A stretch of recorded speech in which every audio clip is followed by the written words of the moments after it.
Ugh.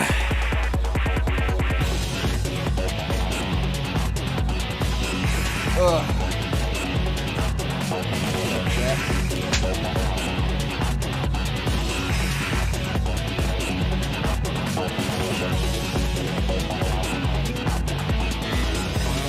Soundtrack. Well, you don't like the EDM in Frontiers? Aggressively yelling in your face with the drums as you play through Chemical Plant for the 50th time? No. I should have been nominated in the Game Awards. Like, well, don't hate EDM, Chaz. Don't think it fits Green Hills on it. Sue me. Anyway, before all this other shit goes down, first order of business. Volume loud. Oh yeah, I forgot to turn that down. Hold on. I was recording the video. First order of business. Twitter takeovers. Now usually these are mid and I don't give a fuck about them. But we've gotten some evidence that suggests that Amy is based. So therefore, I shall play the clip. At Sonic Nuck Real asks, what's your favorite Sonic game? Asking for a friend. Sonic game? What is this person even talking about? Oh, you haven't heard of a Sonic game? Folks around the world hear of our adventures and make plenty of media about them. Some just happen to be games. Oh, I've played a couple of them. I'm not very good at it, but my favorite is Sonic Heroes. Alright. Amy is based. Confirmed. Alright. Just had to get that out of the way. I mean, what else was she gonna say, right? She's Amy. What the fuck other game gave her that much of a spotlight, right? It's the lyric. Obviously, she's gonna say the GOAT. I mean, she was playable in 06 for like 5 seconds. SA2 Battle multiplayer. Okay. SA1 for like 3 levels. She's obviously gonna say the GOAT, right? That's in character for her, alright? Shadow said Shadow.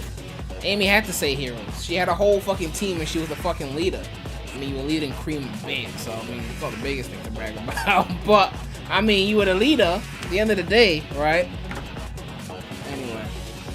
It seems there's been a little bit of drama in the community. Just a little bit. Just a little bit. Sonic fans have been upset because reviewers don't all like the video game. What can I say? What can I say? Just a little bit of drama. It's like 50 Cent, right? You remember that song? I'm old, so my references are old. I want to unbutton your pants just a little bit. What the fuck does that mean? Either you're unbuttoning the shit or you're not. The fuck? Ugh.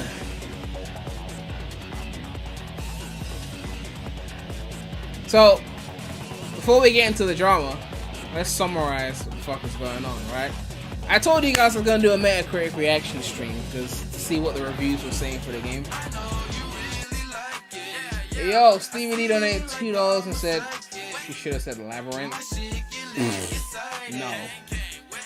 No one gives a fuck about Labyrinth, okay? No one gives a fuck about that game. But nonetheless, we're gonna summarize first. And this is why this is hilarious, right? This is why this is hilarious. No Sonic game has had a Metacritic madness like this. That's why I called it Metacritic madness. Not because it sounds like Metal Madness, even though that also helps, but it's been a madness, okay? For those of you who don't know, you didn't look at the thumbnail.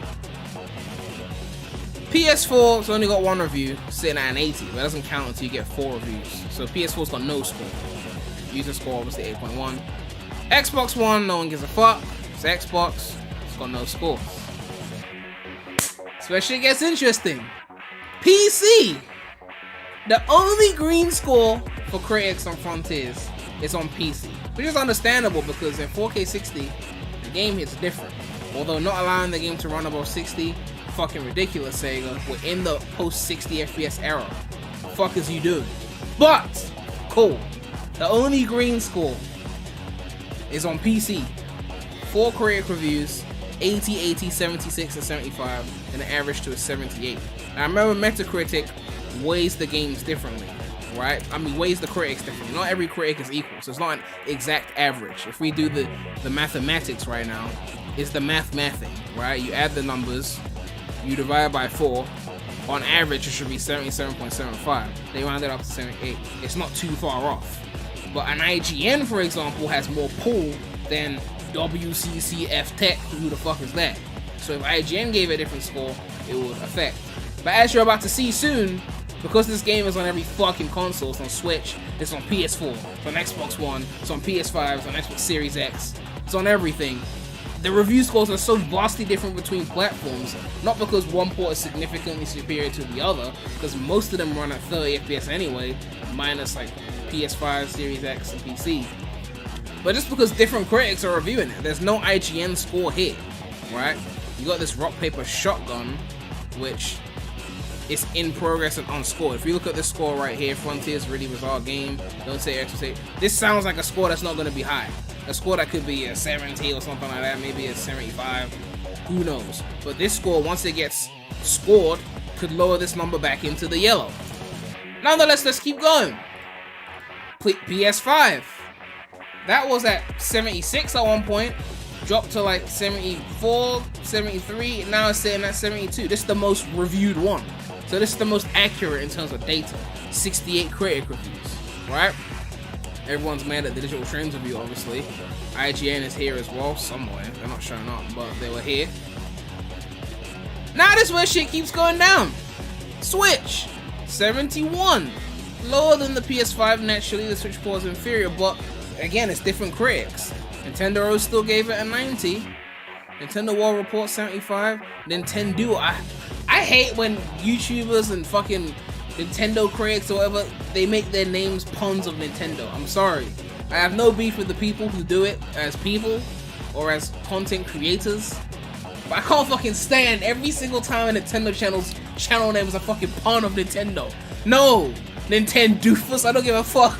Just give yourself a real fucking name. God. Liam Johnson donated $2 and said, isn't it better if critics are down, fans up? Well, I mean, we'll get into that soon because we gotta discuss that. That's the thing that we gotta get into. But yeah. If you wanna start a Nintendo channel, don't fucking make your channel name a pun of Nintendo. I'm fucking sick of it. I'm sorry. Okay, right? There's so many of them now, it's not even original anymore. The first guy to do it, he probably felt like he done something cool. You know what? Cool. But now it's like every fucking channel is Nintendo something. You know, like, no, relax. Nintendo-remy. Oh god. So the Switch version is sitting at 71. People are not happy with Nintendo Life's review. We're gonna get into that as well. That means one more bad score and we could be entering the 60s. We don't want to be in the 60s. But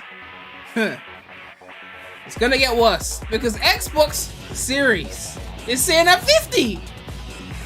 You can't even use at least it's better than Forces. Forces was higher than this. And that's the thing, right? Different critics reviewing the game.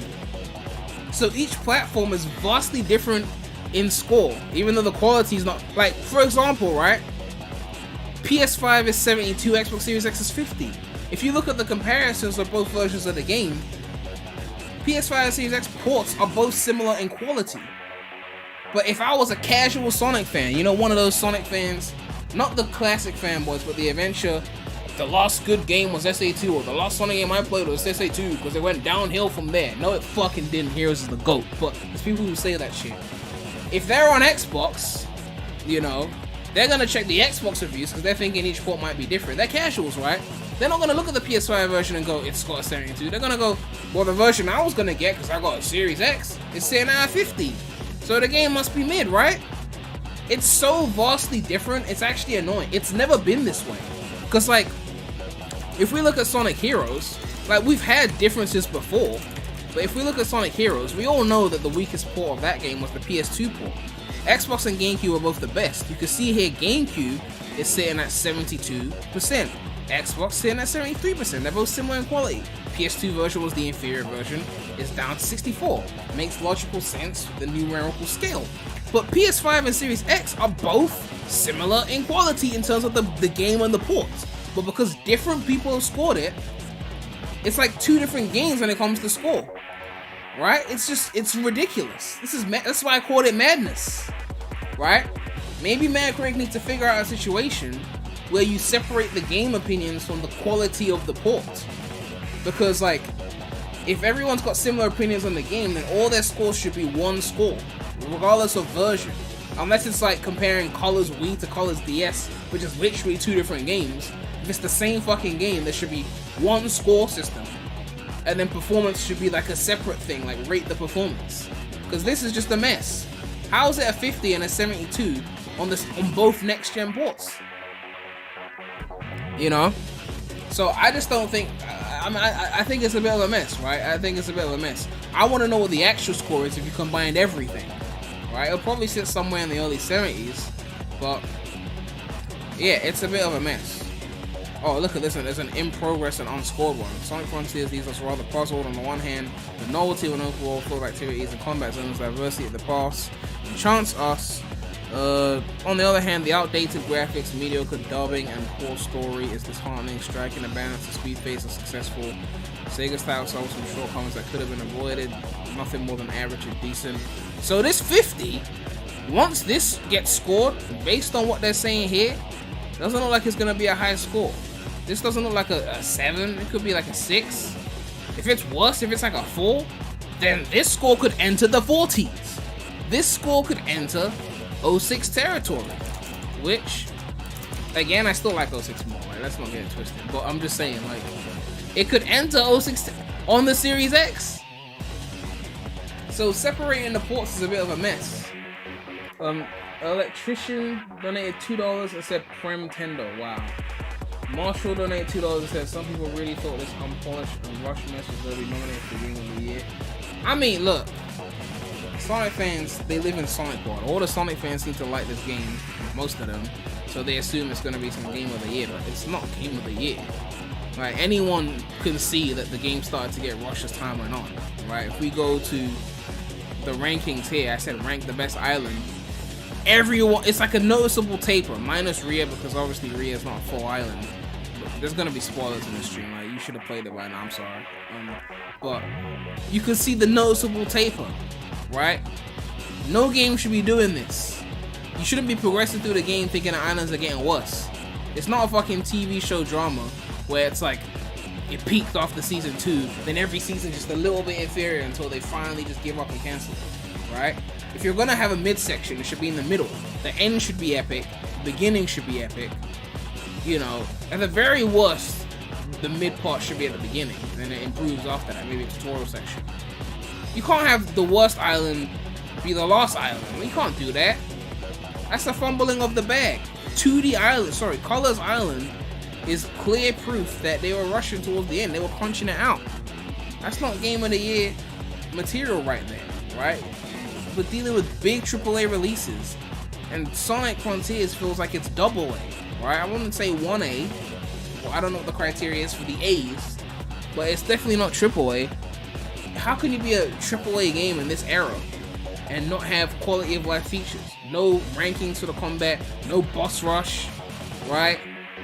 No new game plus, no photo mode. Like, The pop-in is just popping in, no fade, no cyberspace glitchy effect when the shit pops in. Like, just come on, okay? And I'm not hating on Frontiers. You can see my review if you want to see my opinions on the game.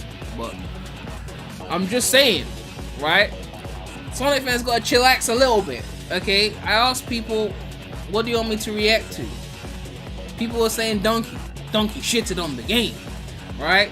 Everyone's mad at Donkey right now, okay? I saw the Donkey video. I'm subscribed to Donkey. Not on this channel because it's my premier's channel. I'm subscribed to Donkey. Look, people are making 28-minute videos on this. 28 minutes to rant about Donkey, right? But like, this is what Donkey does. This is what he always does. He shits on everything, literally. Like 90% of things he shits on, right? I watch Donkey, like, so for me it's just a bit hilarious that everyone's getting up in arms over the Donkey review and the shit was fucking hilarious. Like, and I'm not saying, you know, it applies to everyone, because like when Game Grumps do it, like, I don't find theirs funny, because I don't know, maybe I just don't find Game Grumps funny. I think when JonTron was there it was funny, but maybe I'm just getting to a different point in my life, right? I'm older now. I'm old, so like you have to remember that my top 10 Sonic games, especially my top 5, are full of games that people don't rate highly. Heroes is got like mixed to positive reception. 06 in my top 5, everyone hates that. Unleashed critically was not well received. Adventure DX was not well received critically compared to the Dreamcast version, I guess. Even SA1 fans can't even decide on DX. They hate on that too. They got like DC elitism, you know, so. And then the only thing in my top 5 that's like universally accepted to be solid is Rush. That's it. It's the only thing in my top 5 that everyone just goes, yeah, Rush is lit. Some people might bitch about where bottomless pit, or I got hit by something or whatever. But overall, most people just know that Rush is golden. So I've had to live through since 2006, let's say 2008 or something. It took me a while to realize everyone hated 06. I didn't check reviews like that. It took me since 2008 people shitting on games I liked. So with Frontiers, it's just kind of funny that everyone's mad at these. Oh, Digital Trends didn't like it, or Nintendo Life didn't like it. I'm like, okay, cool. They didn't like it. So I don't know. I know that Sega cared about these Metacritic scores. They said they were targeting high Metacritic scores for this game. So, you know, another one we need to talk about is Nintendo Life. We could react to the Donkey video, but I've already seen it, so it would just be me laughing at funny moments, because that video is hilarious. It's not even a real review. It's just a fucking video, but it's a good video. Frontiers is a weird one. I mean, sorry, Nintendo Life is a weird one because here's what makes it weird. They've got a guy who is playing, like, look, it's hard to put into words, right? They got a guy who usually hosts the videos, right? I know about Nintendo Live, but he's not always the one who reviews the games. So someone else will review the game, write a review, and then he might host the review, like say the words based on what this other person has played and written the review. And then maybe at the end of the video he might go, okay, here's my actual thoughts on the game. So I'm looking at his stream of Frontiers and he's like, I'm enjoying the game. He had a impressions video before saying like he was enjoying the game. And this is someone who, again, got to play Forces early and said it looked trash, and people flamed him. Even I flamed him back then because I was still in the defense squad side back then. I was like, why are you hating on Forces? Right? I know, right? But he was right. So he was liking Frontiers, and then Nintendo Life review drops, and then they gave it a 4. You know, so people are like, what? But you look at the review, it's written by a different person than the person who's hosting the channel, the person who's streaming the game and saying, hey, I like this game. So it's just, it goes these companies, these journalist companies, it's like, it's such a mess because of that. You know, that's why it's so hard to take all of this shit seriously. Because like IGN, they had Mitchell Saltzman who was covering all the IGN first for Frontiers. He was the guy that was showing us all the footage with the Frontiers that we were reacting to in streams and whatnot. and he seemed to really like the game. He sounded like he was gonna give it a 7.5, maybe even an 8. And then when it was time for the Frontiers review, IGN got someone completely different to review the game. So it's like, okay, what the fuck is the point then? Because now that means IGN gave Frontiers a 7, but they gave Forces a 6.9. So what, you're saying Frontiers is only 0.1 better than Forces? That's why this company shit is so inconsistent. At least with the individual, you know that their opinions are consistent to what they like. You know, everyone's biased in their own way, but with a company, it's like, okay, we're gonna get the guy who likes Sonic to cover the game pre-release, and then get some other rando to fucking review it. Well, we thought you liked that actually, and now you gonna give it a 1 point higher, 0.1 higher than 4. I don't know. So yeah, Nintendo Life haven't made a video review of Frontiers. They like, look, 4 days ago, my 5 favorite features in Sonic Frontiers on Switch. Now, that's even another different person. So it's a whole mess. It's a whole mess. It's a whole mess. Anyway, we can look at the donkey video if you want. I mean, there's a lot of videos people want me to check out. What are you saying, chat? What do you want me to just read Metacritic scores first? You want me to go straight into videos? I mean, I could sit here reading positive reviews, but everyone knows the dramas and the negative shit. So, let me look at some donations as well. Spill donated £2, said the Xbox score is only based on 5 reviews. I mean, yeah, we covered that. Liam John Smith donated $2. Said Imagine Unleashed had fired the moment years too. Yeah, that would have been crazy. Marshall donated $2. Said the fans response to Donkey's video legit made me embarrassed as a fan. I just told Donkey that yeah, a bunch of insecure bitches that can't handle it. 0.4 decrease score on Metacritic. Yeah, I mean, it's like Metacritic is user scores are a mess, right? Because anyone can abuse them. It's just a bunch of people. I can give a score right now. I mean, I guess I need to log in or continue with Facebook because if it's 2012. But it doesn't validate whether you've actually played the game. So it's subject to manipulation. But every Sonic game is subject to manipulation. You know, people review games that they haven't played. Sonic fans were reviewing Frontiers before they finished it. They was on Chronos and Ares giving it 10s. And then I was seeing comments after they finished the game like, oh yeah, I've actually lowered my score after I finished it. Go figure, you should have finished it first. But, you know, they wanted to give it 10s because Chronos was fire and Ares was fire. Okay, cool. User scores are a mess. Humans are biased. Critics are supposed to be less biased, but they're still biased as well. So the whole situation is a mess. At the end of the day, you just have to like whatever the fuck you like and dislike whatever the fuck you dislike. The only reason we care is because I guess the public perception of the franchise, you know, if the games were getting green scores, then at least people couldn't be like, Sonic has been shit for years, because you could be like, look at the Metacritics, they're all green. Then they just have to shut the fuck up, right? But when it's like, okay, it's yellow, but I love this game, or Unleashed has got a 60, but everyone loves Unleashed, kind of, somewhat, because people still hate the Werehog. Or Heroes has got a yellow, but it's still considered good, right? Even though those same people will shit on Heroes when they're in the community. But if someone outside the community says 3D Sonic is bad, they're listing Heroes now because they need to add more names, more games to their list, to their point. Now they're fucking adding Lost World, now they're adding fucking everything, you know? But when you were arguing with other fans, you weren't calling it good, were you? You were switching, you know? Bradley said, I think everyone's scared of another meta error happen. We ain't even finished leaving this one yet. You talk about another one. We haven't finished leaving this one. We ain't in the clear yet. The fuck? I mean, technically we're in the multimedia era. To be fair, since 2020, we still in the multimedia era. Let's not get it twisted. The most important thing is the multimedia. Still. Doesn't mean Frontiers isn't doing numbers. It means Frontiers is doing numbers because we are in the multimedia era and the multimedia is carrying the games. Don't believe me? Well, let's look at the latest video again. Let's look at the latest video, right? What did the Almighty Tales channel say? Concurrent players. Forces was 2,000. Frontiers is 19,000. Right? That's in 5 years. Is that because Frontiers is so much better than Forces? Could it be that? I'm sure that's part of it. But also, they had a big movie this year. Sonic is in the eyes of a bunch of new people. What is the age rating for Sonic Frontiers? Sonic Frontiers age rating. It's a 12 plus. Wait, is that 12? No, that was a leak. It turned out it was a 7. A 7 or E10. Alright, it's an E10, right?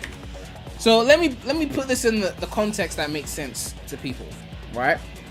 I was born in 2012. Obviously, I'm not as an example. I was born in 2012. I turned 10 in February of 2022. Sonic Movie 2 drops in what, March, April? I watched that shit as a 10-year-old. It's the coolest thing ever. It's like my favorite childhood movie. Then guess what? They've got Sonic Origins. Oh, that's some 2D whatever the fuck shit. I don't give a fuck about that 2D shit. I'm 10. I was born in 2012. Fuck. It's 2D pixels. Fuck out of here. Then they say Sonic Frontiers open soon. Run around all over the place. I'm 10. I was born in 2012. Of course the fuck I'm picking up Frontiers. Close to Christmas as well.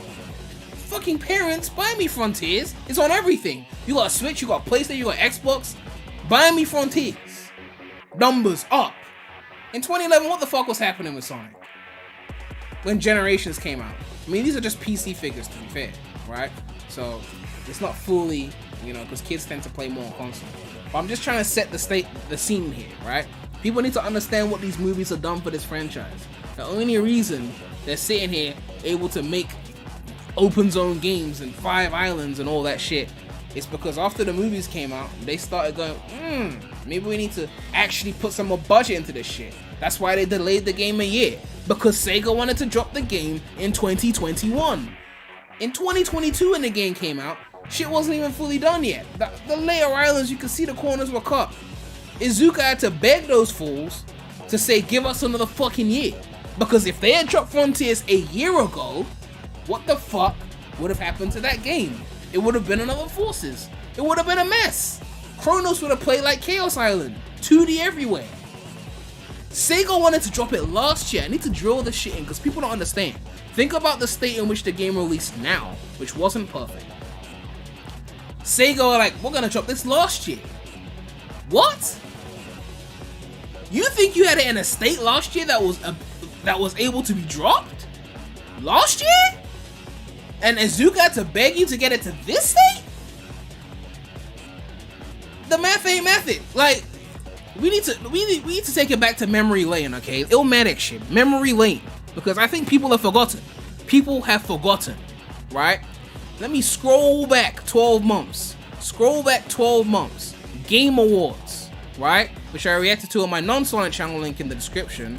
Which I'll be reacting to the next Game Awards on the non-Sonic channel as well. So you want to be in for that. 12 months. Let's go back, because you lot have forgotten. Forgotten. Which month was it? I've forgotten. Carry the one. What the fuck is the shit? I've completely forgotten. Where the fuck is the shit? 13 months ago, right? 13 months, right?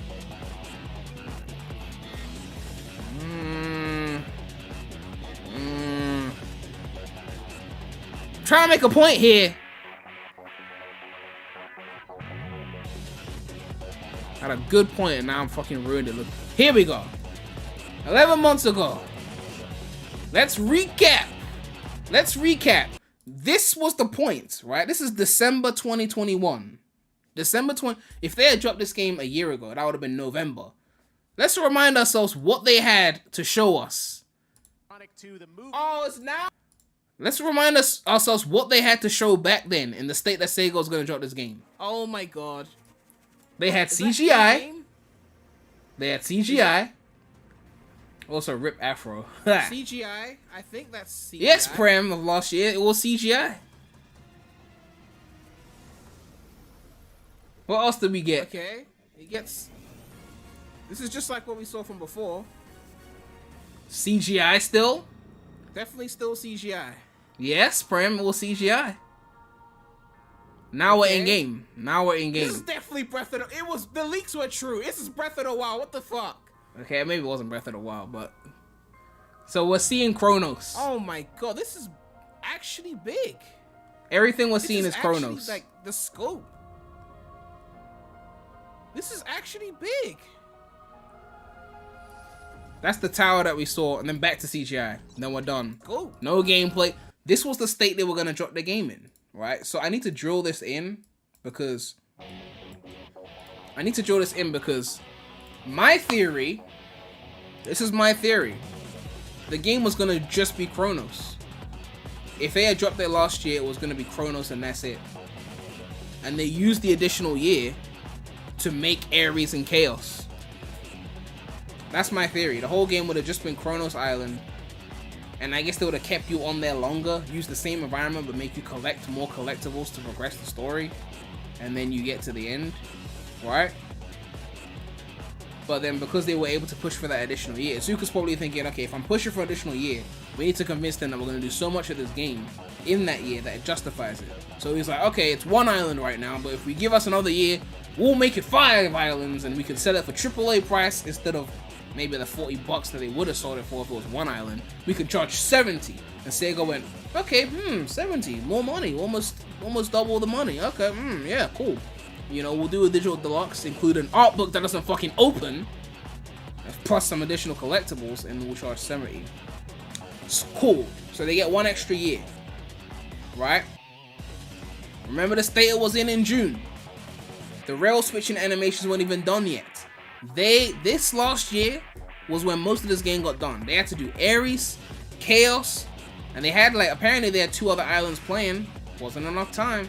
Shit, we're gonna have to split up Chronos to make up Rhea and Uranus, I don't know, Uranus, whatever you wanna call it. You gotta split up Chronos to make 2 more islands. Shit, we're running out of time. We're gonna have to make Chaos mostly 2D. Rhea gonna be some towers and then it's done. Uranus basically gonna be Chronos again, but harder. But it's 5 islands, right? We can sell it as 5 islands on the description. Can your PC not run the art book? Last time I tried it, it wasn't opening. We could try it now, actually. Let's see. I remember it not opening before. Okay, it's doing nothing. It's doing nothing. The art book don't work. Even Bradley was saying that his fucking DLC wasn't working. I paid for that art book. I didn't get no review code. Well, I did after I paid for the game, but I ended up selling that to Twit. I mean, I can't use it, so let me check these donations. Marshall donated $2 and said, I've always used to stand by Sonic fans because I always thought they got a bad rep, but the drama of Arlo, toxic positivity, pre-release of Frontiers, Jeb's Fame Tears video, and now the Donkey drama really opened my eyes. Emperor Radio donated $5, said, what makes it irritating is people always talk about 06 to this day, even though there was better games that came after it. Yeah, but Marshall, what you were saying, Jeb's video, the way he describes it is so perfect. The way people defend Sonic like it's their own child, the brand is theirs, so if anyone has an opinion that's not positive or defending our Lord and Savior, which is why I started the meme, our Lord and Savior, the Sonic, it's like a god, it's like people worship it. So when someone disrespects your god, you have to be like, what the fuck, you can't say that about my religion, what the fuck, you can't say that about my god. You know, it's like anyone who's not supporting Sonic or is critiquing the upcoming thing is almost like a devil worshiper in their eyes, you know, so it's a mess, right? That's why people got so much facts. Even Sonic tubers were critiquing the game. You're not a real fan, you had criticisms of the upcoming thing, you didn't love it. No one's allowed to not like Frontiers because it's doing well on user scores, so that means I'm not allowed to say I don't like it. Not to say I don't like it, I do like it. Put the pitchforks down, I'm just saying, right? Go to the Steam files. Man, I shouldn't have to do all that for it to work. I'm just saying, I have to sort out later, I'm not that fast. But, yeah. I'm honestly not in the mood to read all this. But let's just look at the joys and the cons. Joys, running around feels nice. Some of the side missions.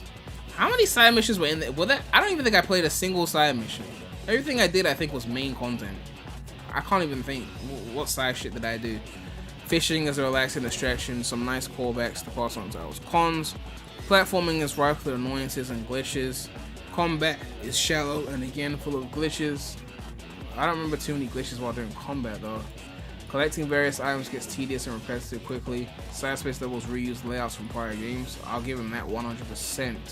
The game simply looks awful on Switch. You're on the fucking Switch. Be grateful it runs at 30 FPS anyway, right? If you got a Switch playing a game that's on PS5 and the shit is running at an FPS that doesn't begin with 0 or 1, you should count yourself lucky. Get a fucking better system. I'm sorry. I'm sorry, I have a Switch. Okay, I'm just saying, like, people be too entitled. Okay, this shit's on PS5. You are holding our shit back. You lucky the shit fucking runs. Okay, you lucky that shit fucking runs. Ugh. The art book doesn't work. That's not. I know what you're saying. I'm just saying the point is the art book should work when I click it from here. It's supposed to. That's why it shows up here. The fact that it doesn't is a problem that needs to be fixed. You know. But yeah, people are mad at Nintendo Life Review. Again, it's so weird. As I said, companies, different people.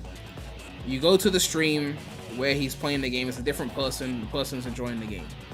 That's why these companies are multiple people. It's a mess.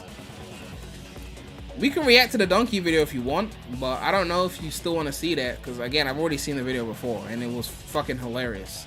As long as you don't take shit too seriously, right? Can you show us the art book? You're supposed to pay for the art book. I'm not encouraging piracy. I would never do such a thing.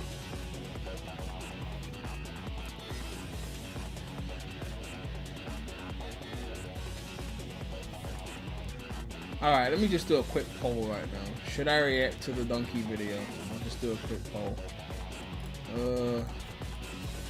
Even though I've already seen it.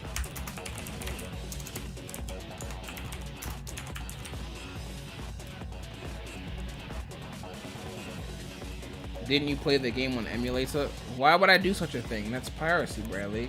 I would never do such a thing. I waited for the game to come to release. You know, while all my peers got the game 2 weeks early. Alright, people want the donkey reaction. Cool.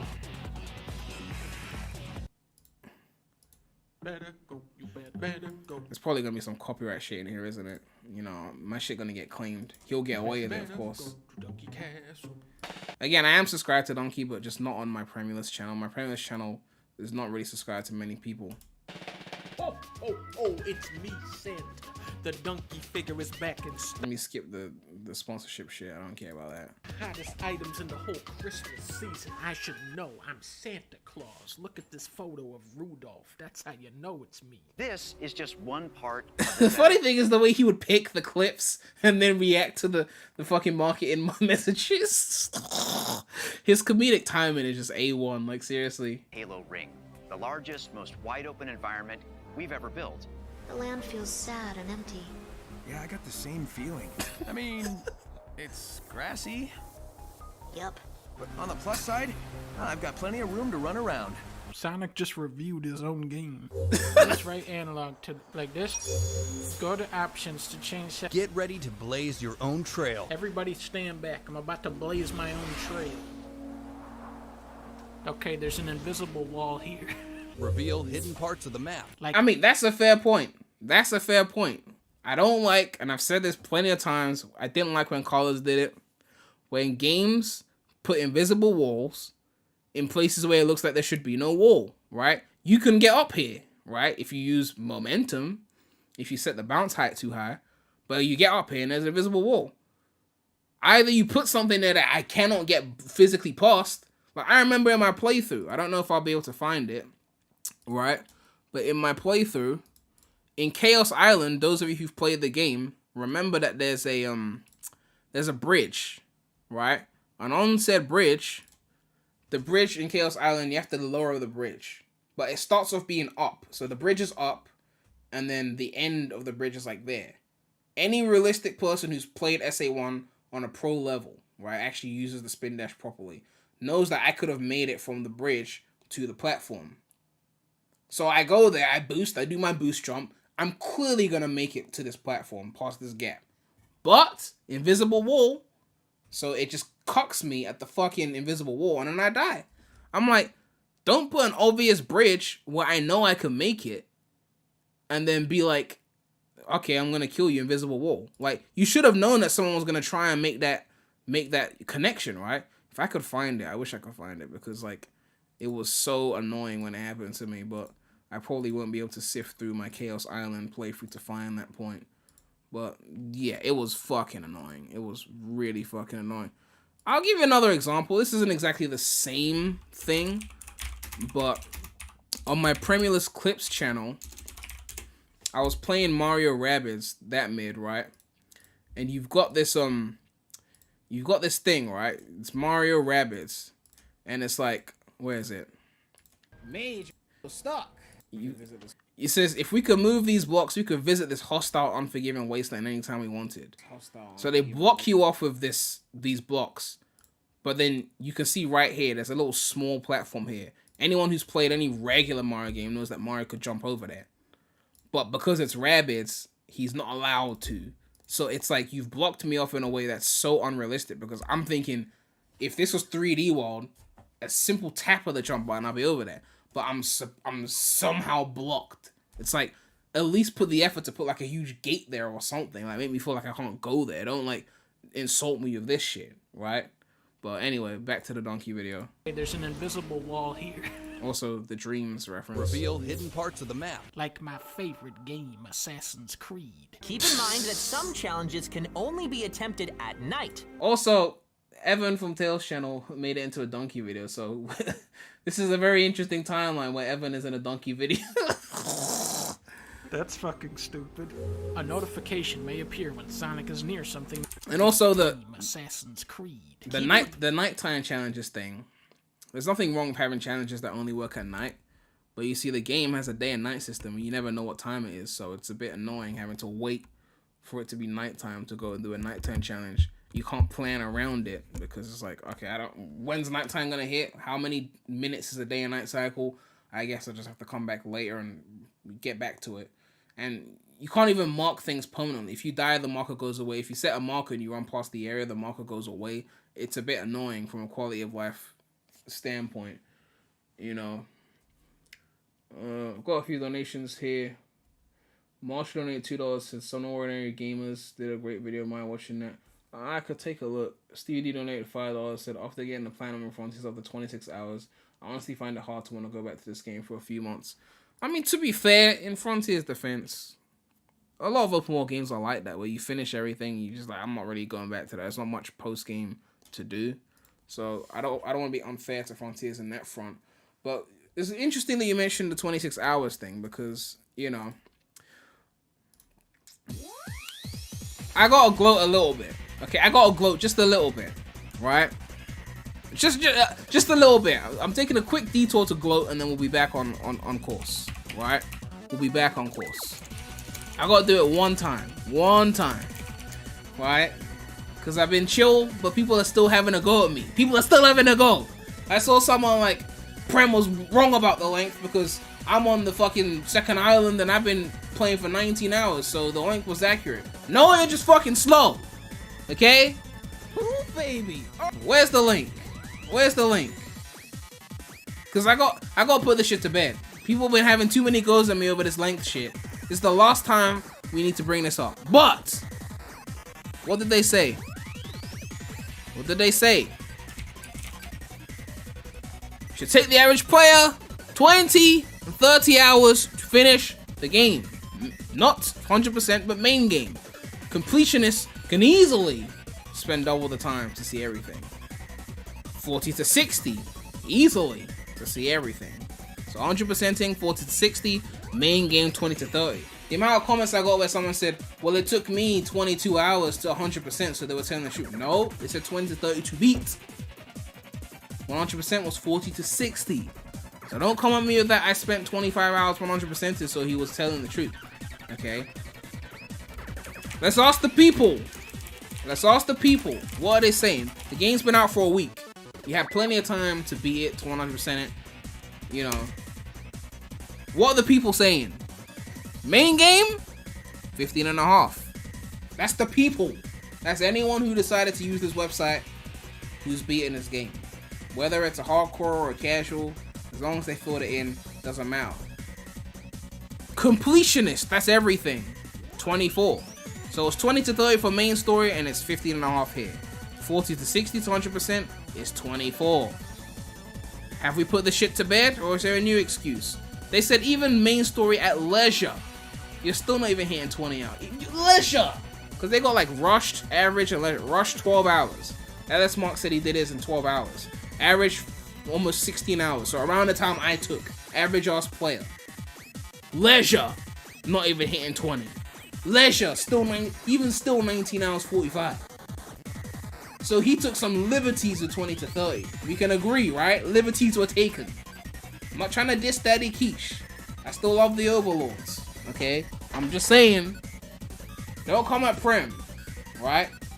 I already atoned for my sins. I already atoned for the things I got wrong, which I made a video about that. And the length was not one of them. I'm just putting that out there, okay? Even at leisure, they said it will take 30 hours to 100%. At leisure, 30 hours. So the shit's been put to bed. PC player slow as fuck. I mean, the hours here has got nothing to do with platform. This is all the platforms. So this is not a PC exclusive thing. Oh, you talk about here. Ah, yeah, this is a PC exclusive thing. Yeah, they're slow over here. But even still, like 100%, they still weren't hitting 40 to 60. But yeah, I don't know why PC would be slower though. That's a bit weird. Maybe just because more people play it on PC. Nonetheless, the length debate has been put to bed. Sonic Series fans said 20 hours to 100%. Oh, you 100% in 20 hours? Some people move quick. I think Ellis Mark said he did 19 hours to 100%. I'm definitely not that quick. You know, I've been doing a little bit of 100% on the side. I've put in 20 hours into the game, but several of those hours was playing mods and shit, so that wasn't even towards my main save. I spent a couple hours on a new file, so I haven't even 100%ed it yet. So yeah, let's get back to the donkey video. Keep in mind that some challenges can only be attempted at night. That's fucking stupid. A notification may appear when Sonic is near something new. Insert the portal key. Did you know that Sonic is a video game? Stop. So that one, he's obviously clowning around, but you could assume that he's clowning the fact that when you get to the main area of Kronos, there's a million fucking notifications showing up on the screen telling you what to do, which was annoying the first time I played it, I understand. But the second time, it's really fucking annoying, and there's no way to just skip them. There's no menu item where you just turn off all the tutorial pop-ups. So that's an annoyance. Sonic can go up walls like what you were trying to do right now. And then, yeah, they do that as well. Like, you're in the middle of doing something, and then they're telling you, oh, you can do this thing. It's like, I'm already doing that. Knuckles is in an unstable state. Sonic Frontiers offers high-speed, open-zone gameplay that gives you the freedom to play the game in the order that best matches your playstyle. I want to go this way. You are not ready. What if I go this way? You are not ready. Access denied. So, okay, he's clowning here. He's obviously clowning here. Like, he's not being overly serious. You can see that he needed one more heart. So he timed that, like, okay, I got one more heart. And then he put the clips together. It's comedic, right? Is that hating? I don't know. That's comedic. In my opinion, I wouldn't be like, he's trying to make the game look better. To me, that's just comedic shit. You know? Because it's like, Frontiers gives you the freedom to go anywhere. And it's like multiple places you can't go. Like, every open world game does that. They say you can go where you want. But there's still restrictions and limits and shit like that. But it was just a funny scene. Open zone gameplay that gives you the freedom to play the game in the order that best matches your playstyle. I want to go this way. You are not ready. What if I go this way? You are not ready. Access denied. What about if I go this way? You are not ready. Open zone platforming. I want to go into the forest. This looks cool. You stray from the path. But I'm just walking directly towards the waypoint. That one doesn't help. They got the invisible wall in the forest. He's facing the waypoint. That's not a good one. Sonic Frontiers expands on what fans know and love about traditional Sonic games. I'm stuck. So I think when you try and climb a wall that they don't want you to climb, you get stuck a lot. I tripped on a stair. I'm dead now. Open zone platforming. Wasn't this region locked off before? I think you can interact with it now. I think you can rotate some of them. I hate this. The sun is going down now. I'm still doing the And this isn't really blown out proportion. A lot of people struggled on this puzzle. I got it pretty quickly, but that was random as fuck. I didn't know the strat. I just kind of got lucky within like 10 minutes. In Sonic Frontiers, Sonic's combat gets an upgrade. I'm just hitting the square button. That's all I'm doing. The fuck, huh? How do I go? What? What the fuck just happened? Again, that's comedic, right? Frontiers has this combat depth, and then he's like, I'm mashing one button and it's still working. Then he dies. So it's got more depth than just mash the button. I mean, there's times where you can mash the button, but that was not one of those times, right? You still got to dodge. The combat has more depth than just mash to win, but it's also not some crazy combat either. Like I've been saying before the game came out, so I'm not really, hung up on that. Whoa! Huh? Wait, huh? What's this? Huh? What? I'm dead? Should I do this? There, I win. What is wrong with you? Yeah, dickhead. Sonic would never endanger anyone. Yeah. He's even going to help this Coco reunite with their one true love. Wait, I don't want to do that. Oh, hey. Oh god. Oh god. Sonic, you come here to fish too? I found Sonic's one true love.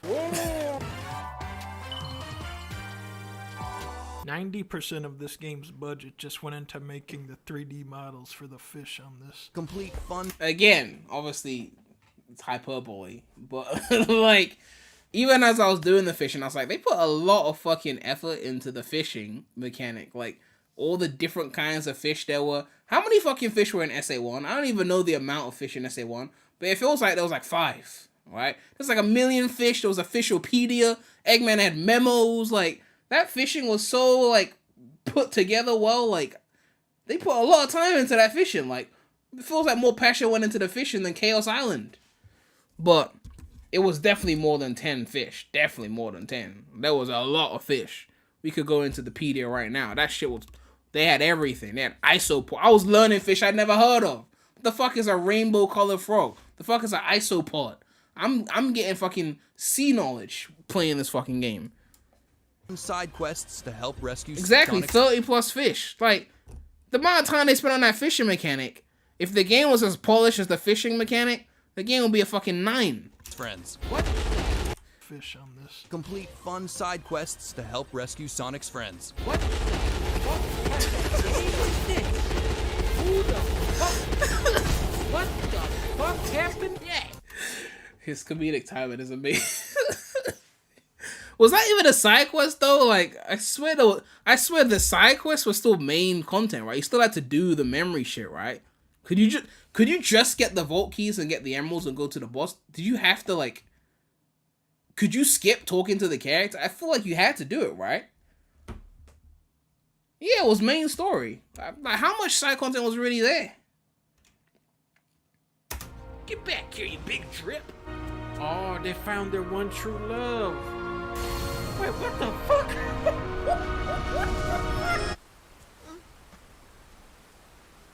Look at how happy they are that they don't have to be in this game anymore. Sonic, no! Oh, he's okay. Yeah, he's okay.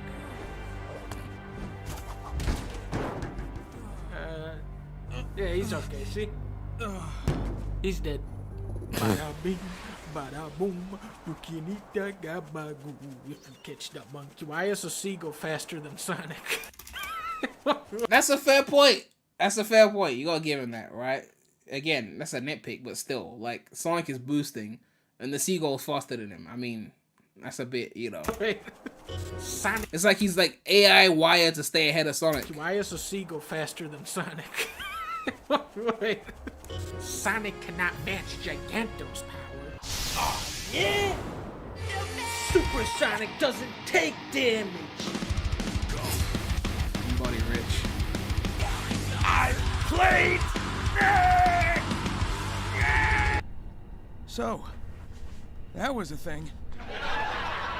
Now we gotta go to level Oh god. 2, Eggman's Desert. Wait a minute. Where is all the constant popping?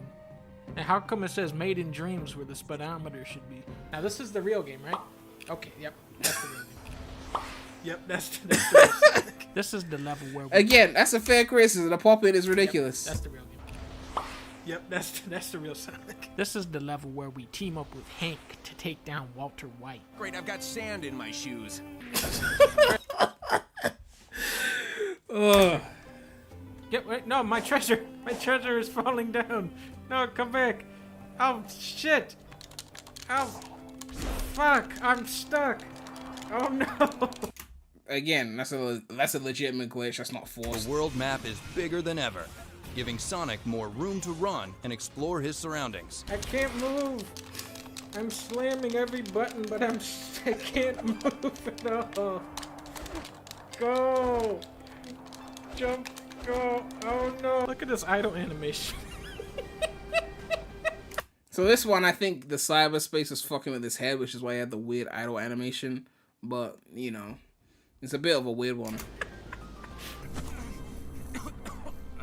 Sonic! The more gameplay he's exposed to, the more corrupted he becomes. Come on. Come on, little Pikmin. Let's go look for a place to die.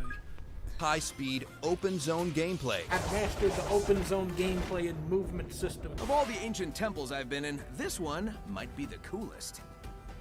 But Sonic, that's the 7th time we've seen that exact temple copy and pasted onto the map. Hey, I've seen my fair share of pinball machines. I know one when I see one. You're that ninja. Whee. I like this. Oh, I'm gonna kill this. I'm dead, actually. Whoa. Whoa. Help me, So he fell down, I'm dead, actually. and somehow he fell down with like so much momentum that he just like flew over the whole fucking thing. Help me, Hank. What killed me? Engage. So, Help okay, me, this Hank. one, again, these bosses are annoying because the projectiles, you gotta see what rail it's on and then quick step them. That's why they're so annoying.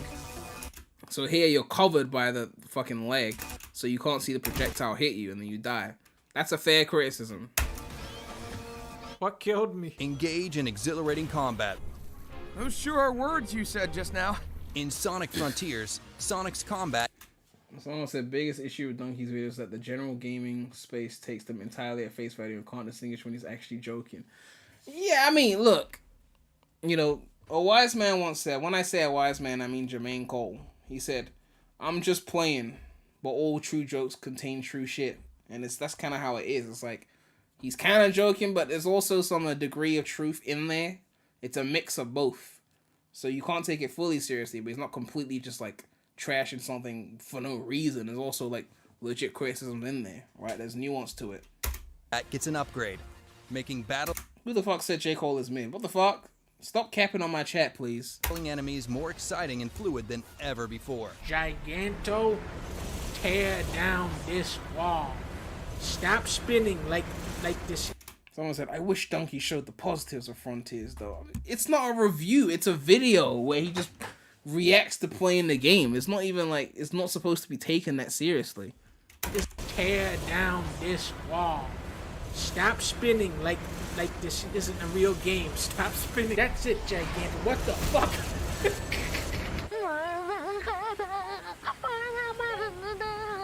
Don't worry, Sonic. It's almost over. Oh, good. The end. If he had played the hard mode version, he would have roasted. I was hoping that he played hard mode so he could roast the ending, but he didn't play on hard. Wait, he's still going. He just might be able to defeat Giganto. Sonic is dead forever. Alright, this is the part, okay, so that's the main review, right? Now this is the part that caused the whole, just a little bit of drama. We'll get to it in a sec. Didn't he also do this with Xenoblade Chronicles 3 and people got pissed off? Probably. It was happening with quite a few games where fan bases just get ridiculously mad.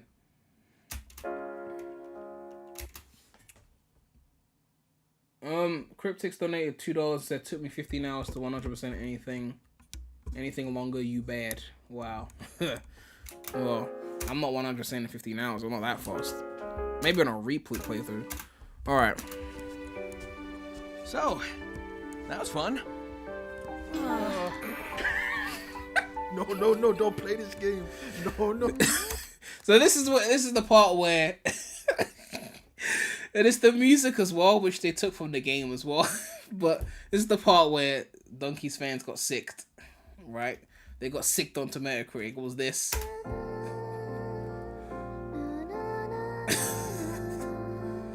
If he had gotten it when Frontiers was at a 9.0, it would hit even harder.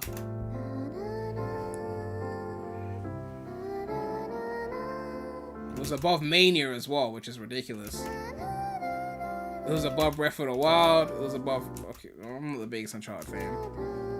It was above Red Dead, Elden Ring, which only got 7.8.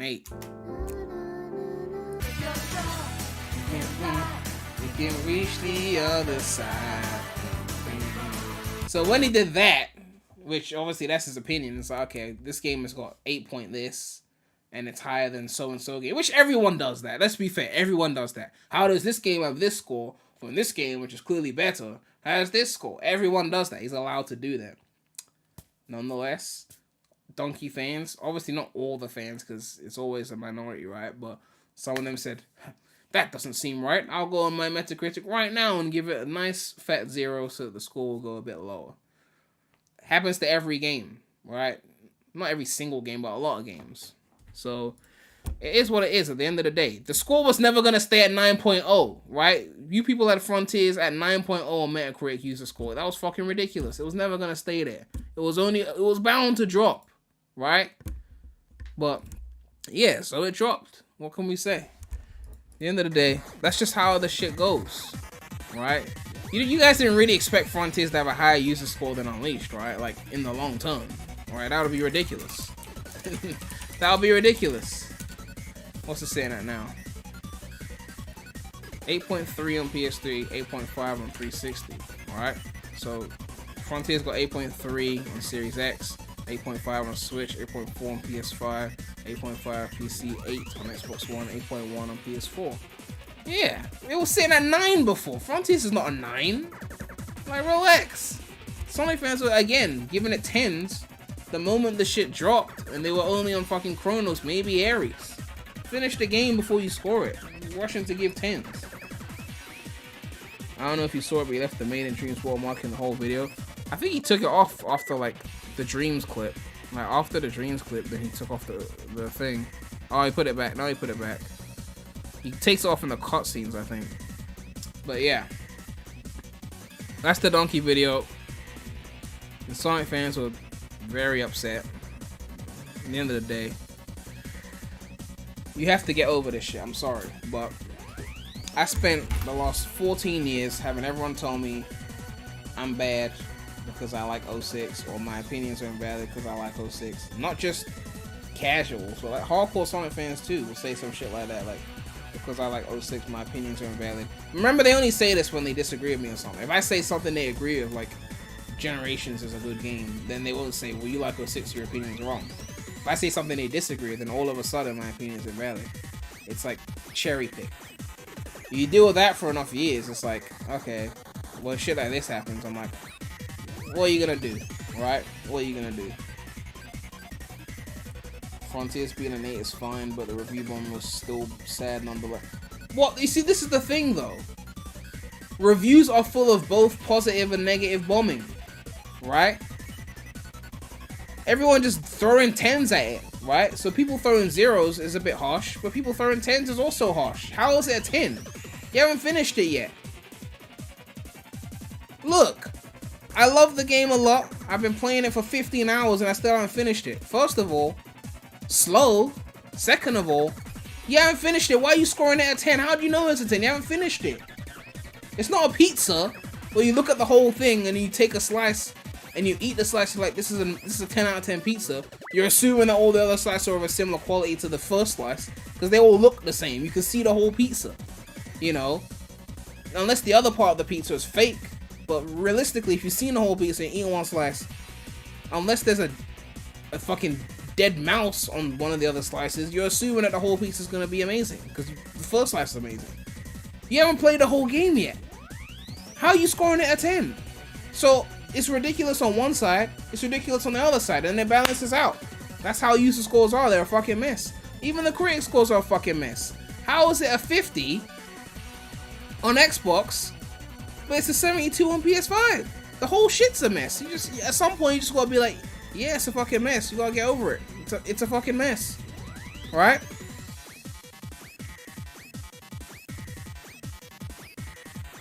And look at this one. This one says 10 out of 10 and they gave it a 0. Fucking mess. 10 out of 10 Sonic is back. You gave it a 0. Do you not know how to use the internet? Do you not know how to use Metacritic? Fucking mess. Right? What is it with no fucking paragraphs on this fucking site? Like, seriously, give me some fucking paragraph. Am I supposed to sit through all this? God damn. Doing my head in. So far, I really enjoyed the game. So far, you haven't beaten it. Why are you scoring it? There should be no score until you're done. Simple as that.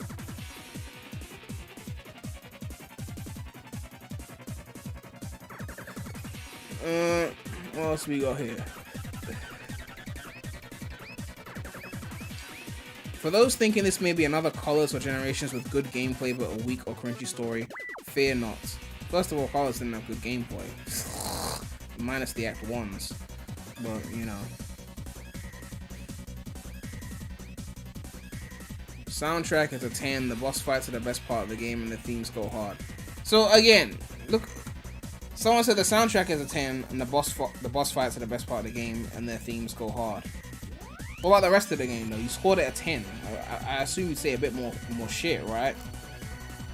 You know, very fun game. Rough around the edges in ways that could have been fixed with another month of polishing. But it's a 10. Right? And look! I do the shit too! I'm not immune. I'll give Heroes a 10. That shit was rough around the edges too. There's plenty of glitches in Heroes. I know how to avoid them because I've been playing it for years. But they exist. I'll still give it a 10. I'm a human, right? I'm allowed to have some fucking bias. I'm just saying, everyone does it. It's just how much you do it, right? That's why you can't take these things too seriously. Like, scores are scores. At the end of the day, you're gonna have to like what you like and dislike what you dislike. Because, again, rough around the edges in ways that could have been fixed another month of polishing. We still gave it a 10. We do that shit. People do. We're human, okay? Walter Clemens donated $5 and said, I was genuinely upset that I was at 8.8 to 9 because y'all are just telling Sega that a 7 out of 10 product is acceptable and they should keep doing this. Yeah, I mean, Liam Jones Smith donated $2 said Metacritic structure looks pretty insufficient. That's the thing though. Like, if you give it 10s when there's clearly issues, then they go, okay, well, the scores are high. All we have to do is do this again and we'll get away with it. And it's like, if we don't tell them, hey, like, after Ares Island, there was a noticeable dip in quality, don't do that shit, they're gonna be like, we can get away with it again. And they will get away with it, because we pre-ordered the game, right? People pre-ordered the game. And again, I'm not trying to be like, you know, as Kanye said, I know he's cancelled now, but what he said in 2004, I ain't even gonna act holier than thou, because fuck it, I went to Jacob with 25,000, like, I'm not gonna act holier than thou. I done the shit too. I said 06 was an 8.5 because that's how I felt. Right? That's how I felt. But if I was a critic, I couldn't do that knowing the issues in the game. I would be not taken seriously. Because when you're a critic, you have to think about the general public and, you know, would you recommend this game to someone else? But in my own feelings, I'm like, fuck it, it's an 8.5. I don't give a fuck. Say what you want, bitch. But like, I can't score it like that realistically. You know, that's just opinions, right? Very few Sonic games I consider giving like a 10 to, right? And this is me trying to be unbiased, right? I couldn't give Heroes a 10. Personally, I would give it a 10. For me, it's a 10. But I couldn't give it a 10 if I was a professional critic because of the glitches. But there's too many glitches in there that will throw people off to their death. That you know how to avoid them once you play the game enough, but they're there, right? Things that, again, a bit more polish would have ironed out, but they didn't. I couldn't give... There's like 2 Sonic games, maybe, that I would consider giving 10s to as a critic. And that'll be like Rush and Unleashed. And then Unleashed, that's more of a subjective thing. Do you like the Werehog? You know, metal collecting takes time. People don't like that. But those are like 2 things you could think of. Werehog is not even bad from a design standpoint. So it's a subjective thing there. Fine. From a polished standpoint, the game is solid. It's mainly the frame rate, I guess. Sonic Rush, maybe a few unfair bottomless pits, you know, a few unfair placement of some traps. But I could give Sonic Rush a 10 if I was a professional critic, and I wouldn't feel like I was being too soft, right? Very few games I could do that on. Maybe Sonic 2 and Sonic 3, not Sonic and Knuckles. I have to specify that. Sonic 2 and Sonic 3, right? But yeah, that's if I'm trying to be less biased. Like, just, you know, personally, my shit's different. I'll score the shit out of the fuck I want, you know. So at the end of the day, critics are supposed to be more objective, but a lot of them aren't, right? A lot of them are so personally invested in shit that they're just as erratic as the user scores, but they get put on a pedestal, right? To be objective is to... The reason why I don't like making review videos is because the difference between giving my opinion and a review, in my opinion, is two things, right? Making an opinion video, which is kind of what this video was like me giving my opinions and thoughts. Well, I talked about things I was wrong about, but I scored the game. An opinion video is just telling you how I feel about a game. When I made the video why I love Sonic 06, that was my opinion video. A review, what separates an opinion video from a review is that a review should be ultimately answering a question to the person who is watching the game. The person who's watching the game probably hasn't played it.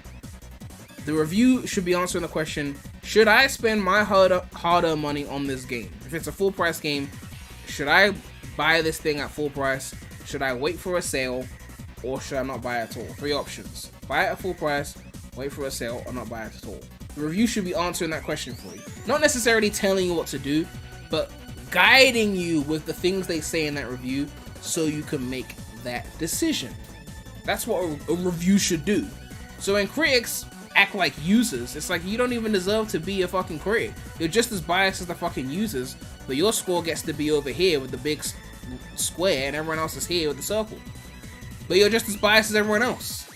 So if you're not answering that question, you're not being as objective as possible. Everyone is biased, everyone's got subjective opinions. But if you're not trying to be objective, then you shouldn't be a fucking critic. You should just be a fucking YouTuber, which is not worse than a critic. I'm just saying it's two different things, right?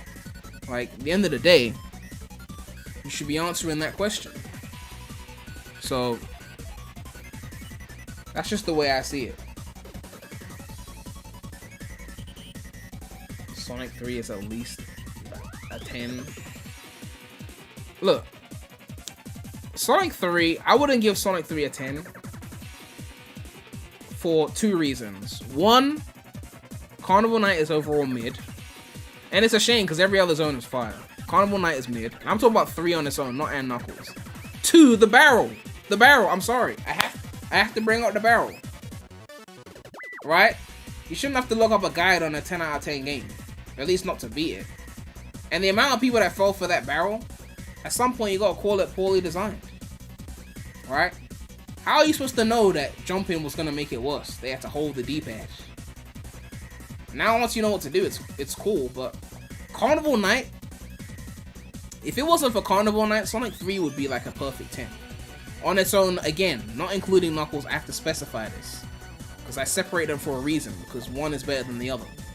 If it wasn't for Carnival Night, 3 would be a 10. I have to state that shit.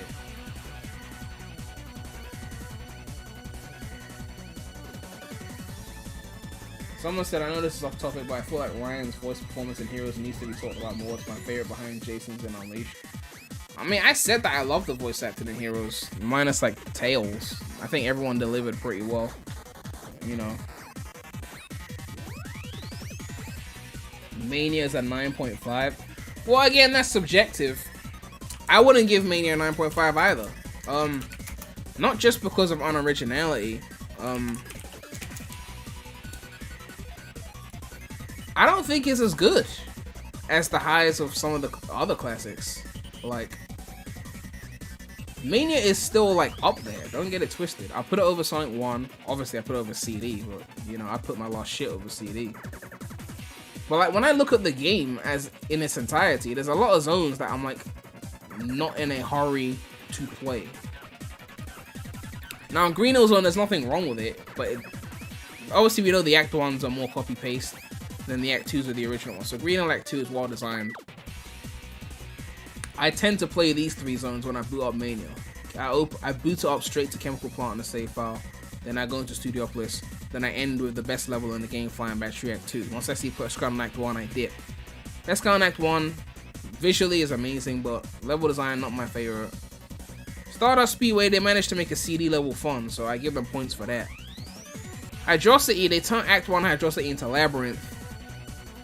Kind of. So again, not my favorite. Act 2 was cool though. Mirage Saloon Act 1 was pretty much Sky Chase from Sonic 2. But I still preferred regular Sky Chase in Sonic 2. Oil Ocean was fire. I know that's an unpopular opinion. Lava Wreath, I mean, I wasn't the biggest fan of that in the original, you know, but they did it fine here. Metallic Madness, honestly, the visuals and the music carry. Not to say the level design is bad. I actually do like this zone. Again, they made a CD zone fun. It's amazing, right? Titanic Monarch Act 1 is fucking lit. You know, then Egg Reverie. It's a solid game. Solid game. I could give it like, if I was ranking, I'd probably say A tier. You know, I wouldn't give it S tier. I'd say A tier.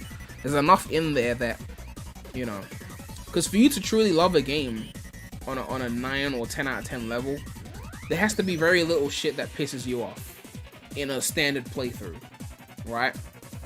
So when I think of, let's say Sonic 2, and this is my personal opinion, right? Not everyone's gonna agree. You see, I typed in Sonic 2. I meant the video game, not the movie. Fuck's sake. I love the movie. I'm just saying, like, sometimes there was a time when it wasn't a multimedia franchise. You know, you could type in Sonic 2 and you would see, you know, the video game. You could type in Knuckles and not see Uganda Knuckles. Ruining Google. Anyway. Sonic 2. This is the only classic Sonic game. This is a personal opinion. It's the only classic Sonic game where there's no zone that I get to and I'm like, oh, fuck's sake. If you play Sonic games or platformers in general, there's usually a zone that you get to. A level that you get to where you're like, oh, fuck's sake. This thing. Sonic 1, it's Labyrinth. Some will say Marble. For me, it's Labyrinth. Sonic 3, it's Carnival Night. Fucking hell. And Knuckles is Sandopolis. Oh, fuck Sandopolis. Some people say Marble Garden. Those people are wrong. Right? SA2, it's probably Treasure Hunting. Oh, fuck. Treasure. Some may say Mech Shooting. I'll just say Treasure Hunting. Even though I love the music, I'm just saying. Every Sonic game tends to have that. You get to that level, you're like, oh, fuck. It's this thing. I don't have that with Sonic 2. That's why it's so important. Every zone in here, I think is fire. The only moment where I have that little Metropolis Act 3. Because I said time and time again that Sonic 2 had the perfect structure for a game. For a Sonic game. 2 acts and a boss. I don't need a boss every act, Sonic 3 and Knuckles. 1 after Act 2. 1 regular act. 2nd act that ends with a boss. On to the next zone. Perfect structure. Heroes copy the structure and it succeeded. But then Metropolis goes on out of the 3rd act. Fuck off. No. So that's why Metropolis Act 3 is annoying. Not because it's worse than Act 1 or 2 as an act. But that's the only point in the game I'm like, oh, why is there a 3rd act? Aside from that, I don't have that moment where I'm like, oh, this zone, fuck. I like every zone in this game. Like, all the zones are bare minimum 8s to me. You know? We go to Sonic 3 now, on its own. As I said before, Carnival Night, fucking annoying. Because it gets in the way of every other zone. Angel Island, fire. Hydrocity, fire. Marble Garden. It's got a lot of traps, but still fire. And Carnival Night's in the fucking middle. It's like when you're playing fucking Graduation, and then you get to Drunken Hot Girls. It's like, why are you in the middle? Get the fuck out the way. Right? Then you get to Ice Cap. Fire. Launch Base, fire. Right? Let's go to Sonic 3 and Sonic and Knuckles. Right? I'm on like a tangent of a tangent right now. I don't even know what the point of this is, but I'm still gonna keep going. You get to Sonic and Knuckles. Mushroom Hill, fire. Flying Battery, peak classic Sonic. The one in Mania is the best level of classic Sonic, period. Then it's like Sandopolis, fine. I guess I'll, you know. Lava Wreath, okay, the music fire, but it's not really my favorite level. Hidden Path, okay, Knuckles has been tricked, surprise, surprise. Sky Sanctuary, the one in Generations was better. Then you're on to Death Egg. It's like, okay, cool. But like all of this here, it's not bad. It's cool. Like, it's cool. I can play it. If you're playing 3 Knuckles together and you've already sat through up to Flying Battery, which again, Flying Battery is the peak. Then after that, you got like 4 zones, in my opinion, where I'm like, it's cool, but I don't love them. So that's why I like separating 3 and Knuckles. But the point I was trying to make is, it's hard to score a game of 10 if you have too many of those moments where it's like, oh, this level. Now, the reason why I said Rush and Unleashed were the 2 games I could consider giving a 10 personally is because, based on that criteria I just gave, right, Unleashed, if we look at the level structure of that, I mean, I don't even think it's in order. There's no area I hate. The weakest level in main game, the weakest day level is Holoska Day, in my opinion. I don't hate that, but it's the weakest. The weakest night level is Shaman Night, Arid Sands.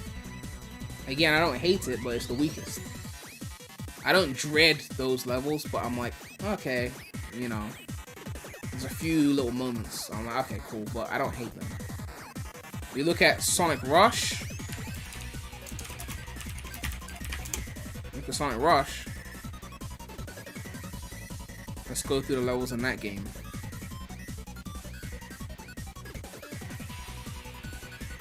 Leaf Storm, fire. Water Palace, best water Sonic level. Mirage Road, fire.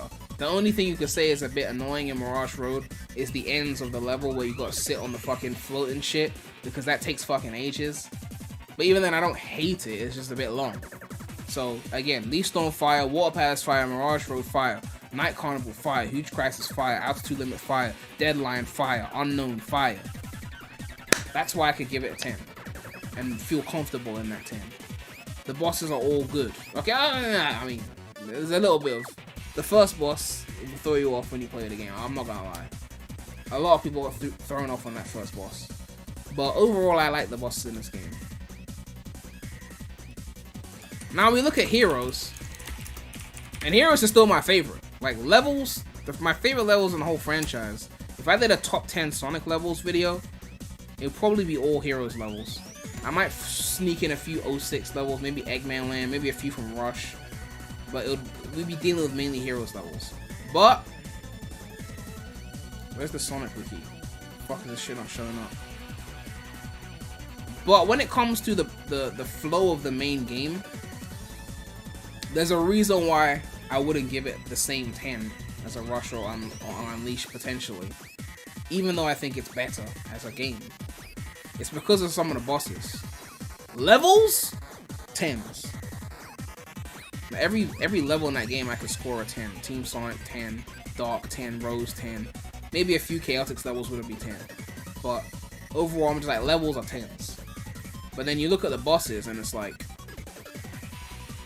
not my favorite bosses in the franchise. Egghawk is cool, so first boss is simple. Right? Then you got the team battles, which are very finicky, especially on PC. So the first one is still pretty easy. Robot Carnival, you defeat the enemies. I'm fine with that. Not my favorite boss, but I'm cool with it. I can enjoy it. Egg Albatross, you know, it's like Egghawk plus a bunch of other shit on top of it. Cool. Not my favorite thing in the world to do. And then you gotta deal with the bottomless pits, because you're defeating the boss and then there's pits everywhere. Then you got the second team battle, which again is finicky. If you're going for the A rank, you gotta do it in like 30 seconds. And it feels like RNG at times. Robot Storm, I enjoy this because it's like Robot Carnival, but then there's no invisible walls, so you can actually do shit, you know, travel around. And Egg Emperor, one of the hardest bosses when you first play it, and then one of the easiest bosses once you know the strat, which is just level 2 tails, thunder shoot, and you're done.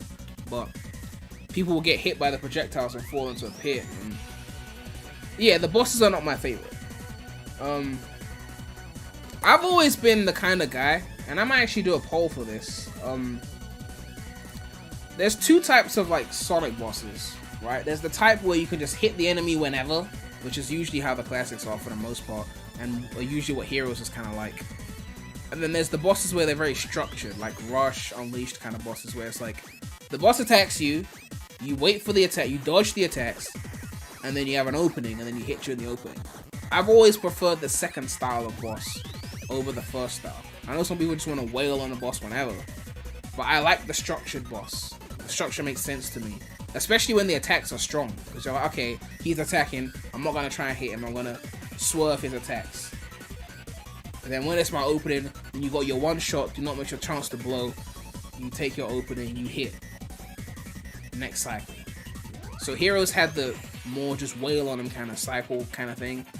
Which again, I don't hate the bosses, I'm just saying, for me it's a weaker point. You know, in a game I otherwise love so much, like levels wise. Which is why Super Hard Mode is so fire, because Super Hard Mode has no bosses. So you just go from level to level to level. It's just like, it's like the greatest amount of fun you could ever have in the history of fun. You know, since the word was invented in the episode with SpongeBob and Plankton, when they coined the term, you know, fun. I don't know what I'm saying. Gamer Guy said he used to think Heroes was for little kids. You haven't even beaten the game yet. Look, Heroes is harder than most Sonic games. You're acting like it's for little kids. Okay? Even when I was a kid, shit was hard.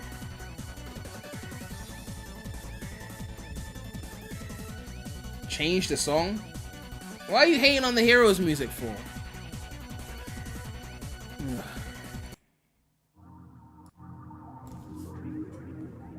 Heroes has a pretty high skill ceiling. Oh yeah, Heroes skill ceiling is impeccable. Like, the thing about boost games is that it's harder to see who's more skilled than the other person because everyone is boosting. But in Heroes, you can instantly tell who sucks because they'll be on the rails using tails 90% of the time, whereas those who are good are just sonicking through everything, right? So, and even on regular ground, there's so many cool strats, even without like glitching the game. Like, there's so many shortcuts. You know when someone's good at Heroes. Like, it's just clear.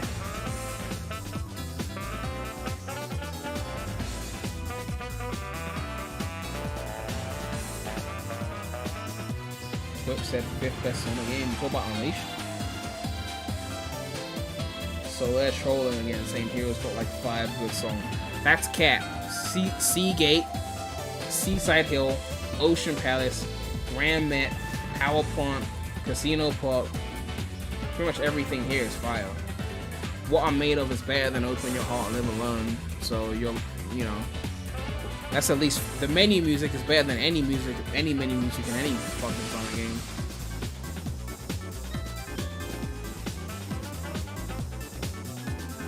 Well, anyway, this was supposed to be a Frontier stream, right?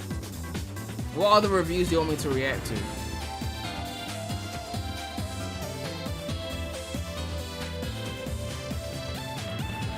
Oh yeah, we're looking at user reviews. As a long-time Sonic fan, at 39, I'm guessing this person is 39. I've been through pretty much all Sonic games, minus Nintendo exclusives, Forces and Colors HD. We aren't really missing much of these, but I can say this game isn't as bad as Sonic 06, but it isn't better than Unleashed as far as gameplay goes. Storyline, dialogue, and cinematics, I submit, very well done. To me, Adventure for the Dreamcast will always be top tier. Gameplay Frontiers is frustrating because of all the combinations. What do you mean it's frustrating because of the combinations of attacks? They got auto combo! Kishimoto gives them all the fucking handicaps in the world. It's like you're driving a fucking car and they say don't even hold the steering wheel, just hold your arms out and the car will steer itself.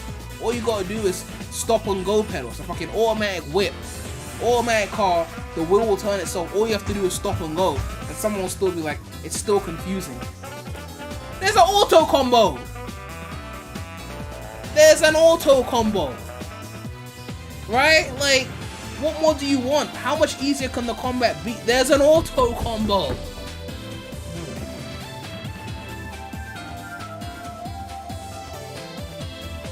Froggy donated €6 and said, ever thought of ranking all the VAs for the main cast, like all characters and heroes? I don't like ranking VAs because VAs be getting in their feelings. They be on Twitter, right? They're not celebrities of a certain scale where you can just say things about them and then they don't give a fuck because you're just some YouTuber.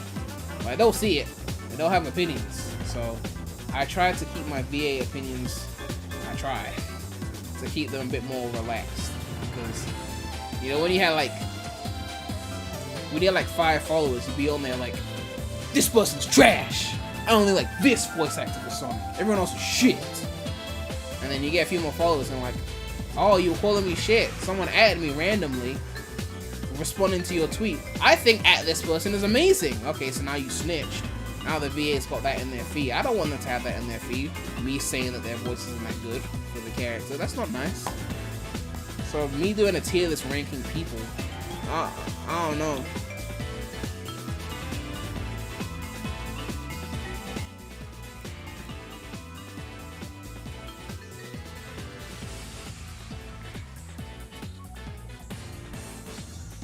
Viewers 39 years old and mad at combos. I mean, look. When you get older, your reflexes get worse. They said your reflexes peak at 24, and then after that, it starts to decline. My reflexes are on the decline. Not that I needed auto combo. I mean, I tested it for like 5 minutes. It really is easy when you turn on auto. If the combat is that hard for you, set it to easy and turn on the auto combo. It's that simple. Like, you can't be complaining about the combat. It's not crazy. We all know your VA tier list. Maybe you know it for like Sonic, but you don't know it for everything. Alright, I never did a full tier list. You don't know my favorite every single character.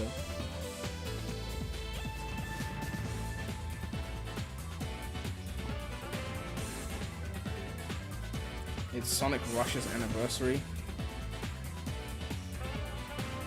15th November. Oh yeah, it's Rush's anniversary. 17 years. Oh my god, 17 years. I'm fucking old.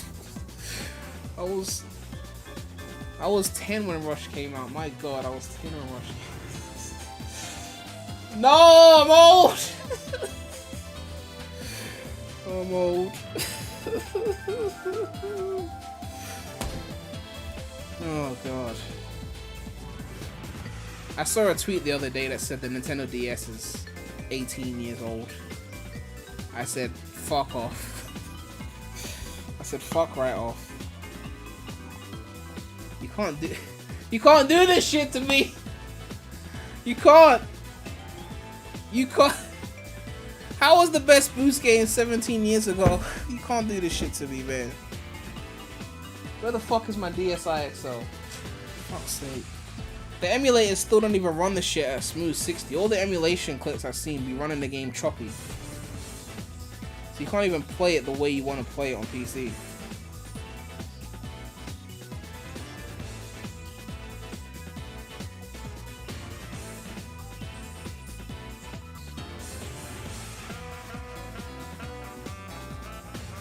Did I like the hero special stages? They were cool.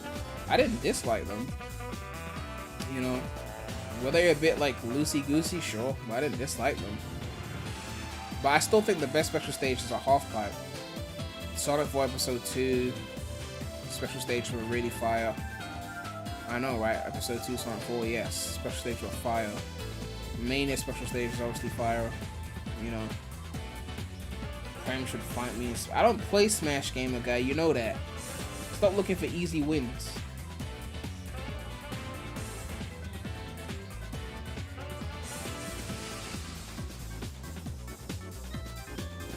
N64 emulators are trash. I mean, the only issue I have is that I don't see any ways to upgrade frame rate on a lot of games.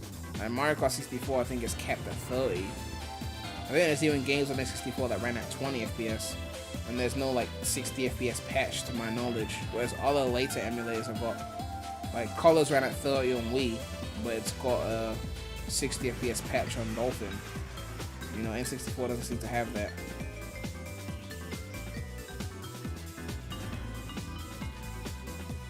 Watch LS Mark video. I already watched that. I don't want to watch the whole thing again. It's a pretty long video. Top 5 hero stage themes. You talking music or just level quality and overall? Ran when an old game isn't 60 FPS. You realize most old games actually ran smoother, right? You realize 7th gen was the worst generation for frame rate, followed by 8th gen. It's only now that they're focusing on frame rate again. Froggy donated €2 and said, here's a better ranking, Sonic models or sprites. Honestly, I think I did this before on Twitter. At some point, I don't know. I probably wouldn't do it again anytime soon.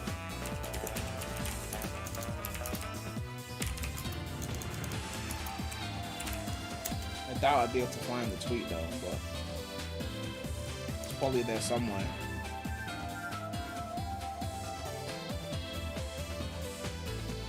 NDS emulator is trash. Yeah, it seems like Nintendo DS emulation is still kind of mid after all these years. Like, all the footage I've seen of DS emulator, they don't seem to run smooth. Even PSP emulators are horribly optimized. Like, Dolphin will be running games at like 4K, and the PSP emulator is struggling to upscale the shit.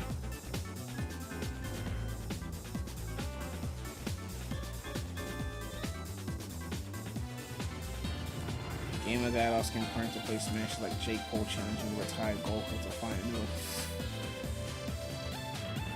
I'm gonna put Heroes plastic models at #1. What? No, that's cat. I already said 06 Sonic was my favorite. Keep up. The Heroes model is still solid. I love it. I never disliked the shine that everyone be modding out the shine in the Heroes models. I always keep that shit on. I was never a fan of removing that.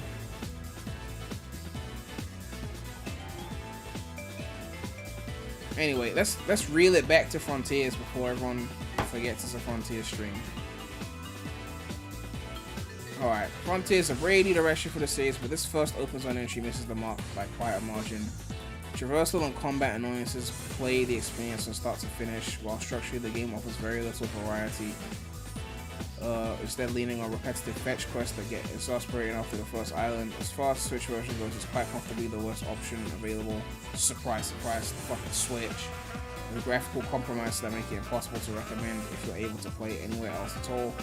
If you're gonna get this game, we implore you to try it out elsewhere. So I don't know how much of their review score is dependent on the fact that the Switch version is inferior, but that is their score. We should check out Digital Trends' score as well. Even though this isn't actually the lowest score, there's one more lower score. Is there a video for this one, or is it just, let me see. If there's a video, then I don't have to read, because I can't bother to read. No, I don't think they got a video. Okay, cool. Where's the tab I just opened? Sonic Frontiers reviews Sonic's latest adventure as one of his worst. Pros, impressive scale, combat is fine. Cons, poor game feel. Don't know what that means. Laughable story. Subjective. Busted collectible economy. Don't know what the fuck that means. Frustrating boss fights. Okay. Ugly graphics. That's cap. If I had to describe Sonic Frontiers in one word, that word would be, huh? Why not outright broken like Sonic the Hedgehog 2006 or Sonic Boom? I had to throw those names in there just to let you know I know my Sonic knowledge. I know 06 bad, right? Sonic Frontiers is a heavily misguided game that muffles good ideas with the... Well, actually, hold on a sec. Hold on. Let's see shit. We're gonna compare it to 06. What have you lot been scoring these Sonic games? Let me see what they score Sonic in general. Let's get like a... Come on, your site is a fucking mess.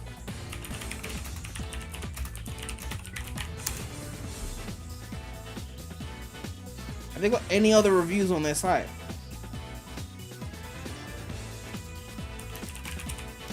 You were talking about 06 and Boom. Where's your 06 and Boom review? Did you just start reviewing? This is your first Sonic review? Ugh, fucking waste. Sonic Frontiers is a heavily misguided game that muffles good ideas of questionable narrative, technical, and gameplay design decisions. Sonic Team continues to demonstrate that it's not quite sure what to do with the Blue, taking a wild swing at the game that tries to rival open world games rather than double down on the strengths of newer titles like Sonic Generations or Sonic. Generations is not a newer title, you fucking casual, it's 11 years old, or older successes like the Adventure series. I've reviewed some terrible games this year, but none have left me as confused as Sonic Frontiers. Its jerky gameplay makes for a lackluster Sonic entry, design problems lead to a mediocre open world game, and weak visuals don't even position it as a great current gen showpiece. But why are people expecting it to be current gen in graphics when they know it's running on the fucking Switch? Like, I don't get this shit. Like, to be fair, in their defense, or in the reviewer's defense, they are charging damn near full price for the game, like $60 to $70. $60 for the base game, $70 for the digital deluxe. So you would expect it to meet certain standards if you're gonna charge those numbers. They didn't charge $40, $50, so in their defense, cool. But a game that's got a Switch version on launch is not going to be at the level of graphical fidelity that a native 9th gen game would run at, right? That should be assumed, right? But we'll keep it going.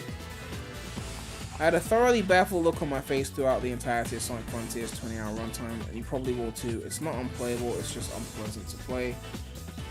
I don't really care about story shit. We're stuck with a Sonic narrative aiming to turn the cartoon series to something more serious than what they're doing. I don't really care about reading people's story opinions, it's heavily subjective. To give Frontiers credit over games like Sonic 06 and 2014's Sonic Boom, it is not riddled with glitches, at least on PS5, the only platform we went to play on prior to embargo. The worst glitch I ever run into during my playthrough was a water texture lightly glitching from certain angles. No, the issues here are much harder to resolve than above. They're fundamental design issues. At the most basic level, Sonic just doesn't feel good to control. He starts moving very slowly, players can upgrade his speed stat of the collectible, aided by a boost button that feels more like Sonic Crossfire Sprint. I was able to tweak Sonic's speed in the game settings, but doing so negated one of the game's key progression hooks. There was an early moment that highlighted how Sonic... Okay, so this is fucked up here. He claims that Sonic is too slow. He then raises the speed in the options to make it faster. Cool. But then he complains that by raising the speed, it negates the need to progress in terms of the leveling up system. But improving the speed or raising the speed on the settings doesn't negate the need to level up Sonic. It's two separate things. The level up system is going to make you faster regardless, and then the physics slider is independent of that. They work together in a sense, but they're still different. So, you know, like if you got Sonic set to the highest speed on level 1, and maybe someone could test this, make a video of this, but if you got Sonic on level 1 speed, but then on the physics slider you put him at the max, would he be faster or slower than if Sonic was at the bottom on speed, and then set to level 99 in-game? That would be a good test for someone to do, someone who's determined enough. You know, set it to highest speed on the physics slider, but be level 1, and then set it to lowest speed on the physics slider, be level 99 speed, and then see which one moves quicker, to see the differences. Jumping the homing attacks feels sluggish and stilted, making seamlessly easy jumps more frustrating than they need to be. Homing attacks are definitely not sluggish if you're homing attacking like the balloons and shit. Maybe enemies, sure, because there's more of a cooldown with enemies. But with like the balloons, that shit is instant. Especially since you play on PS5. And the jumping is fine as well. Sonic doesn't keep momentum while either exacerbating all these issues. I'll give him that, like the running and jumping momentum is not the greatest. Even if you're running fast or using a boost pad, Sonic will abruptly stop the moment your figure leaves the control stick. That's because you gotta hold the analog and the boost to move, so I understand that. Short cinematics often butt in to interrupt Sonic while he's running around. Anytime he reaches max rings, the game abruptly cuts the video from the sparking to indicate his cut speed is right. Yeah, they didn't need to have that in the game, the power boost thing, especially not something you could turn off. I think that's definitely a problem. An odd camera angle shift can send Sonic flying off into an unintended direction. Yeah, sometimes the camera changes for some scripted sequence and you're trying to jump out. I'll give him those points. Sonic either moves at full speed or not at all. When your main character does not control well on a platform, that's fundamentally going to hurt the entire game. These are the basic things that even SA2 or right in 2001 that I thought could be better here. I mean, there's some legitimate points there. I can't deny that. Not everything, but there's definitely some legitimate points there. But it is a boost game after all. You can't expect it to control as fluid as an adventure game. But the platforming isn't even that crazy in this game to where you need like ultra precise control. Like you'll still be fine, but you know. Collective and Chaos. To give Frontier some credit, the scale is impressive. The 5-star islands are the largest Sonic levels you've ever gotten, and the game took me about 20 hours to beat with a healthy amount. 20 hours? Really? Ugh, fucking casual. Bigger doesn't always mean better, as each island is bizarrely constructed. While people have been calling this Sonic's version of Breath of the Wild, it's more comparable to a Ubisoft open world game. Well, Ubisoft isn't as focused on the collectibles as this, but I see what they mean. This is a game of objectives and collectibles. Players traverse large environments to collect various currencies, all of which have different functions. Playground-like rail and platform obstacles populate the islands, and getting to the end of those often rewards Sonic with memory tokens used to talk with characters and progress the story. Players will also encounter mini-bosses called Guardians that grant gears, which let players access lineage. We know all this shit. Come on, get to the opinions. Yeah. While there's always something to collect, all these collectibles are poorly distributed. Obstacles are laid around the open world in a haphazard manner, so it's easy to enter one halfway through its setup. Imagine stepping onto a roller coaster backward. So he's complaining that the obstacles are laid in a haphazard manner. I think I know what he means, like the platforming segments that are just like laid out in the open zone. You can enter like halfway through one of them and be locked into something. And more of an issue on Chaos Island than say Kronos and Ares. But you know, the map isn't helpful either because of how it's unveiled to the players. Sonic can find and complete various mini challenges to reveal some sort of map, but that only reveals scattered squares of the grid-like map rather than everything in the surrounding area, bungling something that most basic open world games get right. Even when you can get the map to reveal the location of side system or mini-boss, those parts of the game come under own care. So I mean, I will agree that the map thing is weird, because I mean, if you want to go off the tried and tested Ubisoft formula, you get to the viewpoint, and the whole point is you look around the viewpoint, and then that circular area around the map is uncovered. Makes logical sense. But Frontiers, it unlocks the map in these weird squares. So it doesn't fully just unlock what's around you, it unlocks these squares. It's a bit of a interesting situation there. It's not bad, but like, you know. New DLC out. Yeah, that's the DLC's in the title.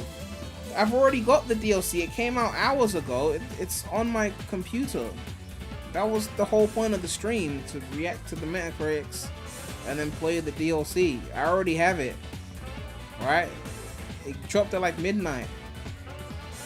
You guys are late telling me that I'm late to read the chat. You guys are the ones who are late.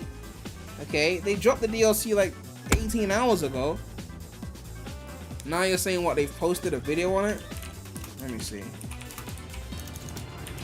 We're hardcore fans. We already had the DLC before they posted the fucking trailer. Where's their video? Ugh. Let me just go to the Sonic channel and see it. Alright, the movie shows up first. Multimedia franchise. Man, the Boom channel showing up before the main Sonic channel? That's a flop. Wait, Wild Brain has got their own channel?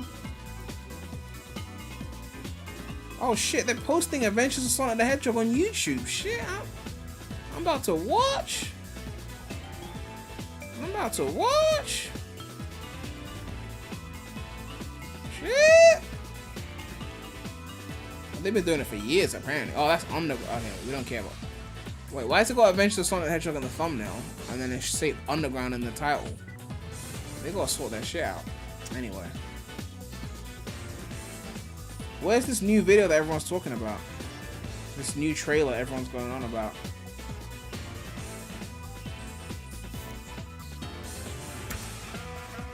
So I just told you they were mixing up the thumbnails with the fucking titles. You just heard me say that. Relax.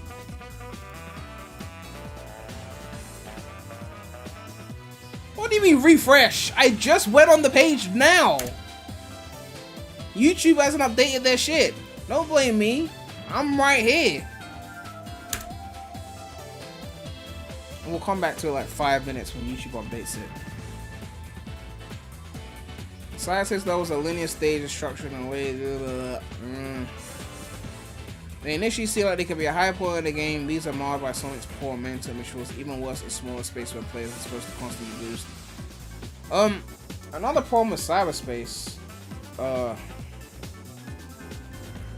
don't think they make it clear that cyberspace physics are different from open zone.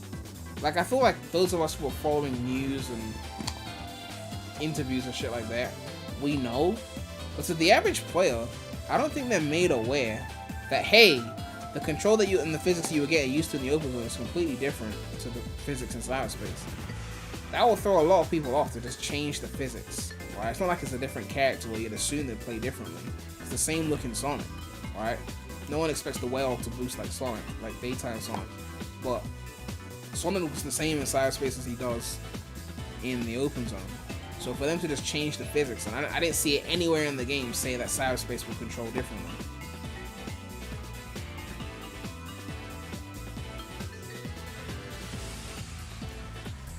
Anyway, on the mini-boss front, players could defeat some very quickly, while others are 5+ minute fights. 5+ minutes on a mini-boss? The fuck were you doing? Coupled with the lackluster physics, it's rare to ever get into Frontiers overflow. The entire collectible economy is broken for two reasons. One, players can obtain important items through random enemies and side loot, and they can buy them from Big. What would take you over an hour to grind from the overworld could be earned in mere minutes by fishing. You still need to grind the fishing coins though. Would you rather wrestle with difficult okay. One aspect of Frontiers that isn't immediately weak is combat, which this game emphasizes with its mini-boss guardian fights. Enemies scattered throughout the islands. While combat's enjoyable with basic enemies, it does not fare as well during supersonic fights. These are gigantic mechanical creatures that Supersonic wants to defeat. The battles quickly deteriorate. Instead of being based on skill, the fights are an arbitrary timer determined solely by how many rings Sonic has. I mean, I understand that point. Like, they should just max out your rings before a Supersonic battle instead of just whatever you went in with. But yeah, not a 3D Blast Frames reference. It's just not a good looking game. Disagree if we're talking graphics. Even playing on PS5 is an ugly game. Animations are weak. Sonic Team also decided that Starfall Island should look realistic. In quotes, because these environments do not look like they're from a AAA game. Again, it's on the fucking Switch. Rather than a statistically cartoon like most Sonic games. This is subjective heavily. Like, whether it's cartoony or photorealistic.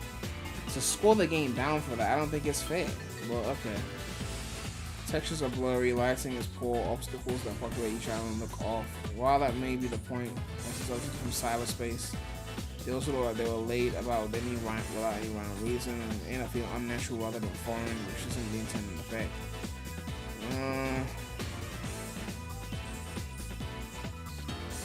Pop in, yeah.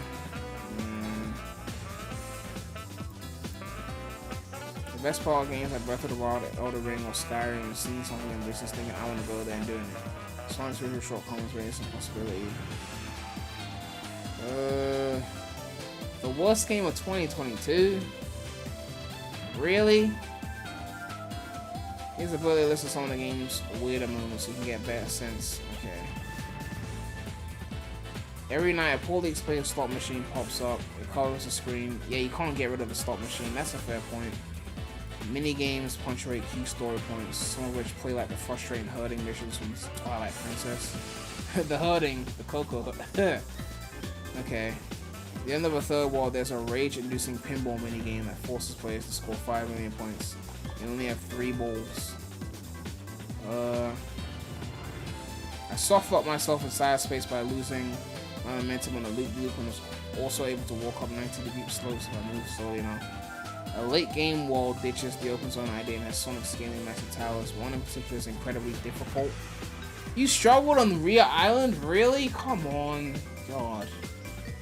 Characters bring up previous Sonic game final boss in conversation to Sonic Family Guy characters setting up cartway gags. I mean, for starters, Family Guy was fire back in the day, but okay. 2022, there's no reason to pick up Frontiers unless you're a lifelong fan already sold the game. If you want a fast-paced game with sense of momentum, I recommend Ollie Ollie World. It might not be much of a technical miss, but that's not a very high compliment. Sonic Team tries to do something radically different.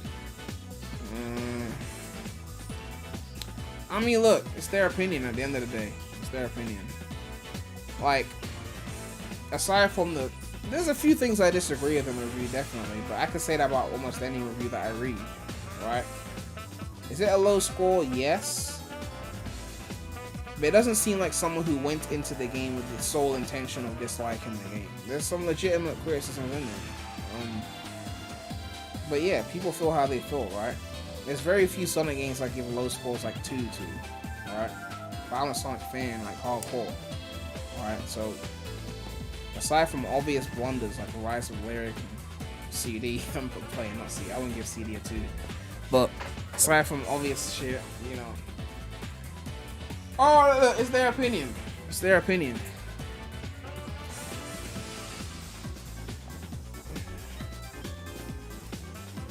But let me read the lowest critically reviewed score before we move on to the Sonic trailer that's dropped.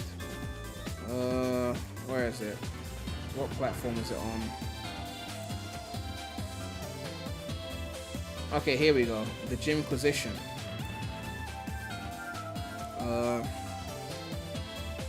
So this one gave it a 15. So that's 1.5 out of 10, I believe. Yeah, 1.5 out of 10. Oh, run out of music actually. Hold on. Let me put another song on. I can't bother to read the whole thing, but it is the lowest review. It's actually the main reason why the Xbox version of the game is sitting at 50 right now. They got 5 scores right now on Xbox. I pressed the wrong button. They got 5 scores on Xbox. If we look at all the critic reviews, I know Metacritic isn't a perfect average, but if we subtract that score, if we include that score right now, let me see. 80 plus 70 plus 60 plus 60 plus 15 divided by 5. That would give you a 57. But again, it's not a perfect average. Certain critics have more pull than others. So clearly, Gymquisition has got more of a pull, which is why it's dropped to a 50 instead of a 57, which would be a perfect average. Now, the average without the 57 or without the 15 score would have been 80 plus 70 plus 60 plus 60 divided by 4 would have been a 67.5. So still not even high without the Gymquisition score, because there's only 180 here, and then the rest is 70, 60, 60. So either way, the Xbox Series version is still significantly lower than PS5, which PS5 was the one that everyone got review copies for. So everyone on Xbox, they didn't get no review codes. They're just playing it on their own.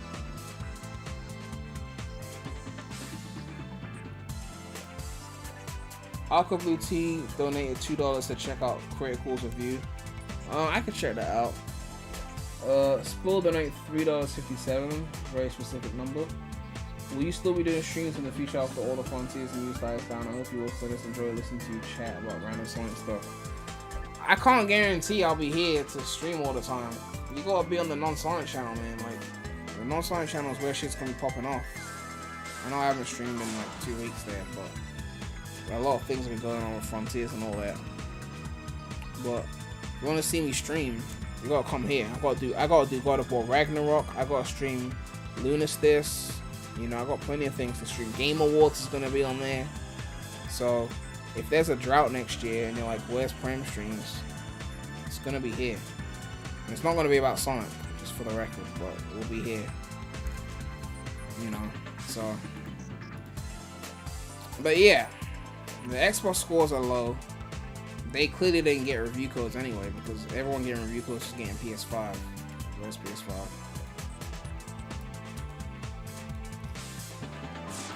Yeah. But yeah, let me skim through this review. Now, I don't really watch Jim Sterling. It's been years. But I know that they've always been really aggressive. Not aggressive, I don't know. Raw with their opinions. Kind of like me in a sense. Like, when I say something, I just fucking say it. Like, I'm not always like sugarcoating shit. Maybe sometimes I do, but a lot of the time I just fucking say how I feel. So I believe that they didn't like colors either. I'm trying to remember. Hopefully the search feature actually works on the site, so I can find out. I think it was colors. I'm looking for reviews. Yeah, I don't know if I can find it.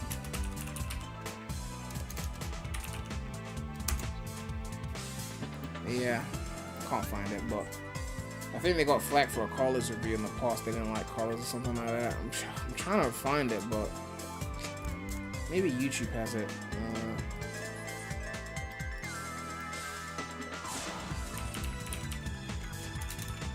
Let me see.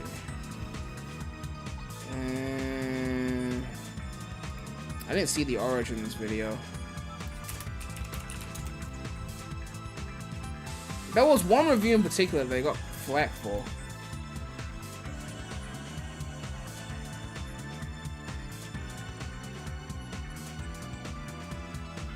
Alcohol T donated $5 said before or after the pre-review you should check out the trailer for the Big Catch game. The Big Catch. I don't know what that is.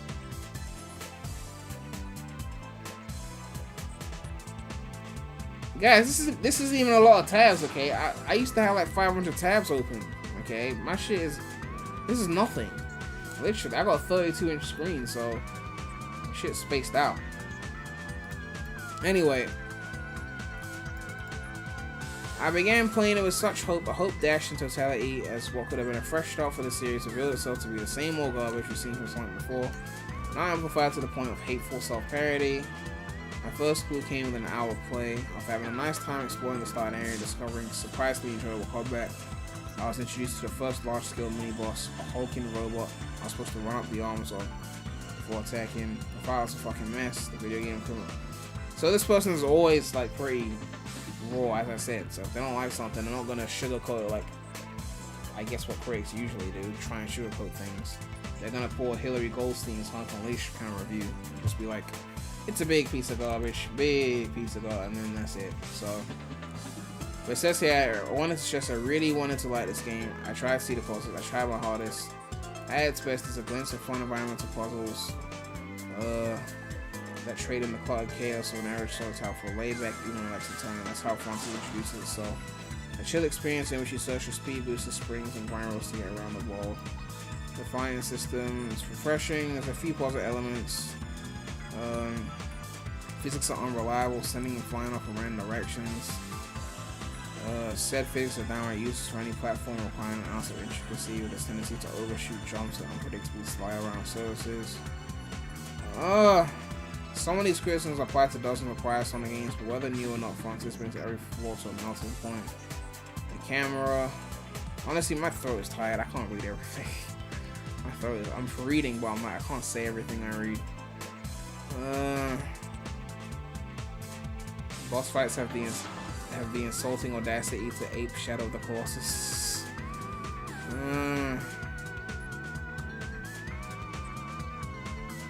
Yeah, a lot of people seem to not like the grinding on rails bosses. I mean, they weren't my favorite either, but you know,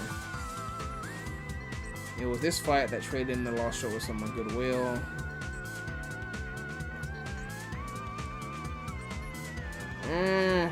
Open zones would look like a bunch of pre-made Unreal Engine assets. I'm not saying Frontiers is anything like an asset flip. I'm saying it doesn't matter because the effect is exactly the same. Artistic incoherence in a world that feels randomly thrown together by lazy hack fucks. How Sonic can even fall through the floor in and out of bounds, which is something that happens so commonly in asset flips. And the occurrence is practically a hallmark. Things get more suspicious when you learn that only environments match your Sonic's physical style. A bunch of levels have been literally recycled from previous Sonic games and presented as a separate playable area. These shamelessly reused stages are tellingly the best parts of it. I won't go that far. At least they're the only parts that feel fully designed.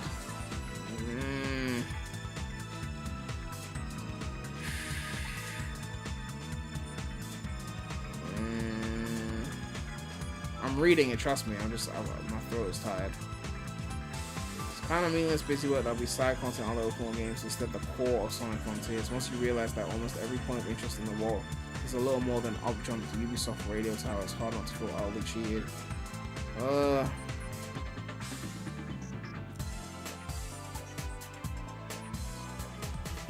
Look.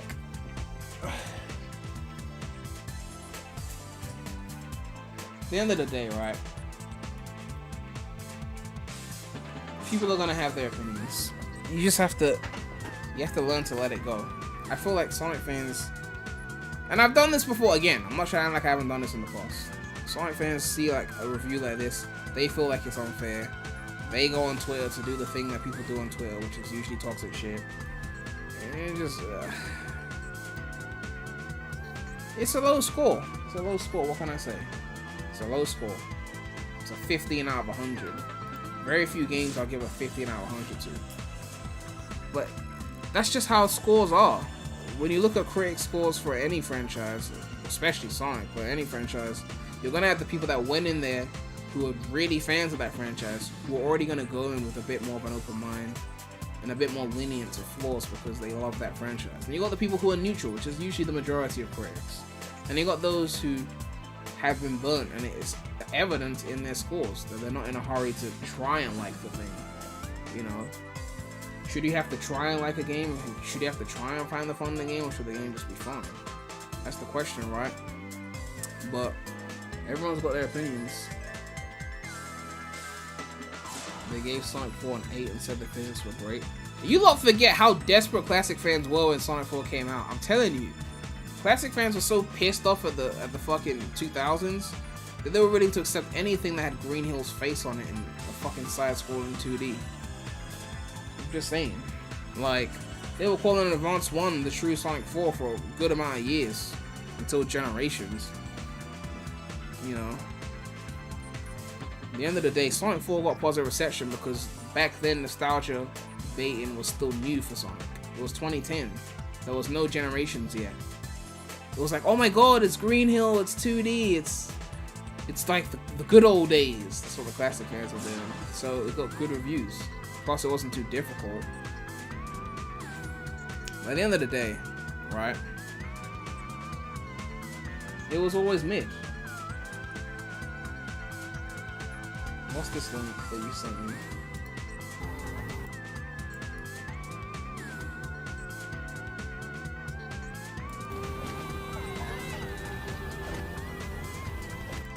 Sonic bouncing? What is that?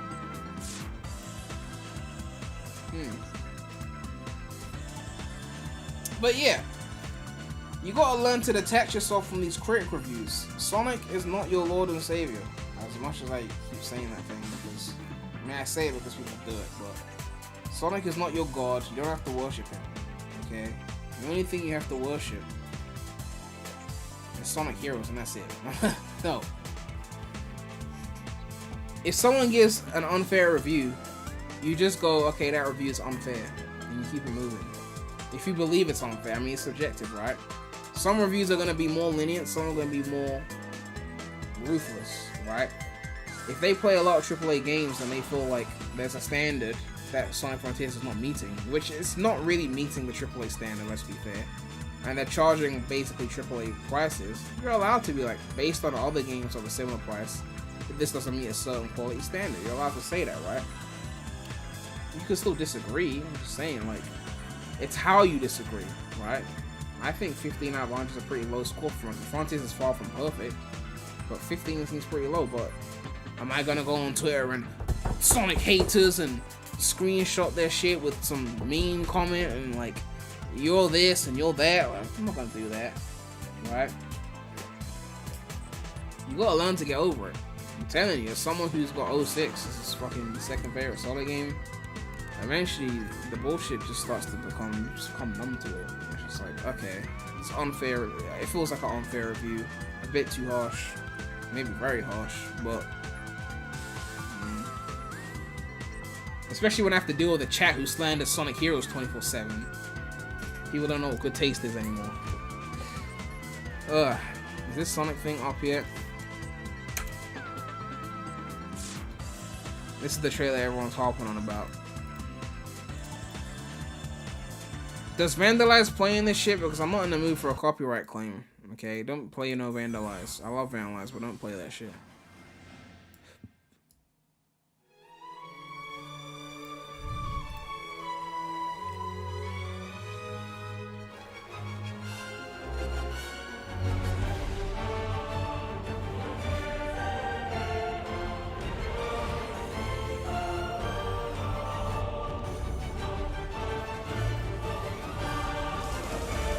I'm assuming this is Monster Hunter music. I don't play that.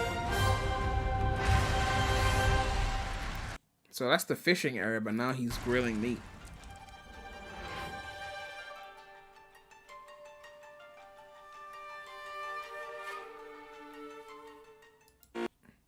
I love when companies do this shit. It's like they have these curated like pictures of like high scoring reviews. You know, it's kind of interesting. I mean, it's marketing, so I don't blame them.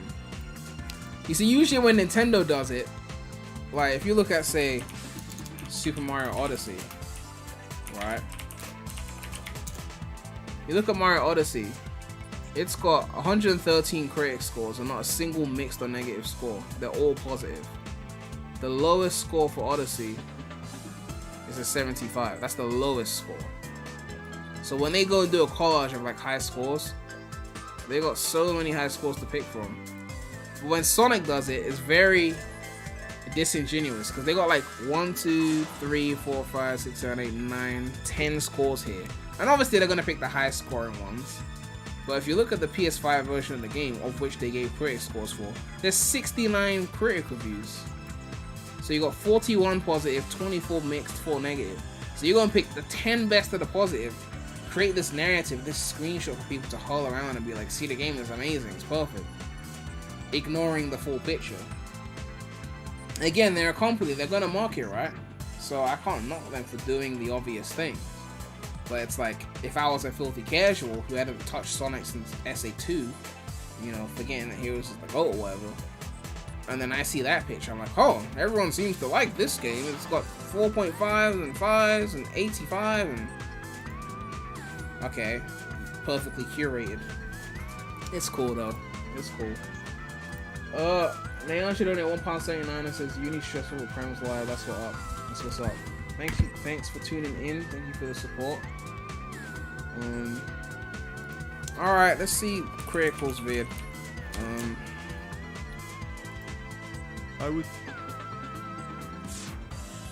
Is it the Moist Meter video? Is it this one? Because I think this is a gameplay video because I saw some of this.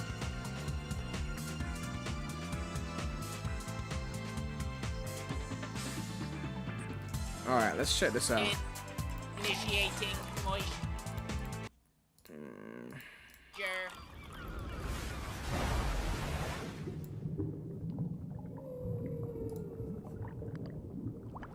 Welcome to the Moist Meter. Today we're taking a look at Sonic Frontiers. Now, I was very public about how awful I thought the early trailers for this game looked. Yeah, he did make a video talk about how the game looked bad in the early, when we got the first reveal. And I'm happy to say I was pleasantly surprised with how the game actually turned out. So, let's just get into it right away.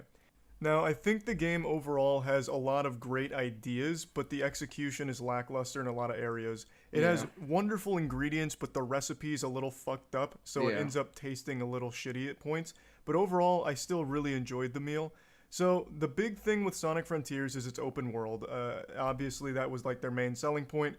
And it was the most concerning thing for me. From all of the early footage, it looked like a bland, empty, lifeless open world with nothing to do, nothing in it, and then just random obstacles thrown all over the place for some rails to grind and some pads to bounce off of with no rhyme or reason.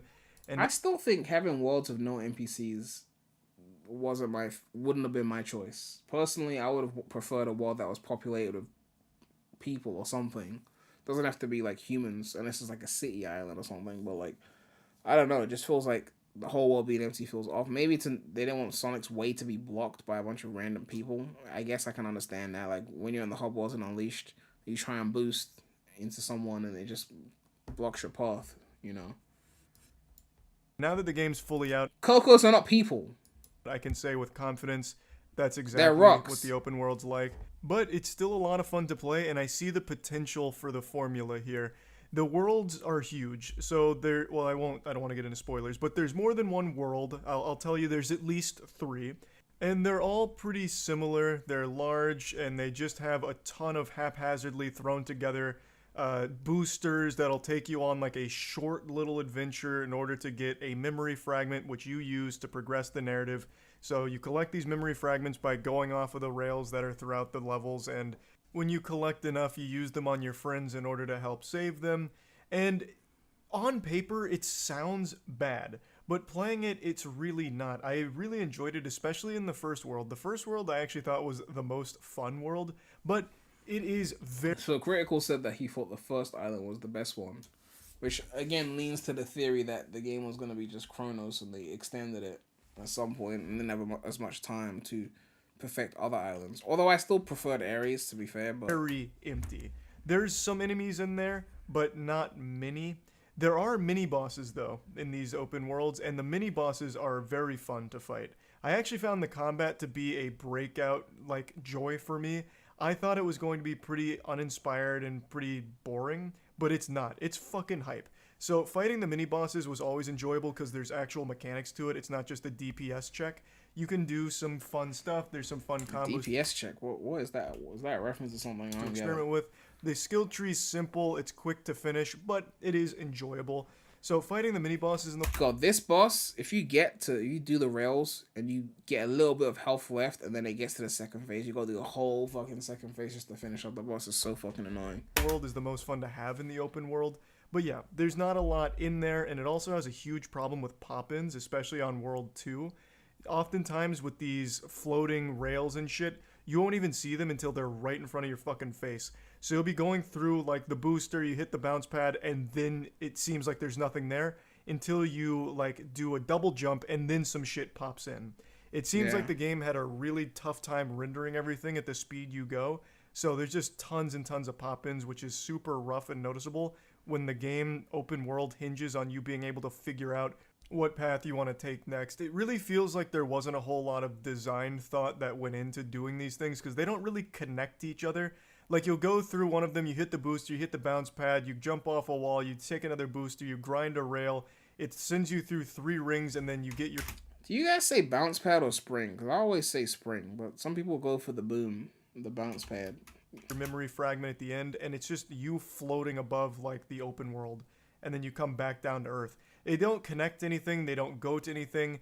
Like in most games, there's a rhyme and there's a reason for why things are placed where they are. Here, it just seems like they dumped a ton of these assets all over the place in order to make you farm these memories.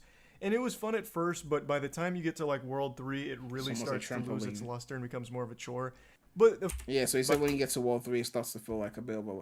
You are essentially doing the same thing over and over again, which a lot of open worlds do this, but you gotta find ways to spice things up. Like if you played Assassin's Creed Ezio Trilogy, they have different ways to spice up the missions. Like sometimes it's just tail them for a bit without getting detected and then assassinate.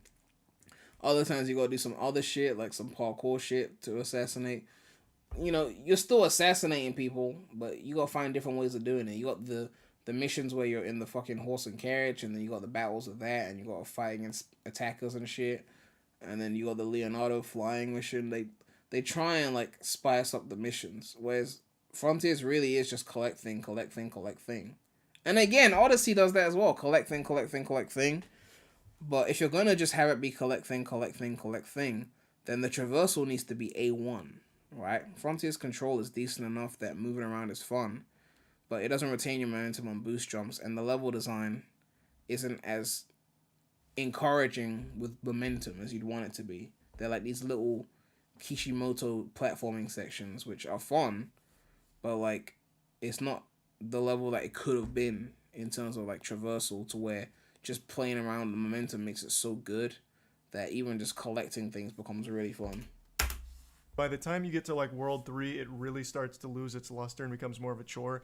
But of course, they're not the only thing in the open world, like I mentioned. There's also a fun progression system where you can... And to Frontiers' credit, obviously they got the puzzles and they got things that spice it up, like the side stuff. But a lot of the puzzles were not talking about the puzzles in the open zone, but like the ones in the main story. A lot of them were a bit like annoying.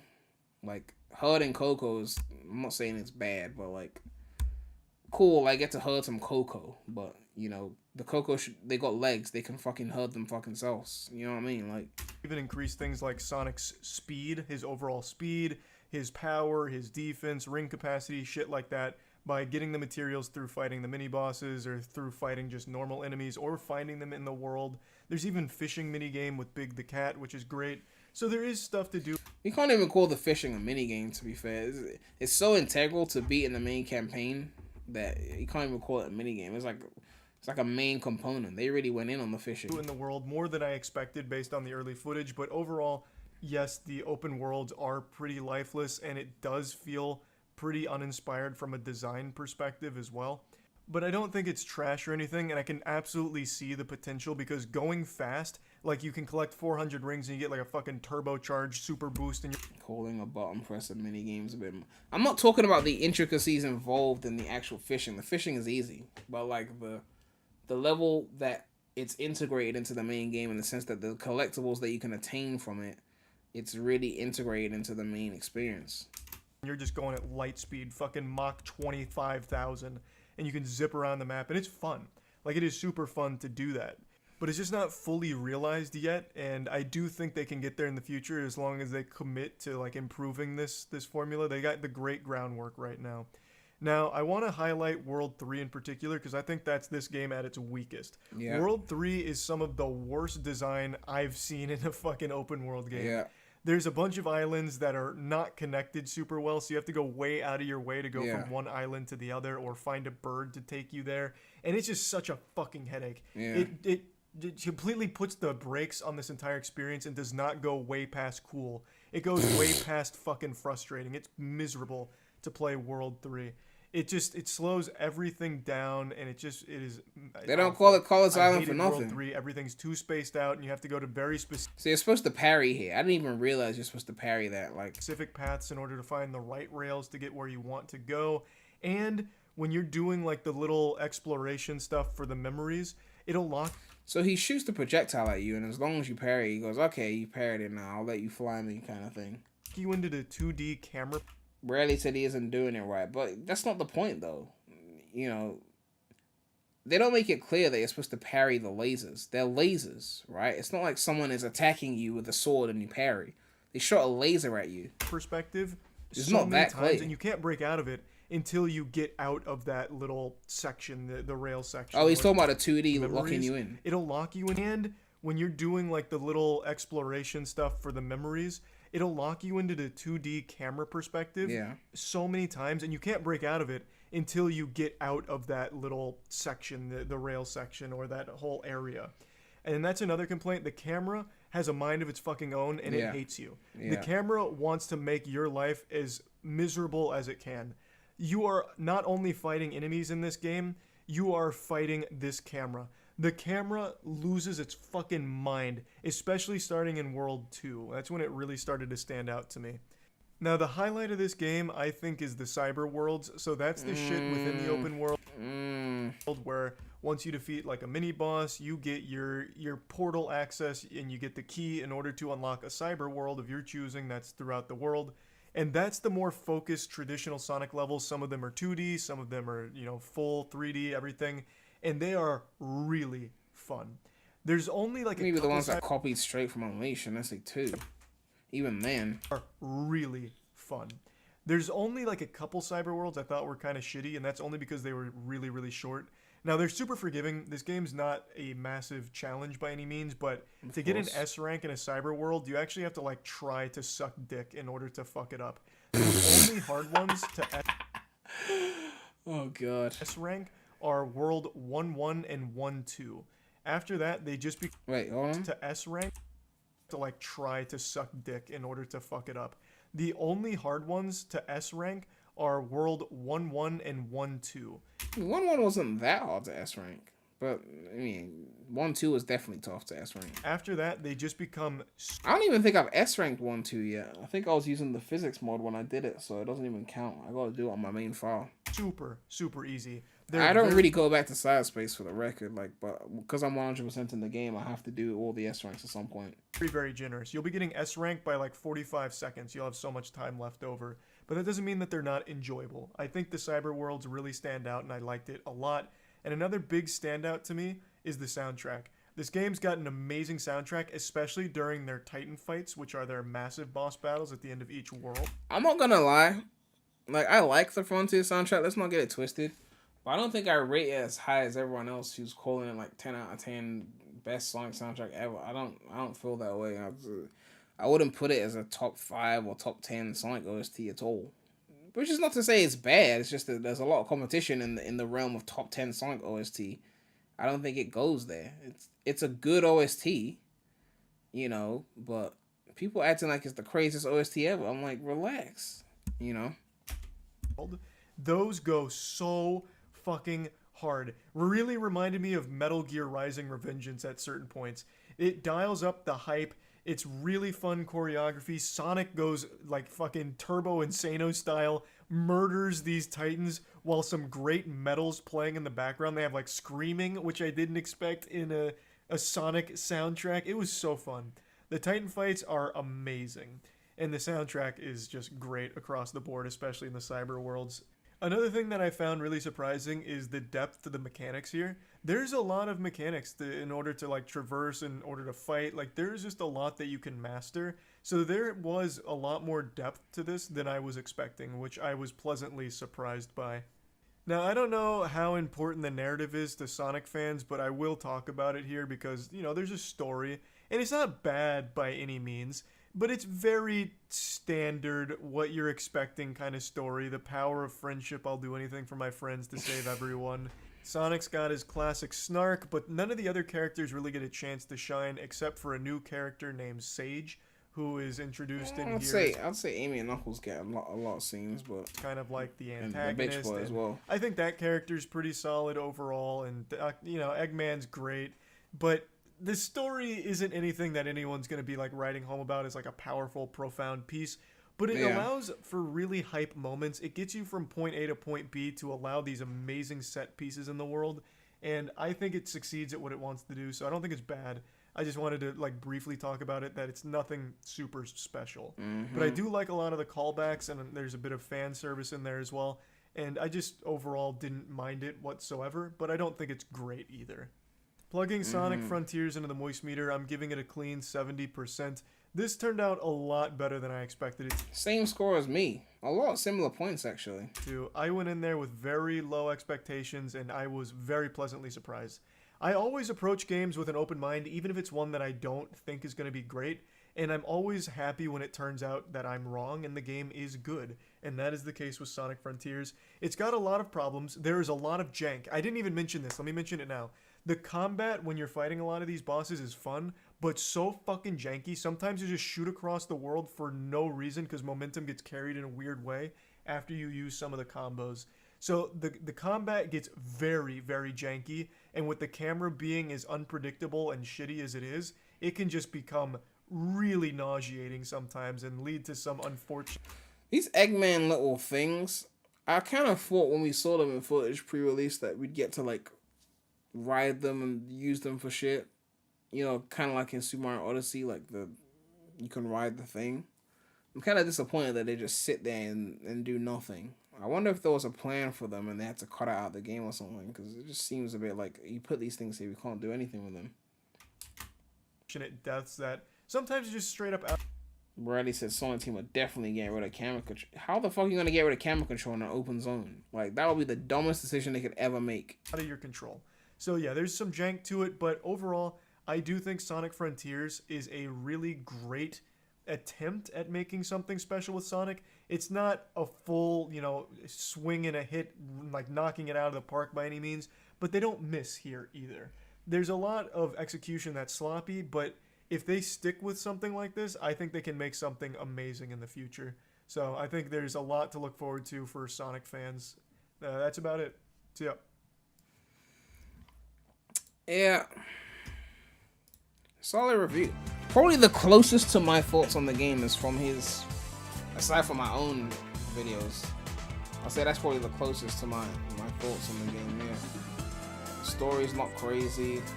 There's some jank, but it still works. It seems like it'll be boring, but actually surprisingly works. Third island is obviously the worst island.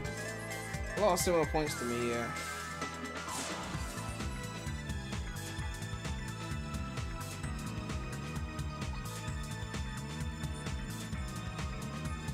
Triple Jazz says, watch my video.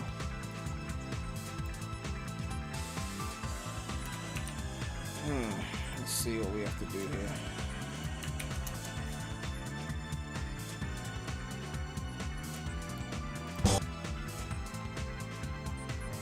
I don't see a Frontiers review 1 month ago. Yeah, I don't see anything.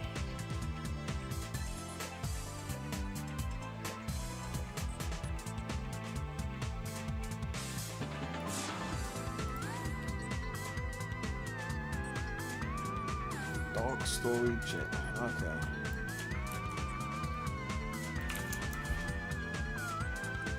Five days ago. Alright. I don't know who this person is for the record, so, you know, I think some people in the chat know who it is. I don't know. So I'm just watching it. The game for what it is, not what you guys want it to be, not the future, not the sequel. I'm judging the game for what it is, not how they... When you hear that, you already know the review's gonna be it's gonna be ruthless. When you start with that, you're like, yeah, this is not about to be a... Yeah, it's got flaws, but it's still a 9. It's not about to be one of them ones. So, like, you already know.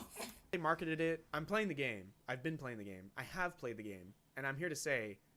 It says thoughts and first impressions, right? So it's not a review because it doesn't say I've beaten the game. It says I played it. I've been playing the game. I have played the game. And I'm here to say that Sonic Frontiers is at best a 6 out of 10. These are my honest thoughts. Woo! Straight to it. You can watch the VOD here, by the way, and I encourage you to because I'm not as negative as I was before the game came out. The reason I nitpick is because I don't want Sonic to be a critical 7 out of 10. I want him to be a 9 or 10 out of 10. And a lot of those nitpicks that I make are polish issues that I think could push the game way high above its weight class. But there are just some really glaring problems with Frontiers as it is. I'm not settling for, this is a foundation, the next one will be better. I'm kind of tired of that as a fandom, to just think that this is what we deserve and this is what... Yeah, you can't be playing the foundation excuse on a lot of these things because it's too late for it to be a foundation. Open world games have existed for years. You know, original open world games are like GTA 3 and like 01, but like the later like Skyrim era open world games, Assassin's Creed, Ezio Trilogy, that's been around since the late 2000s. The formula has been there. Everything you need to copy is there. Right? Breath of the Wild is that all these things are there. It's clear that what they needed was more time or more budget and more manpower, because to call it a foundation and that the second one will be better, it's not fair when clearly they could have made this one better. You know, we can all make videos on what they should improve for Sonic Frontiers 2, but what the fuck? They could patch this game and fix some of the issues we're talking about now. They could add in momentum with boost jumping now as a patch for this game. They could add in photo mode as a patch for this game. They could add in New Game Plus as a patch for this game. They could even tweak the design of Uranus and Rhea Island as a patch for this game. They could fix 90% of the things we're talking about in this game and not the next one, if they wanted to. I mean, Cyberpunk is a perfect example of a game that released in a state that was not the greatest, let's be real. And what did they do? They spent like, how many years this game been out? Like a year, 2 years? They patching that shit. And now it's in a state that people consider to be pretty good. Right? No Man's Sky as well. Released in a state that was not the greatest. They came back and they worked on it. Sega, like, we've already made our money. We're just going to discount it for the holidays. And then people are going to buy it. Right? They could fix a lot of our issues now. I'm not saying they could fix the entirety of Chaos Island without, like, completely tweaking it. They might have to take the L on that one. But, like, they could make Rio and Uranus look original. They could add original music for that. New Game Plus, they could add photo mode. They can add, not locking you into 2D, at least in Chaos Island. Like, let you get out of the 2D sections easily or something. If they wanted to make Chaos Island less haphazard, they could even add some rails for that. You know, they could add some multiplayer if they wanted to really take it there. Like, all these things could be done. Will they do it? I don't know. I'm just saying. A lot of the things that mods are already doing should have been done by... what's another issue? The leveling up system with the Coco. One of them, they just collect the seeds, level up straight for you. The other, they make you one by one level up the speed and the ring energy. One by fucking one. Mods have already fixed that, but I'm saying that should have been a patch for the game. Why is it taking so fucking long to level up the speed and the ring with that menu when the blue seeds and the other shit is quick? So, Bradley, what do you mean stop going into tangents? If you want to watch the video, click on the video and watch it yourself. The fuck? Oh, damn. We need is just another 7 out of 10. Well, it's better than a 6 out of 10. Well, it's better. It's not a tangent. I was directly referencing the point that was being made in the video. God, get back to the Sonic. Prem, you're talking too much. Sharing too many opinions. Better than Forces. The rules of momentum in Frontiers are all over the place. Jumping off a rail gives you momentum, but jumping on the ground ruins all momentum. Yeah, that's an issue. I don't know why this is the case. It feels really bad. The rules of the physics need to be consistent between the cyber stage and open world levels. And that's separating the physics from the open zone to the cyberspace. The only legitimate reason I can think of for that is to keep the rankings intact. That's it. You know, and that is a legitimate reason. But to have two different sets of physics for the same character is always going to be weird. When people are getting used to one set of physics, then you change it in cyberspace. You know? I'm not saying they should have forfeited the rankings because of it. You know? But maybe there was a better way to have done that. I don't know. I don't know how else you could do that, to be honest, while keeping the rankings fair, unless you tweak the ranking time based on what physics sliders you got. But I don't know.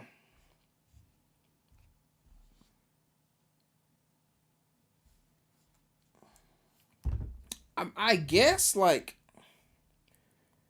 what you could do is I don't know.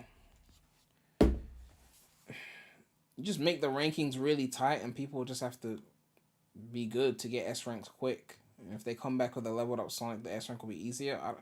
There's no perfect solution for that, honestly. But having two sets of physics is definitely not the way I would have gone.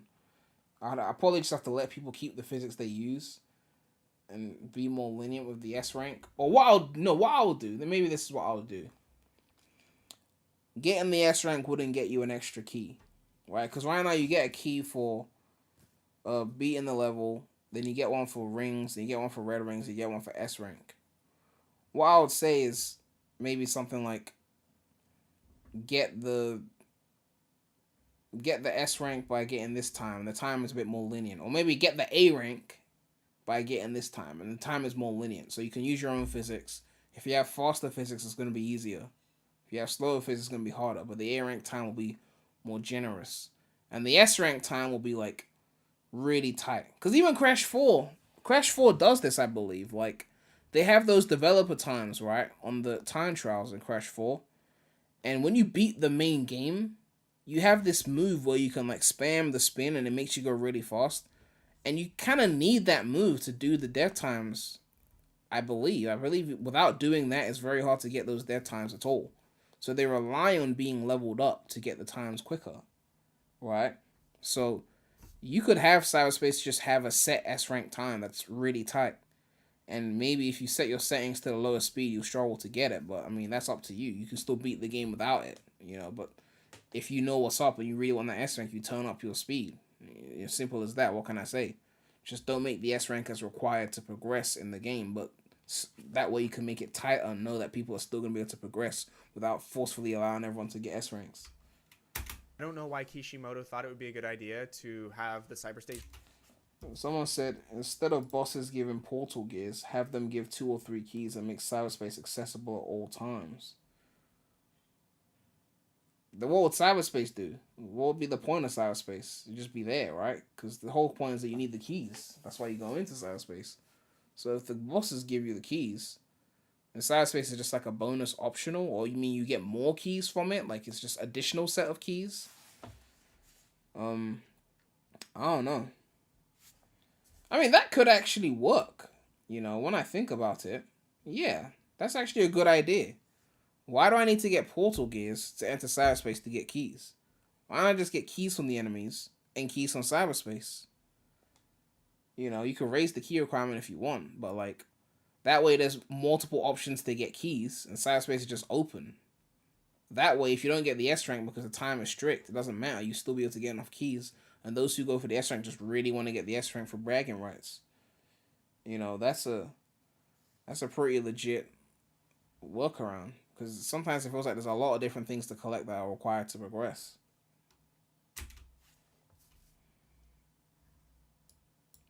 Someone said Sonic Frontiers is a Generations where the story actually makes sense. I don't understand how it was hard for you to follow Generations' basic art story. It was very simple what was going on there, you know. I don't see how you can say that Frontier's story makes more sense than Gen's story. Which one you prefer is different, but sense? I asked people what the fucking Zap logo means, and people still don't know after beating the game. What does the Zap logo mean? Tell me what the Zap logo means, if it makes so much sense. These levels control completely differently than the open world.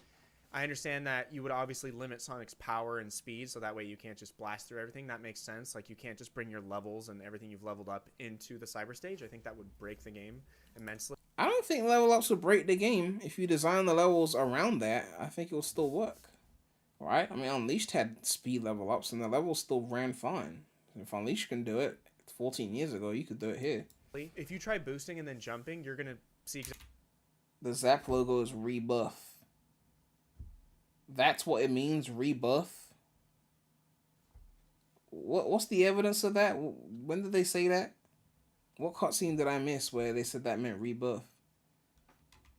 Exactly what I'm talking about. The jump is really my biggest problem with the way Sonic controls right now.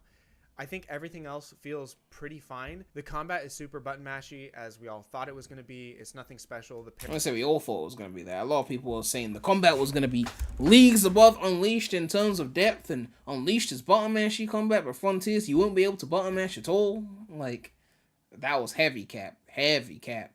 Okay. Cap was so heavy I didn't even want to put it on my head. I was shrinking. But... God damn, like, they were going in on the Unleashed combat. They were slandering the fuck out of it, and it's like, auto combo, parry, hold, done. Parry is a joke. You can just hold it down, it'll do it by itself. It's baby's first Devil May Cry. We all know this. And that's fine. There's not a lot of depth to the combat. A lot of people were saying that it's the best part of the game. That's a really low bar, I think. It's just really simple. I actually think the open world design and the gameplay loops are the best part about Frontiers. And again, that's not me saying the combat is bad. I mean, again, it's not as intricate as combat from other games, but I wasn't expecting it to be. So for what it was cool. You throw some combos on, he wails on enemies. It's cool. Same with Unleashed. It's not crazy combat. You've got some fun bosses. It's fun, but I said this before in one of my videos. Where's the video? It's such an important video that I always bring it up. Where is it? I said, where is it? Can Sonic Frontiers be fun or good without momentum? I said in this video, the games have multiple different things in them. Like, Frontiers is a platformer, it's got fishing in it, it's got combat in it, right? You can be a jack of all trades, but you gotta be a master of something. Right, that's one of the big things I said in this video. You can watch the video if you want. You gotta be a master of something. So if you're gonna be a platformer that has combat, you don't need to have Devil May Cry combat. You don't have to have God of War, Spider-Man combat. Just have decent combat, right? But if you're a platformer, then your platforming's gotta be fire, right? If it's a Sonic game, the Sonic platforming's gotta be fire. Don't fuck that up. Not to say they fucked it up. It could have been better, but they didn't fuck it up. I'm just saying, like, you gotta have something that stands out. Not everything can be jack of all trades platforming, jack of all trades combat, jack of all trades graphics or whatever. You gotta have something that's like, this thing I'm doing here is better than what other games have done, right? So, like, when you play Mario Odyssey, you don't go into Odyssey thinking the combat is superior to other games. No, it's not. It's Odyssey. But the platforming is good. It's really solid platforming. The exploration factor is good, looking for the moons. You know, they get things right. Doesn't mean it's the best at everything. It's not the best at graphics, not the best at combat. But it's got its thing that it does properly, right? Environment's beautiful, you know. I was having a ton of fun running around, collecting stuff mindlessly, and kind of just looking for the next sort of set piece moment, and just kind of trying my best to chain those together. There's something really special about being able to move Sonic freely. And this is my biggest problem with the boost games, is that it feels like an on-rails experience and then a claustrophobic one. I'm enjoying myself because the camera, and I like to harp on cameras, okay? The camera is actually really decent. Again, this is obviously subjective. I like the on-rails boost levels. Not to say I prefer them to like the adventure stuff, like Adventure 1 or even Heroes. But, you know, I wasn't as mad at the on-rails thing as a lot of other people were. Because a lot of people came from like Adventure 1 where you could go wherever you wanted in the hub worlds. And the on-rails thing felt like a downgrade. To me, it was just different. It wasn't a downgrade per se. You know, it had its own vision, its own style. And I guess what you prefer is up to you, but, you know. It's frustrating to fight it sometimes, but in terms of like how much of the world you can see, for example, in previous titles, when you boost, the camera zooms in into like a claustrophobic, so I see less of the level the faster I'm going. The faster you go in a Sonic game, the more you should be able to see, so you can react to stuff. I actually like when Sonic is closer to the screen, like in linear levels. Obviously not in an open zone, but like when Sonic is close to the screen, like he was in Unleashed and Generations, I actually prefer that, in my opinion. And I feel like Frontiers does that pretty well. Even in the Cyberstage 2D levels, I feel like the camera is, I think the camera is zoomed out quite far back that you can react to stuff oncoming. And a lot of times I don't even need to repeat 2D Cyberstage stages because I can see everything and I can actually get everything. And that feels really good. The camera's distance to Sonic is right where it should be in an open world and a 2D Sonic game. That being said, I want all 2D removed from future 3D games. I don't think... Yeah, that's never gonna happen.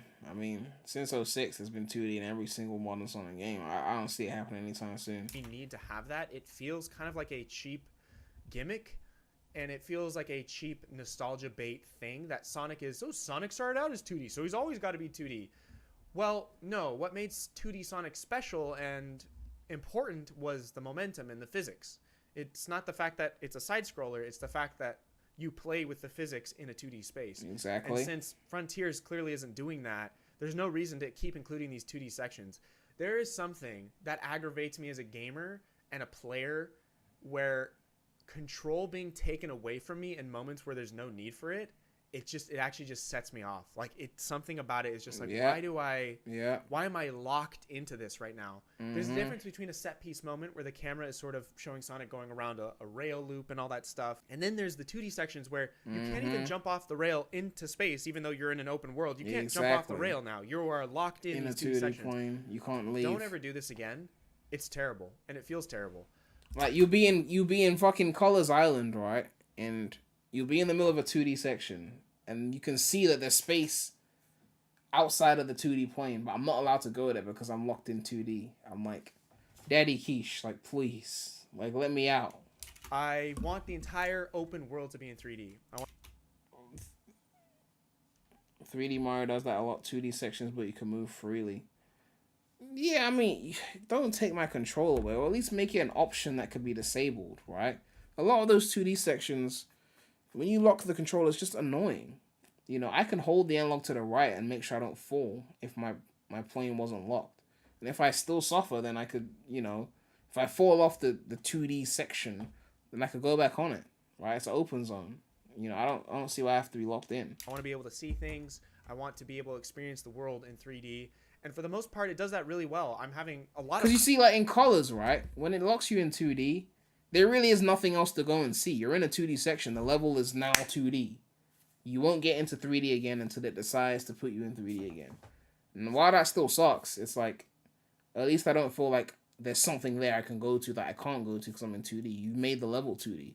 But in the open zone, it will lock you in 2D, and then there's shit you can see in the background. Like, I used to be able to go there, now I can't. I'm locked in. Fun just running around looking for stuff. I actually think it's fun, but it's really bad too. Because the character controller, it's got to go. The next major open world Frontiers-ish Strand-type Sonic game needs to do 3 big things, okay? We got to get a new engine, because that pop-in is completely unacceptable. And it's just an engine limitation. It's clear that the Hedgehog engine has met its match. And yeah, I mean, there were clips from... I think people were trying to prove a point. I saw, like, clips from other meta-era Sonic games that had the same pop-in issues. But we didn't notice because it only applies to certain objects and there were linear levels, so it wasn't as noticeable. But obviously, in an open zone, you notice it more. And it looks ugly. And that's just the fault of them trying to work on games that run on the Switch first, right? If they had just made an engine for like PS... If it was back to the 2000s, back in my day, where they just said, fuck Nintendo, their shit's weaker. We're just gonna fucking make separate games for Nintendo and focus our big budgets on AAA experiences for Sonic on PS3 and Xbox 360. Of course, they released 06, so I mean, they weren't that motivated. But in terms of like graphically, like 06 and Unleashed were games that clearly were not going to run on the Wii in that state. You know, they had to make separate versions of Unleashed. They didn't bother with a separate version of 06. They made Secret Rings or whatever, but they just said... They could have just said, fuck Switch, we're going to make Frontiers for PS5, you know, Xbox Series, and that's it. You know, because they started the game in 2017. Forces came out 2017. They would have known next gen was coming out within 3 years, 2020. They could have just said, fuck it, we're making it for PS5 and Series X only. If you're on Switch, you're on PS4, you're on Xbox One, shut the fuck up and upgrade. We ain't got time for you. And the game would have been better for it. Focus on 2 systems and PC, obviously, because Master Race. Focus on 2 systems. Graphics are gonna be next level. There would have been no popping, right? It would have been a better game as a result. Would it have been on everything? No. But at least on the systems it was on, you'd be like, this shit is pushing graphical fidelity. You know, they probably still would have rushed it out because they're Sega, but it would have still been a better product overall. Just that people on Switch would be complaining that the latest next-gen game doesn't run on my Switch. Well, get a better console then. I'm sorry, what can I say? If you're on PS4, you have to wait. What can I say? Right? They need to push graphics. Because if they take another 5 years to make the next game, by then there'll be PS6. But PS6 will be new. So then they won't even make it a PS6 exclusive. It will have to run on PS5. So it won't even be next-gen then. And then we're back in the same cycle. God of War Ragnarok came on PS4 and doesn't have that problem. Well, that's a first-party game. First-party always use their hardware better. And on top of that, PS4 is still way more powerful than the Switch, either way. So, again, if they had just cut out the Switch, they would already been in a way better position. I'm just saying if they cut out Switch and previous gen, because you remember, this is the same Sega that they had to release multiple versions of this game. It has to run on PS5, has to run on Series X, and mandatory thanks to Xbox. If it's running on Series X, it also has to run on Series S. That's 3 versions of the game. 4 when you include PC. Then it's got to run on PS4, Xbox One, that's 6 versions, PS4 Pro, that's 7, Xbox One X, that's 8, and then Switch, that's 9 platforms to run this fucking game. When the fuck are they going to do anything? I'm not trying to defend them, please. I'm just saying. If they just said, fuck all the PS4, PS4 Pro, Xbox One, Xbox One X, Switch, PS5, Series X, PC, done. Just focus on 3 versions. 9 versions of the fucking game. Focus on 3. People will get left out. They'll eventually upgrade and they'll get it. Right? They'll eventually get a PC. They'll eventually get either the next-gen PlayStation or Xbox. You can't only be on Nintendo when we know they've got inferior hardware. So eventually they'll get it. Right? Focus on those platforms and just make it the best it can be on those platforms. You're going to get better graphics as a result. Less issues like popping. You're going to develop an engine that actually runs on the latest shit instead of something that can run on the fucking Switch. You get a better game as a result. Right? Plenty of Nintendo Switch owners have got PlayStations or Xboxes or PCs or something. You know, maybe the kids who don't have other platforms because they got to beg their parents for one thing and they get that one thing and they're stuck with it, right? You beg your parents for an Xbox, they're probably not going to get your PlayStation as well unless you really getting it in like that, you know. But Gotham Knights is a next-gen exclusive and looks current-gen. Well, I mean, there's plenty of examples of developers who still have a next-gen exclusive and still fumble the bag. But in reality, Gotham Knights was supposed to come out on last gen as well, and then they cancelled the last gen port because their shit was so poorly optimized. And that's their fault. Either they needed more time or more budget or whatever to make their shit run at 60 FPS. Because that game is so CPU bottlenecked, it's just ridiculous. So, again, Sega are not the only developers to fuck up on shit like this. You know, I'm just saying that focusing on 9 versions of a game, I wonder what the sales figures are for them to really justify. I don't know what the sales figures are All I know is when I look at the Metacritic scores, PS4's only got one critic review. No one gives a fuck, right? And as for the user scores, I'm sure that's just Sonic fans just giving it 10s on every single platform because they want to see high scores. Xbox One, no critic has reviewed on Xbox One. Everyone's reviewing on PC, PS5, Switch, and Series X. So, obviously Switch, you know, that's a big one for them because of Nintendo. I'm just saying, like, at the end of the day, in the mid-2000s, they were more likely to cut off the previous hardware and just focus on the new. And look, there would have never been an Unleashed had they been like, oh, the game needs to run on the Wii, right? Because back then they'll get separate teams, so you had Unleashed, which was a separate version of the game entirely. But it's like now they don't want anyone to be left out. You know, they're not gonna do the separate game thing. So they're like, okay, fine, we'll have to make sure it runs on the Switch, the same game. Even if it looks ugly, it's the same game. If they had just not put it on Switch and put it on everything else, it would have been better as a result. That's all I'm saying. Using old hardware holding you back.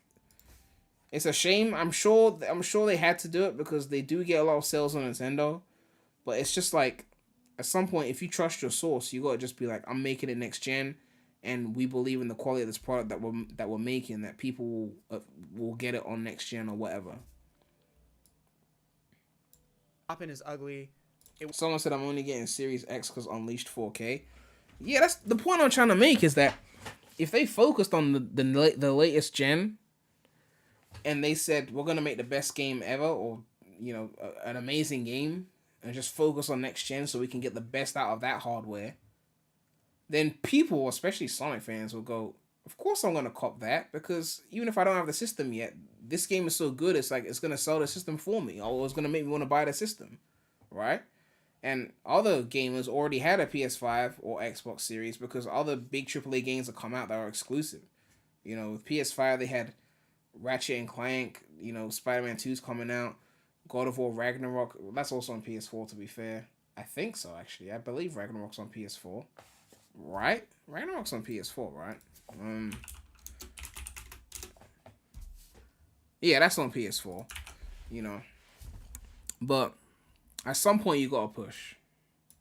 It wasn't built for an open world, and it shows. My worry is that Sonic Team is going to keep running with this engine into the ground when they could be using, like, I don't know, reach out to Square Enix for their engine that they're using in Forspoken, or reach out to, I don't know, Unreal.com and download Unreal Engine 5 and make a game in that. Essentially, Frontiers is just a bunch of prefabs littered throughout an open world space. It's not really that architected, you know, there's not really that much special stuff going on, and that's something I'll get to in a little bit. But you have a bunch of prefabs. You have rails, springs, boost pads, breakable boxes, just littered throughout the space, okay? And these like sort of set piece moments.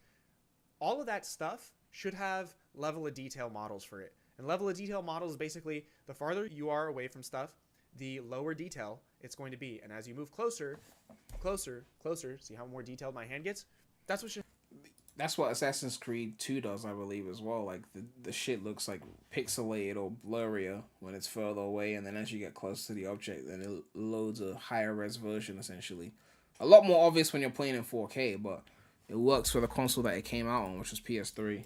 Should happen in a video game. Someone said that it's probably just one person, and he's probably like 12 years old, and he doesn't really have a functioning brain. But one person said, like, oh, all games have pop-in. It's not entirely true. Some games solve pop-in by having objects sort of fade into view, and then once you see them in view, they begin to upgrade in detail as they get closer to you. But there are solutions we found, and it's 2022 now. Did I speed up the video? No, person just talks fast, you know.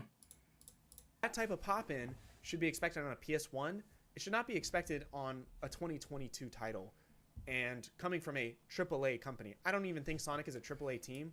I think someone said I prefer everything fitting into the environment more games like SA2 and Heroes.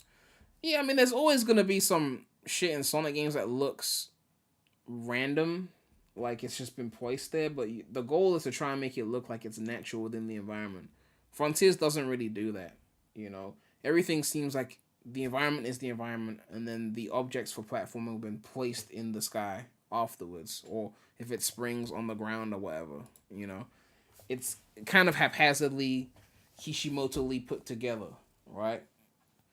And definitely from a visual standpoint, it's a con. When you actually playing the game, it still works. It's still fine.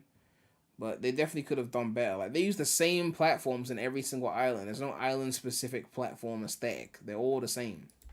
I think Sonic Team is a AA team. Part of the reason I say that is just because of the lack of polish all around in the game.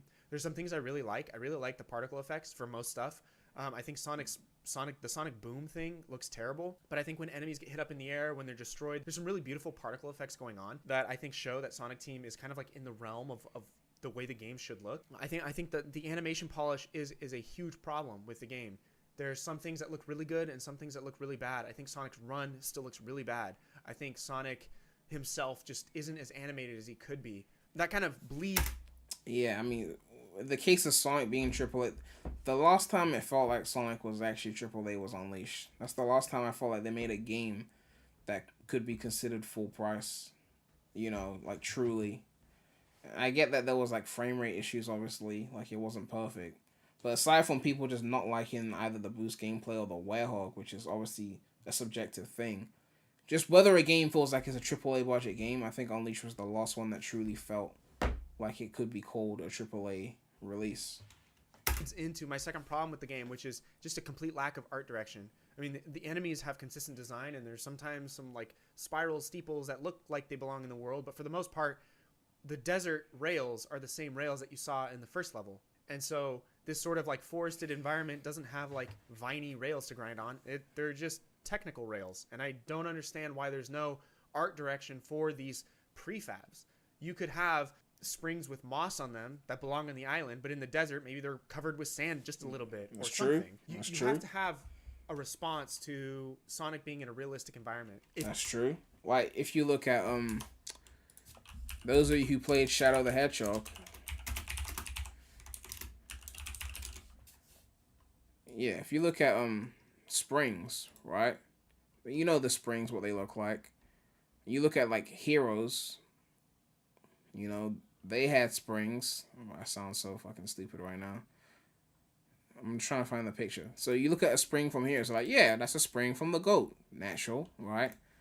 Then you go into like Shadow the Hedgehog and it's like, ooh, grits, edge. Oh, look at the dirt, look at the green in the fucking middle. It's like, yeah, that's a Sonic spring, but like, ooh, like, you know, there's like an attempt to like be like, yeah, it's a spring, but like, this is a clean looking spring. This is like fresh from the factory spring.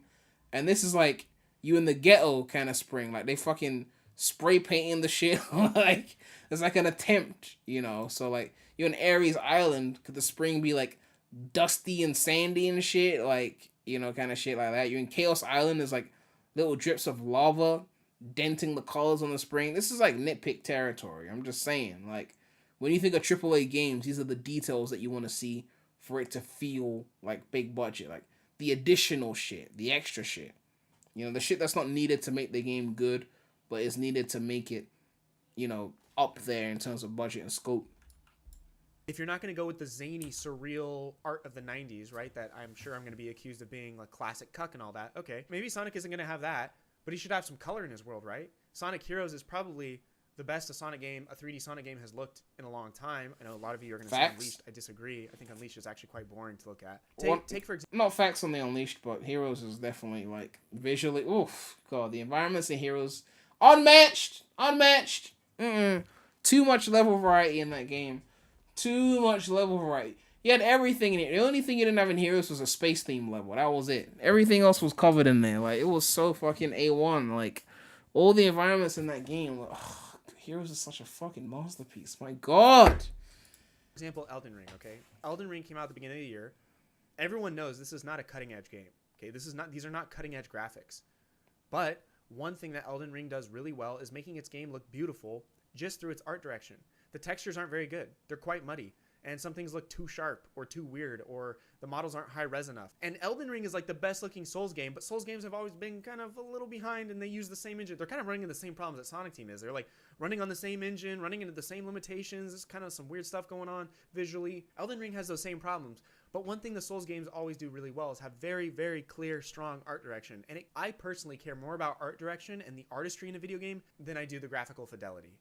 And it's that simple for me. So I don't understand why Sonic Team would lean on a more realistic approach if they can't even get photorealistic textures in the Sonic game. I mean, these are abysmal looking 2022 textures. If you're not going to make an incredibly cutting edge, beautiful, photorealistic Sonic game, you're going to go with this like sort of middle of the road. It's like an HD version of Sonic Adventure, but not really, because there's no artistry. Like, what exactly are you doing? And this is one of my biggest problems with the game right now, is it's just kind of ugly to look at. I don't think anything is that pretty. There's nothing I'm gonna say it looks ugly, but you know, striking about these environments, really. There's nothing thematic about the gimmicks that are going on. There's nothing thematic about the way things look in the environment. So I imagine that every island is going to have these floating rails everywhere. It's the same floating rails. There's no theme, there's no art direction going on with... Like, the thing about the floating rails is, while it's always been a thing in Sonic games that they've had floating rails, the levels were linear before, so you didn't really get to stare at them the same way. Like, if you're playing, you know, let's give an example. Let's go to Adventure 2 Final Rush, right? There's floating rails here. And it's always going to be weird to see floating rails in the sky. You can't deny that. But in Frontiers, you'll be on the ground and you'll see the floating rail in the sky just floating there. Because you're not in the sky with the rail, it makes it seem just like a random floating L, right? Here, at least you're interacting with it as you're seeing it, and it's connecting to the ground that you're standing on. So it has some kind of like rhyme or reason. And you see like they got these little lines here, the edge of the platform, almost as if to suggest that maybe these lines are helping the things stay up, like it's keeping everything in the sky or something. Like there's some kind of like structure to it. It's not perfect, definitely not perfect, but you're gonna dwell on it a lot less than if you're on the ground somewhere just staring at the floating rails in the sky. You know, again, this is, for me, it's a nitpick, but it's just kind of a point I'm trying to like point out. Like, the rails could have been connected to something. They could have even had some kind of fake flying device. Like, imagine the rails were connected to some hovering thing that made it seem like the rails were staying up because something was keeping it up, kind of thing. Do you know what I mean? Let's look at Rail Canyon for a sec. So you got these floating rails, and it's pretty clear that they're just floating in the sky. But again, if you were on the ground looking at them, it would look even weirder. See, all you can see right now is what's right in front of you.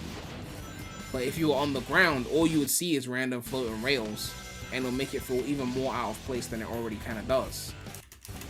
But like, even if you look here, see they've got this this thing that connects here. It's like it's trying to integrate it in the environment. Again, it's not perfect, but it makes it feel like it's actually part of the environment, and then it connects to the actual ground.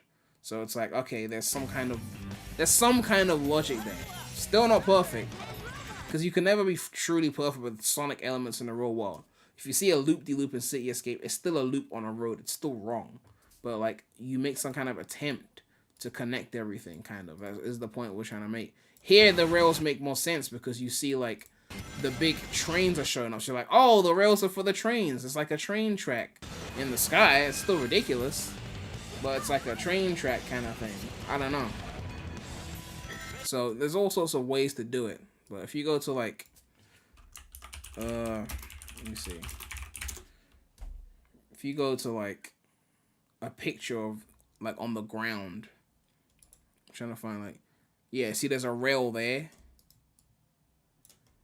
It's just kind of like, okay, rail exists, float, you know, put like a little thing under it that makes it seem like there's like it's hovering or something. Like, okay, something's keeping it up there, right?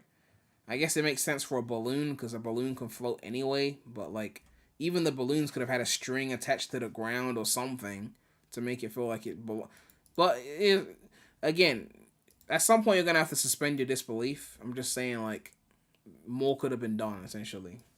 These gimmicks, that's inexcusable. That needs to change. That can't happen again. And frankly, the story and the dialogue, it's really cringy. It's super cringy. You know, like, I'm not here for the story that much. I don't think Sage is a very compelling villain. I think the tone is all over the place. There was a moment on the first island, and there's just a track that starts playing that sounds like it's straight out of Mario Party all of a sudden. Your times will fail the quest. Boosting and dodging are not available. Oh god, my What is arch this nemesis. My arch nemesis. Is this a Mario Party game now? You know, I have these piano noises like doom doom doom doom doom doom doom doom doom, and then all of a sudden it's like that. She's not a villain though, but the whole story was that Sage was supposed to be seen as a villain, but then she wasn't a villain, right? That's kind of the whole thing. It's a tonal disconnect for me. I think Sonic would do better with a more jovial tone, frankly. The OVA struck a great balance between being jovial and serious and Saturday morning cartoon, right? Like the OVA is this sort of like shonen-esque, but not too serious and not too like cringy take on the Sonic universe that I think really fits the franchise. But then I actually think of like Sonic Heroes. Sonic Heroes was this sort of like, you know, power of friendship, but we're gonna defeat the odds and we gotta defeat Metal Sonic, and like there's some really good ideas in Sonic Heroes. Yeah, I think Sonic Team is close to cracking the formula on a really good Sonic title. Part of that is just due to the gameplay loop. I think the gameplay loop is really strong. There's no reason this game should run at 30 frames per second on last gen. I'm sorry, the game is not that pretty to justify that. I think nitpicking and being very critical of... I disagree. I mean, there's a lot of PS4 era games that were not running at consistent 60. Right? A lot. That have similar levels of graphical fidelity. Like on PC and 4K, the game looks pretty, okay? I'm sure the game could have probably hit like 40s on FPS, but they kept it at 30 on last gen, you know? But they could have lowered the resolution to try and push for 60. I don't know. Like, the Steam Deck can run it at 60 if you're willing to lower the resolution, but I don't think it's that outrageous for it to run at 30 on last gen. The polish is what is going to take Sonic Frontiers from being a 6 out of 10 to a 9 out of 10. You got to have better animation polish. If you're going to have one playable character, I expect your character to look like a Pixar movie. So again, Bradley said at least the GOAT runs at 60 FPS on base PS4 and Xbox One. I don't think you can run Heroes on base PS4. It doesn't run on PS4. Even Xbox One, I don't think it does. I think Xbox One... Nah, 360 runs Heroes. I don't think Xbox One runs Heroes. Again, the three big things that Sonic Team needs to fix: move to a new game engine to fix your pop-in and all the rest of your engine limitations. The thing is, by the time they move to a new game engine, and they will, you know, Hedgehog Engine 3, whatever they call it, they'll probably still be behind. Because unless they get AAA budgets, they're always going to be behind. Like Frontiers is graphically superior to any Sonic game that's come before it, right? It's surpassed Unleashed in graphics. But even if they make a new engine for the next game, they'll still be behind, because by the time they do it with whatever budget they got, if it's not AAA budget, then the AAA games are going to be on an even higher standard, and Sonic will still not feel AAA, even if it's surpassing itself. Rework from the ground up your character controller. It is trash. And thirdly, you really, really need to go back to your roots with art direction. Those are the three things Sonic Team needs to work on to impress me for the next Frontiers game, and go play other video games. Listen to other music. Enjoy other franchises. And then other come back to video Sonic and ask games? yourself, what could Sonic be? Other video games? What kind of blasphemy is this? We simp for the Sonic here. We don't compare Sonic to other AAA releases that cost a similar amount of money. No. We compare it solely to what's come before. That way, it's easier to defend. Right? Right, chat?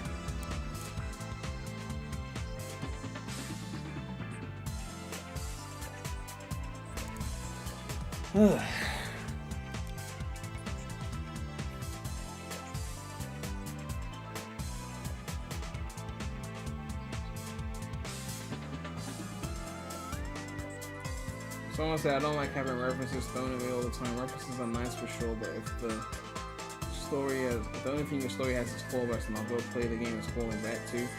I mean, if you're talking about the story, I mean, the callbacks weren't even that all the time. I think people compiled them into like Twitter clips and shit, but when I was playing the game, I didn't even see that many references on my own, you know. So I guess if you put them all together, it seems like a lot. But if you're talking about the level design and the aesthetics in cyberspace, then that's a bit different.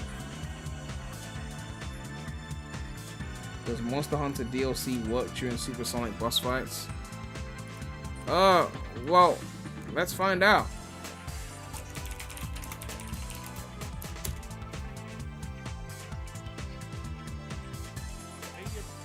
guessing Game Explain would have tested it, right?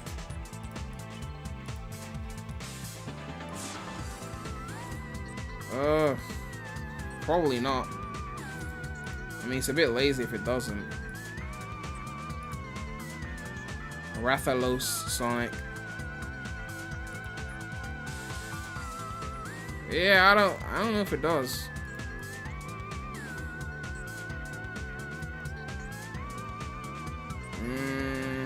Do a stream reading the worst takes on the Steam discussions.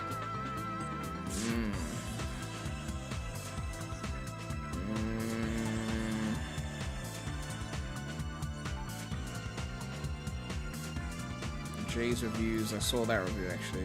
I've already seen that.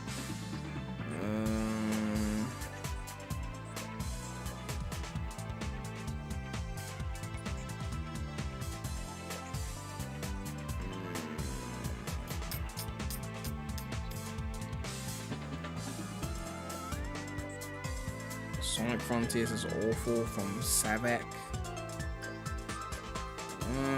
Let's see if we can find this. I think I've run out of things to react to. We still got DLC to showcase as well. Sonic Frontiers is a bad game, but a great Sonic game. I don't like titles like that. I'm sorry. I don't like titles like that. Either it's a good game or it's not a good game. Let's not do that. It's good for Sonic, but it's bad in the general gaming. No, there shouldn't be two different standards. I can't get with that. You know. I'm a Sonic speedrunner, and I did not like Sonic Frontiers. Oh, this is a speedrunner's opinion. Okay, so it's different. Let's see what the speedrunners are saying. I'm clearly in the minority, so lots of people have been asking for a video that details my issues with the game. I do think that this formula could work, and I hope that they keep it for the next game in the series, but this particular game felt unfinished, and it definitely missed the mark for me. Unfinished? I thought speedrunners love that though, because that means they can abuse it, right? First, I thought it's because I'm 30 years old, and maybe I just don't enjoy new video games anymore. But then, I thought back to Tales of Arise, which allowed me to experience real joy. Xenoblade Chronicles 3 had me emotionally invested in the story, and Man, chat, should I play Xenoblade? Not on this channel, obviously on Premulus, the non-silent channel, link in the description. I've been thinking about maybe giving those games a go. I don't fully know what they're about, but from what I've seen, they look solid. To explore every single nook and cranny that the game had to offer me. So why did I dislike Sonic Frontiers? I promise it has nothing to do with my corrupted game files that caused the game to be literally unplayable, as annoying as this was. I'll break it down into a few key areas. There's always the speedrunners who be finding shit. Like, casuals be like, I didn't encounter any glitches in Frontiers, and then you talk to like Twip, and he's like, really? I found like 50. I'm like, dude, what were you doing? Like, I didn't find shit. Pacing in this game was very off-putting for me. Progression largely depends on collecting memory. Xenoblade is good, but it's an 100-hour type of game. I do kind of burn out when it comes to long games like that, just because I rarely have the time to beat them. Tokens to listen to short dialogue sequences, followed by more collection to listen to more short dialogue sequences. This loop of gameplay gets increasingly more frustrating as time goes on, at least for me. I found myself fishing for all of the memory tokens once I got to the final island to avoid this issue entirely. Yeah, the final island was just a pace breaker. Like, after the towers, they should have been wrapping up to the end. Seriously, they didn't need to do runners. In addition, the flow is constant. Someone said, what is my job? I'm doing my job right now. Interrupted during normal gameplay. Whether it's long intro cutscenes for this issue entirely. In addition, the flow is constantly interrupted during normal gameplay. Whether it's long intro cutscenes for overworld bosses called Guardians that cannot be skipped, can't skip them. Cutscenes whenever Sonic maxes his ring count, can't skip this as well. Cutscenes for random meteor shower events, you can skip this one. Slow-paced mini-games, and constant tooltips, which are enabled by default in the menu, but thankfully can be disabled. Wait, you can turn off the tooltips? The game also has a habit of occasionally locking you into 2D physics, and your only option is to either try to escape from the beginning of that 2D sequence or complete the segment of gameplay that... You don't always have to complete it. Sometimes you got a middle section that you can cut out of. Could be upwards of 20 seconds or longer. But still, and it's then you're annoying. free to travel once again. And speaking of travel, the lack of fast travel options are extremely surprising. In order to unlock fast travel, you gotta like unlock everything on the map to get fast travel, right? In this game, you must first clear every map challenge, and only then can you travel between the various cyberspace portals. Your only other option to fast travel is to obtain an Elder Coco Scroll or Hermit Coco Scroll, and that'll let you fast travel to the Cocos from the fishing minigame. This is in stark contrast to other open world video games. You are unlikely to have fast travel capability during a casual playthrough of the game, unless you're attempting to fully clear each area. Considering how displaced you often find yourself when you take now, what the fuck are you gonna do with fast travel after you 100% of the game? You 100% the game, where the fuck are you going? To look for collectibles? To fight Guardians? You're done with the game. Maybe cyberspace, but you got arcade mode for that, so why you give me fast travel when I'm done? Like, I need fast travel while I'm playing. Area. Considering how displaced you often find yourself when you take a seemingly small detour to collect a memory token, it's quite unfortunate that the developers chose to take this approach. What they do offer you occasionally are rails that you can use as a sort of miniature fast travel, but that is no substitute for the real thing. I would have greatly preferred if you could teleport to any cyberspace portal once you've unlocked it at the bare minimum. Yeah. Instead, you're forced to traverse the terrain, which is a largely uninspiring, undetailed, and barren landscape with an extremely limited color palette, in contrast to the vibrant and exciting cyberspace levels that are filled with so much personality. I wouldn't say so much personality, so much Green Hill more like. The overworld looks dim and lifeless. It's actually hard to believe that all of this footage was recorded with the same brightness setting. I still think modern Green Hill looks better than the one in Frontiers. Even if it's not graphically superior, it just stands out more. But hey, at least the motion blur effect is enabled by default, which helps to distract you from the lack of detail in the grass and other terrain objects. To break up the monotony of an overworld with absolutely no character, the overworld is filled with random rails and platforms that have the same design no matter which island you're on, to add to the lack of variety and detail present in this game. And I was saying that as well, like the platforms, the springs, everything look the same no matter what island you're on, so they don't feel island specific. Seriously, this was such a missed opportunity to add some style to each island.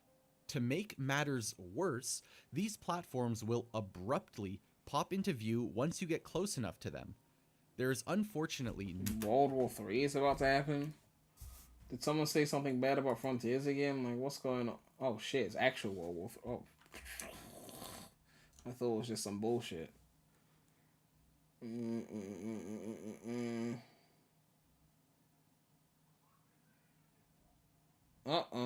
That's not good. Let me get back to the Sonic before I take a detour. No option to change the render distance in this game. This means... Check Twitter. That we are...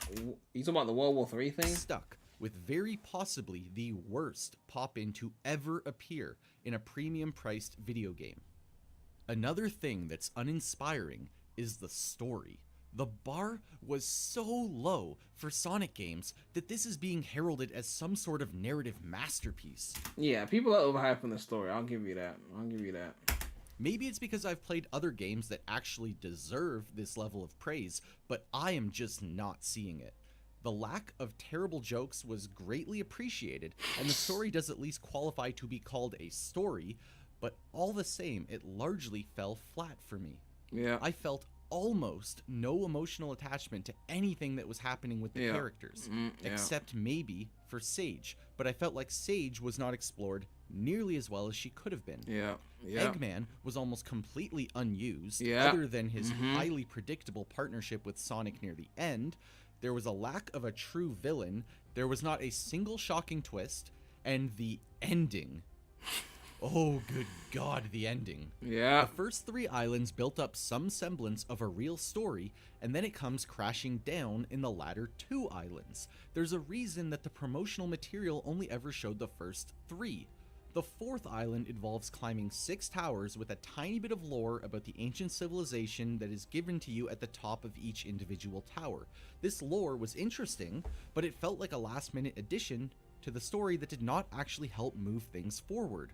You could remove all of this information, and the story would play out basically the same. That being said, I do like the towers a lot, even if the story wasn't a big deal for me. I did actually enjoy the lore, but I'm bothered by how out of place it felt. The 5th island was extremely forgettable, but it actually had the best pacing by far because of the ridiculously inflated fishing rewards that allow you to collect all of the Gears and Memory tokens you could possibly need just by hanging out with Big the Cat for a few minutes. It caps off with a fight with the last Titan, Supreme. I knew that the fight with Supreme could not possibly be the final fight. The music, which up until this point had been phenomenal, was way worse than the previous Titan battles, to the point that it was actually quite insulting. Surely, Sega wouldn't give the final boss a bad backing track. Guy said, I'm glad more critics are criticizing nostalgia pandering stuff now, like Green Hill Chemical Plant and 2D sections. Hope Sega listens this time. Yeah, they was getting away with it before because the critics are so casual. They didn't realize how bad it was getting. But even now, it's like they can't pull a classic Sonic in the next modern Sonic game.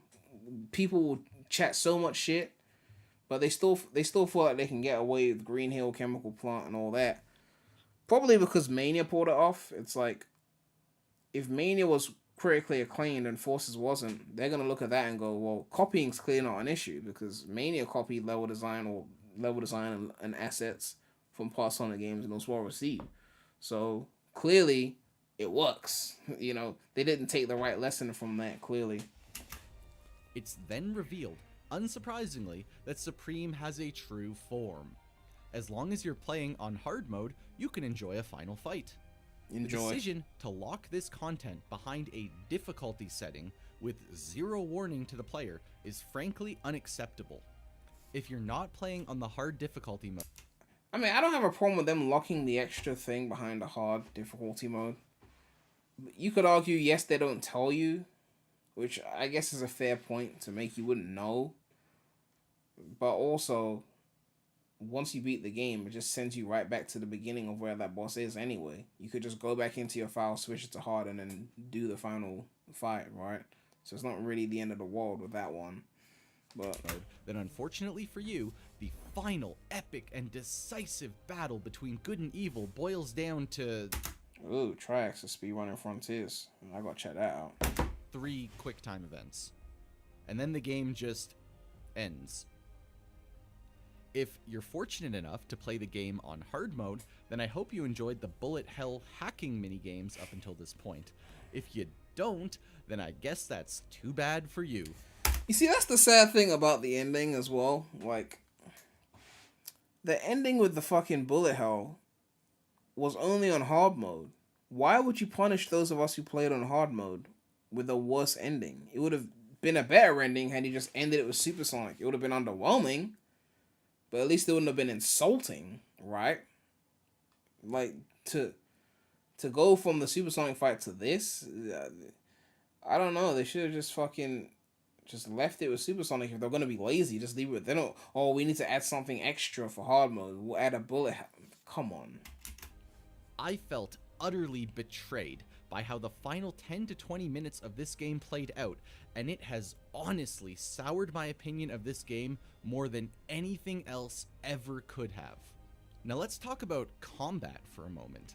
I didn't expect much from the developers when it came to combat, so the fact that the combat was about as deep as the shallow end of a swimming pool was expected and didn't really detract from my overall experience. Fair point. Or at least that's what I'd like to say, but I can't. As you continue through the game, you will unlock various abilities on your skill tree.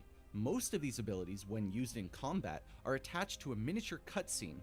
I was so bored of these abilities before I even finished my casual playthrough that if it wasn't optimal to continue using them, I would have mashed X repeatedly instead. So you're probably wondering if I liked anything at all about this game. So the combat cutscenes, you know, for kids and shit, and certain hardcore Sonic fans, like, it looks so cool and flashy, therefore it's really good. But as cool and flashy as it looks, speedrunners, they like to just blaze through shit, and watching cutscenes is not blazing through shit to them. So I can understand why they'd be annoyed by this a lot, you know. And I did. The music was by far the best aspect of this game, as is typically the case when it comes to Sonic games. The cyberspace levels were exciting and a great change of pace compared to the overworld sections. Sonic's movement was actually pretty good, and as long as you're not getting popped into the air by accident, which happens all the time, it felt pretty fluid.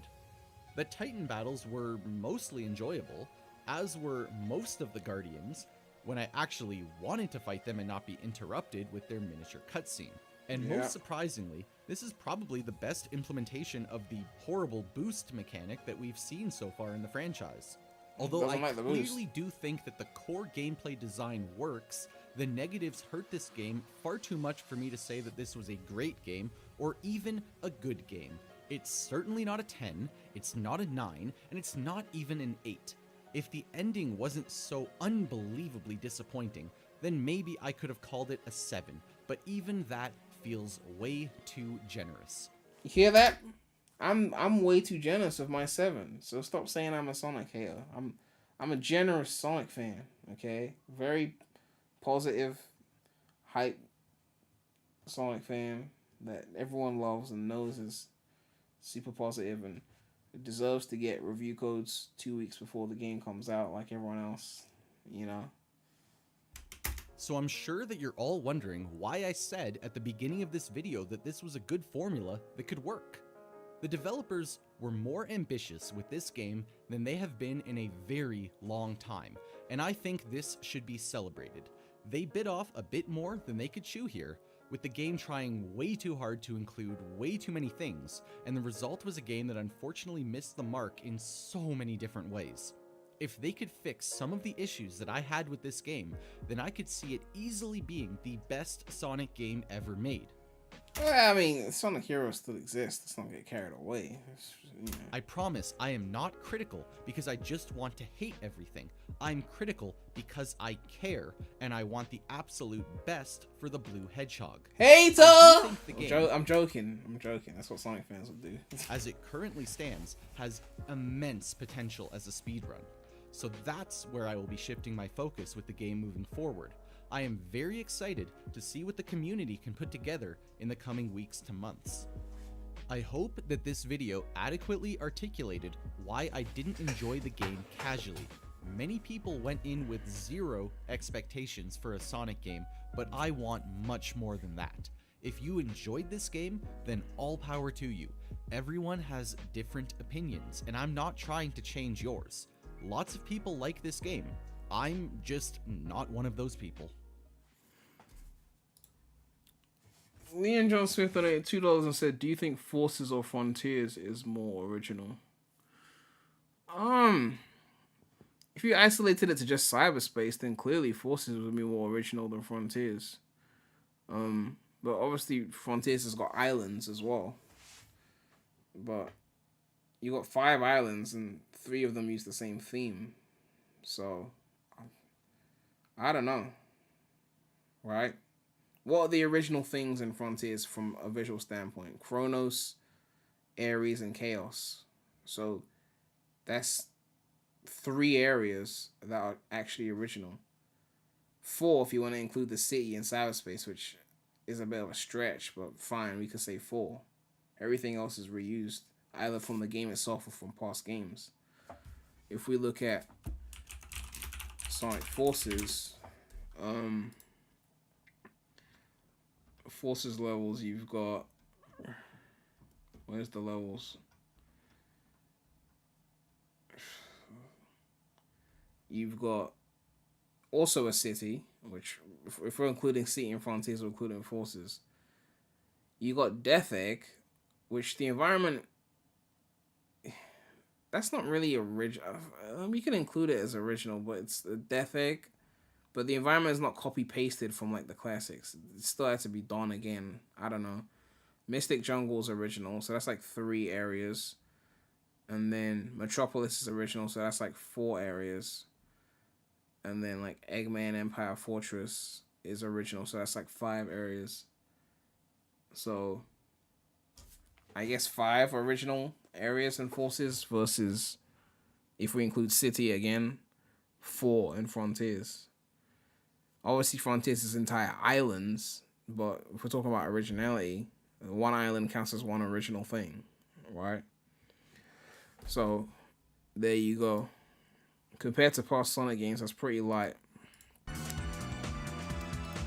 Anyway, I think we're done here. I think we've seen what we need to see. We've looked at the Metacritics. I think it's time to move on to the DLC, unless there's something else. Ooh, Switch has gone up a point. Switch has gone up to 72. I'm trying to think who added that. Oh, look, a new one. November 15th. Touch Arcade gave it an 80, bumping that 71 to 72. So a point for the Switch. Game has a lot of rough edges that on paper shouldn't work, but completely sucked me in anyway. That's a good summary. Its flaws mean I could understand anyone who bounced off it, but I think even for those who don't get into the way like I did, you have to at least respect the effort. Okay, so Switch has gone up a point. Xbox still at 50, PS5 still at 72, PC still at 78. No one's playing on Xbox. PS4 still at 1. So again, there's this in progress and unscored review, so PC is gonna fluctuate after this review gets scored, so it could go up or it could go down. But based on what they're saying in these words, I would be surprised if it goes up after this score. It's probably gonna drop a little bit, maybe a few points. But the verdict is that it's yellow scores, aside from PC. PC could drop into the yellow.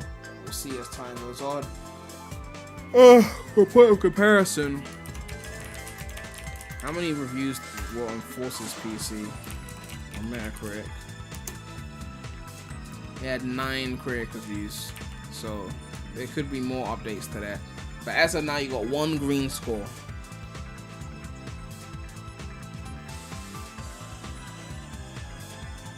Watch the Big Catch game trailer. Is there copyrighted music in it though? Because I'm not trying to like get my shit clean. A Kickstarter. Look at that. You know what that looks like? That looks like the fucking. Oh, I'm about to get on my late 90s 2000 shit. That reminds me of the dude from Theme Park World. Remember Theme Park World? 99? No one was alive then. Remember Theme Park World? He used to make the theme park, and they had the guy who was always talking with the accent, like, you know the guy, right? You know, you got a ride that's about to break down, like, you know the guy, right? Come on, chat, you know the guy. Am I old? Yes, I'm old. Come on, the guy. He used to talk, and you know, he always show up with some bullshit, and then if you clicked off of him and didn't listen to what he had to say, he'd get mad. And he'd be like, You know, like, he looks like the guy. It was only back in 1999. It wasn't that long ago, right? Kenan and Kel was airing, you know?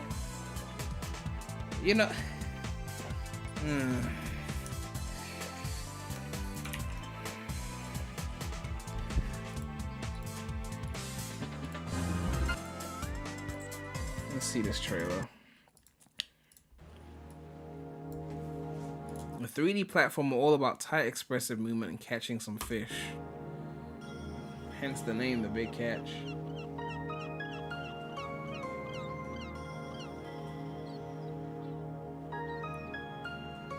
Oh, it's got that retro aesthetic like Silo Civil.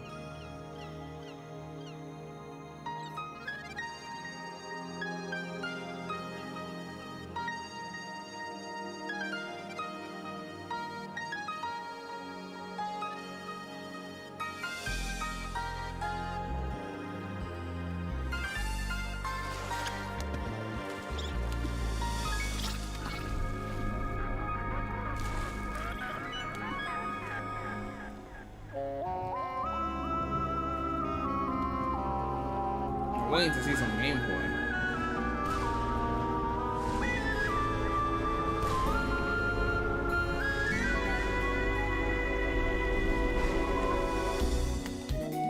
Okay.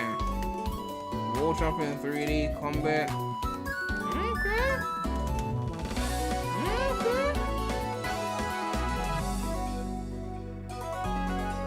You got my attention.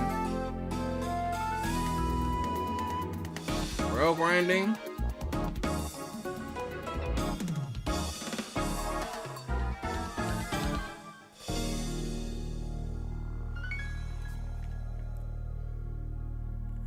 Definitely gives off that like that Tonic Trouble kind of vibe with the aesthetic. You guys remember Tonic Trouble, right? I'm not that old, right? You remember Tonic Trouble? You know when Ubisoft made that fake ass Rayman, even though they owned Rayman, you know. You remember Tonic Trouble, right? Come on, you remember Tonic Trouble, right? There's another trailer I want to show, actually. I've already bought this game on Steam. Not the big catch. I just found out about that. But I bought this recently. If you look at the gameplay for it, you definitely get some Sonic vibes from it. I'll be streaming this on Premulous very soon. So, again, non-Sonic channel, link in the description. Because I saw this game, I was like, yeah, I want to play this. I told you guys I'm going to support 3D platformers that do shit I like to see. You know, not everything has to be a 3D Sonic fan game. You can make something original. You've got the spinning like Crash, but you got the fast-paced movement of like an Adventure 1. You got the ramps, 3D platforming, like it looks solid. What can I say? Got the moves, acrobatic moves. Is that Tori in the trailer?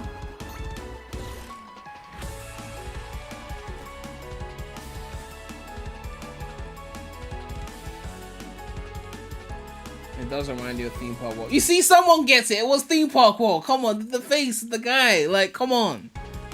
My references aren't old. They're only like 23 years old. Right? It's not that old. Right?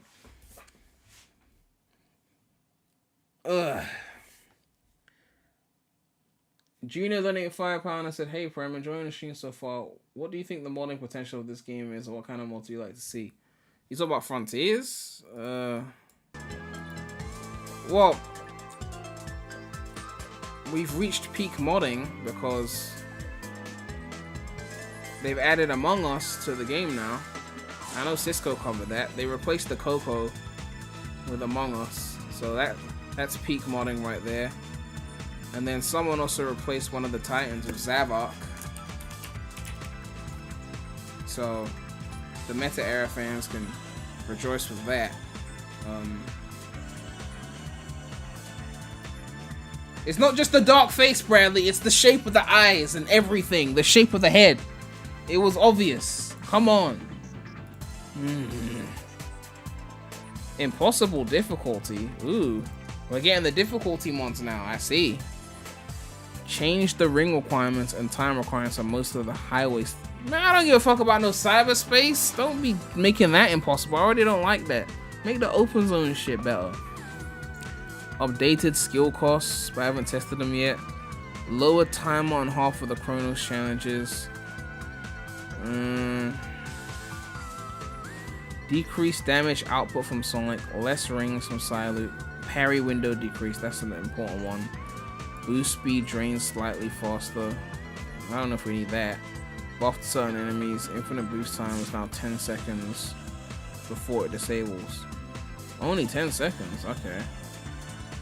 Bubble moves faster. Shell fires its blades from a greater distance. Soldier uses shields. A Cyril will slam the ground more than once, and there are no boost rings. That's actually interesting. You can do it on your own. Eyesight on all enemies tripled. I don't know what that means. Like their eyesight is tripled. Soldier attack distance increased. Soldiers on Chronos exit their shields after 4 seconds. Okay, Squid's shell is shorter and Squid is slower, but its bullets are faster. Okay. Towels on Chaos and Uranus have spiked armor. Rubber is now even more obnoxious. Giganto is a bit harder. I added unused howl attack at the very start of the fight. Umbrella fires it from pattern and flies away soon. Oh, alright. Anyway, I'm getting tired now. Let's just try out this new DLC. Shouldn't take that long given that they didn't add Supersonic to my knowledge.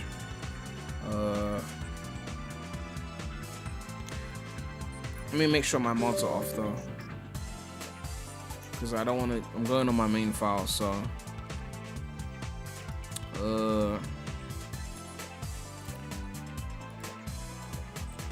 uninstall mod loader. Alright, cool. So we're gonna try out the Monster Hunter pack. I don't think there's Supersonic for it, but maybe there is. I don't know how we'll test it though. I don't have a save file right at Supersonic. Ugh.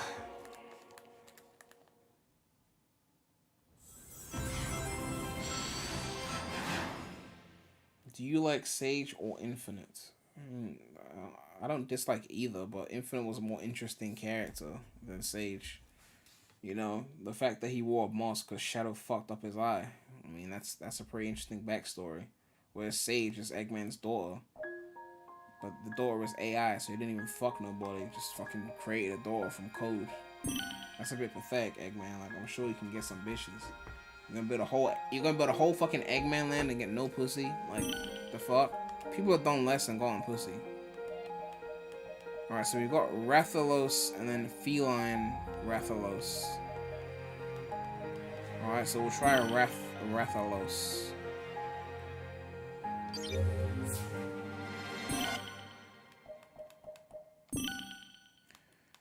I might as well go on my main file.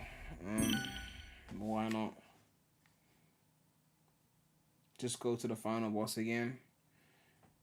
Yeah, that's actually a good point. I didn't think of that.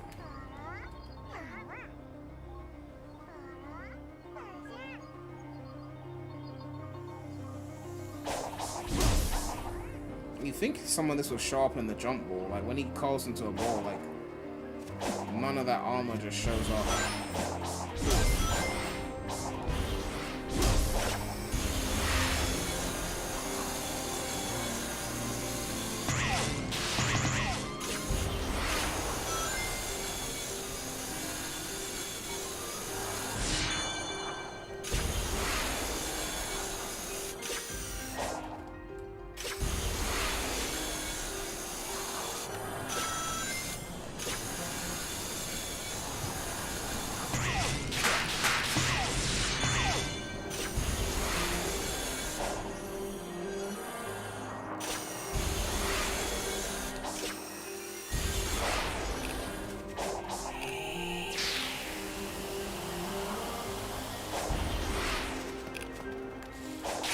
Not really much to say about the mod. I mean, not mod. I saw something different. I assumed it was a mod. Not really much to say about DLC because I don't play Monster Hunter, so I don't know how long I'm gonna be in here for.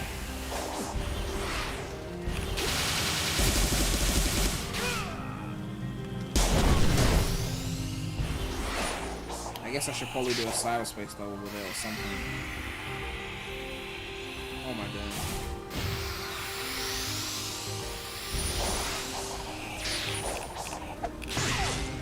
I gotta go to fishing. Yeah, I gotta do that at some point. The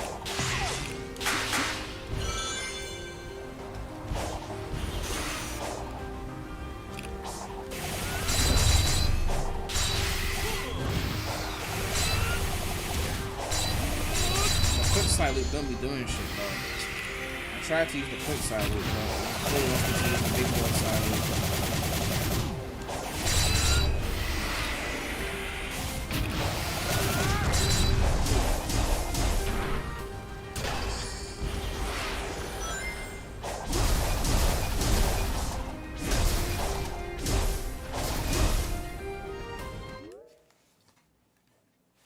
Has Twip tried any of the tech in the game?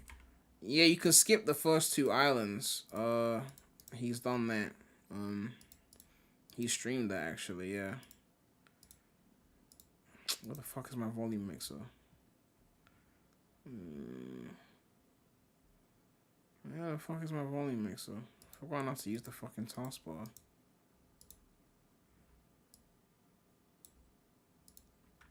Is the game loud, chat? Bradley is complaining about the volume. Even though I feel like it's the same as it always was when I streamed it before. I could turn it down.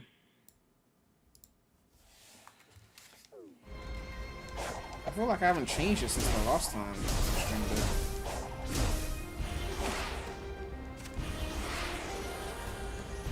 Let's do some actual cool platforming.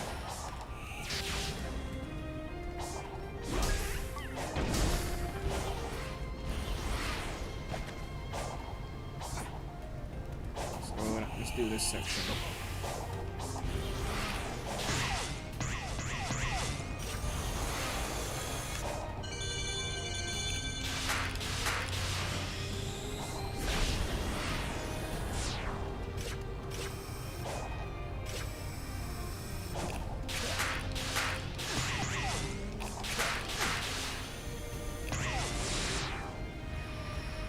See, if this is Chaos Island, this will be 280 and you won't be able to go forward.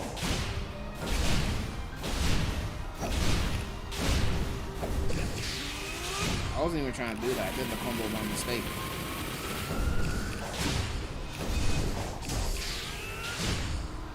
Again by mistake.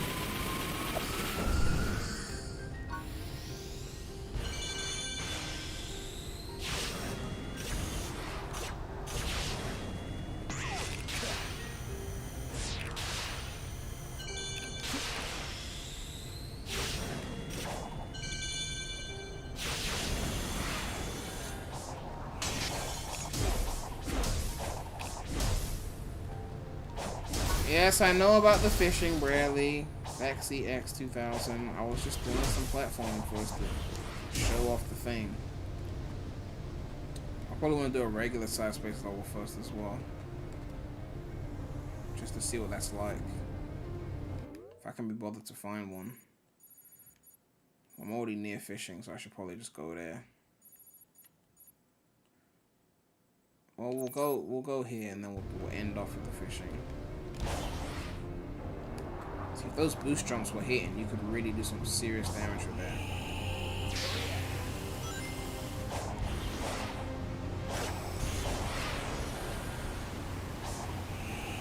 I haven't even done this one yet. That's how much I don't care about cyberspace. Oh, we're doing it now. Well, there isn't much to say about the DLC because it's just a character mod. It's not like a level. I'm just gonna be like, okay, that looks like a character from a franchise I haven't played. You know, there's not really much to say. And there's not much to say about the fishing either, but I'll still go there and test it out. I haven't done most of cyberspace, like, honestly. I haven't touched arcade mode.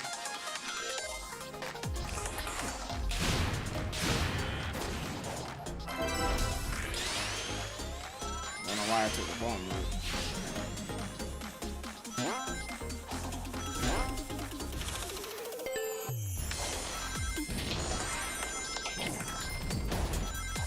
Oh, there's a red ring there. I didn't realize I was going to be spikes down there.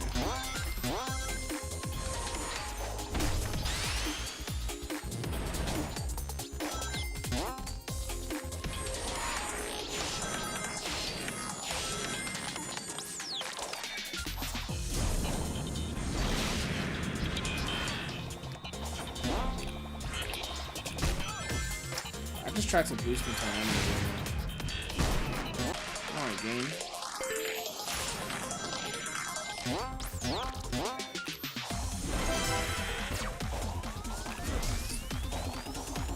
Can I still make that? Sometimes the summon attack is giving you a lot of leeway. Come on. There we go. See, that was leeway. The red ring up there.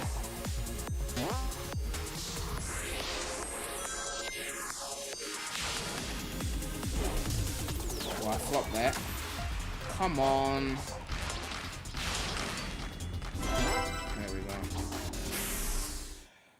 Well, at least I got the red rings. S rank is 115. Fine. God.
Probably wasn't gonna make the 115 this way. Oh, it's down. Fuck's sake.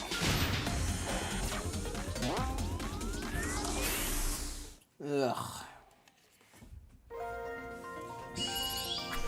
I'm not doing it again. I can't be bothered. I could go back for that later. I honestly don't care. I'll get it later. After 100% the game anyway. Bradley, I'll still watch you in a race in this game. And you know it. Before you try and go there.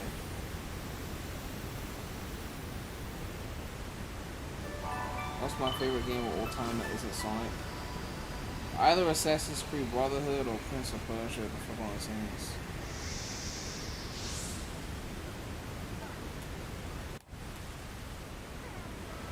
My Dixie Wreck donated £2 and said, think models will mod this game more than forces. Well, yeah, because this game's actually decent. I mean, they should.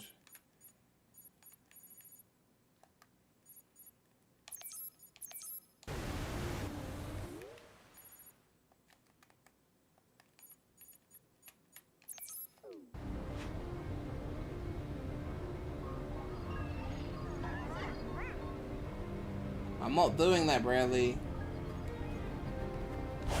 I'm not doing that. I knew what they were trying to do. I wasn't gonna fall for it. So what happens when you got experience streaming?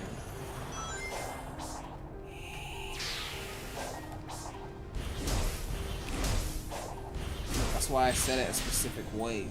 So it wasn't as easy to just be like, huh, you said that. Then again, it took me like 15 years to realize that Remy Boxer Plenty in Failure of Parents was called Boxer Plenty because he had plenty of bucks. So, you know, to be fair. So the game won't let me enter cyberspace because it believes I'm in combat. See, now it showed up again.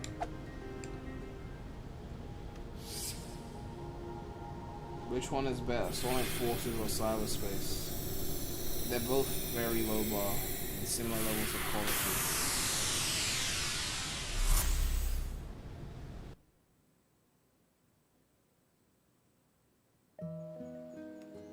Hey, Sonic. Welcome back. Would you like to try? I'll let you borrow a rod. I know this isn't the thing that's new. I'm just showing it off because I'm here. Before chat gets at me.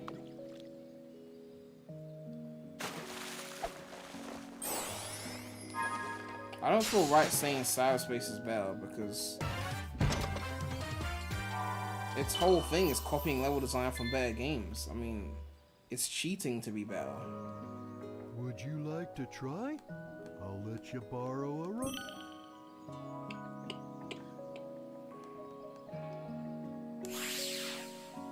Would you like to try? I'll let you borrow. Use barbecue spit. Cook the meat to perfect doneness to get tokens from Big. Pay close attention to the music and the meat's color to cook it perfectly. The number of tokens received will change depending on the doneness. Did I say doneness? Doneness.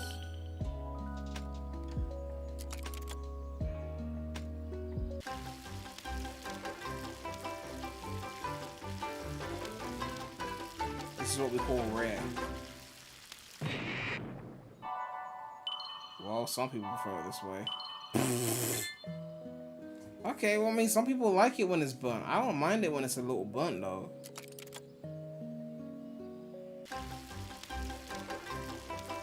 What if I do it too early?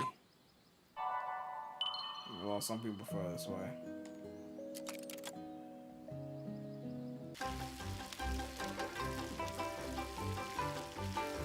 This is subjective, though. Some people like their shit medium rare. What? This is highly subjective. I don't know the point in the music when I'm supposed to stop.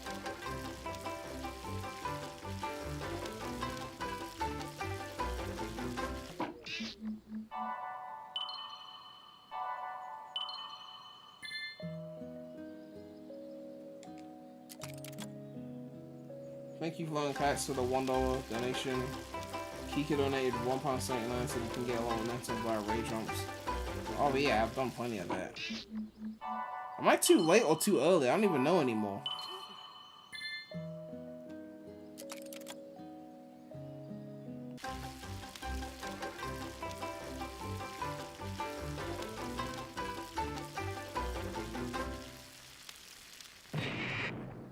Ugh.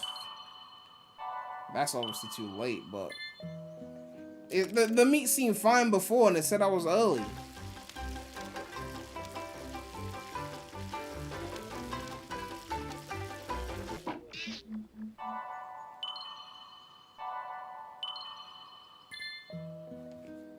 Oh god.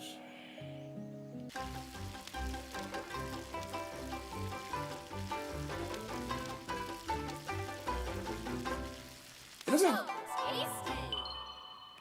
doesn't even tell you the perfect point. It just is. That's so subjective. Some people have their shit rare as fuck. Some people have their shit slightly burnt.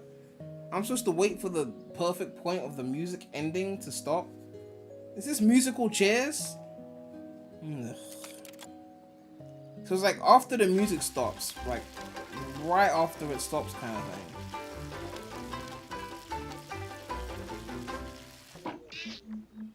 The music.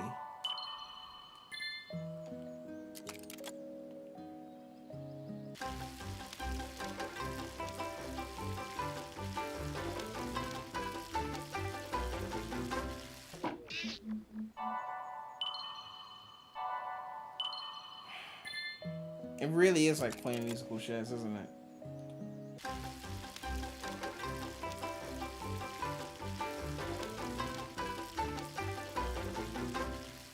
So tasty.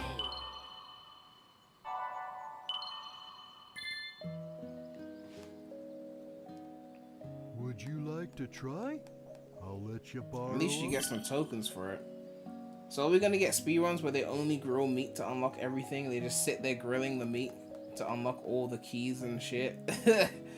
Someone's gonna do that now. Someone's gonna just do grilling to win. Fuck fishing, we grilling to win. Okay? The fuck? Would you like to try? I'll let you.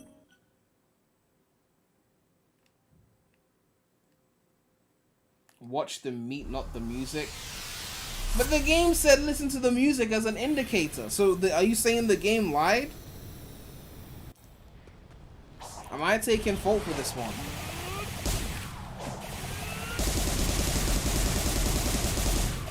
Grilling meat might actually be the craziest cheese to beat in the game.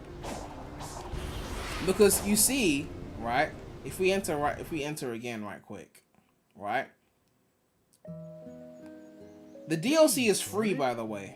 Would you like to try? Fishing costs tokens, Borrow a rod. but doing the meat shit doesn't use tokens. Could I grind a whole island this way?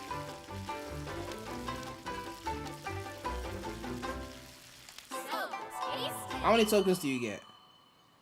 3 tokens. Could you grind the whole island like that? Would you like to shit. I'm tempted now. I'm tempted now. Grill percent. Oh, shit, I'm tempted now. Oh, shit. Can you grill your way to victory? Can you grill your way to victory? Oh, that's a tempting one. Let me go back to the main menu right quick. We still gotta try out Feline Rathalos. Oh yeah, we were supposed to test out Supersonic. I forgot to do that. We can test that out now.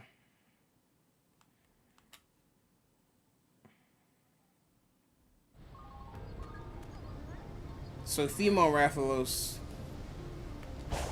well, it's what you expect, right?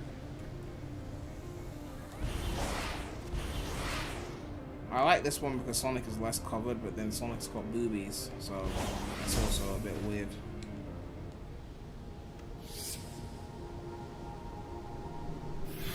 That meat wasn't seasoned. I mean, look, some people, they don't be seasoning their shit. What can I say?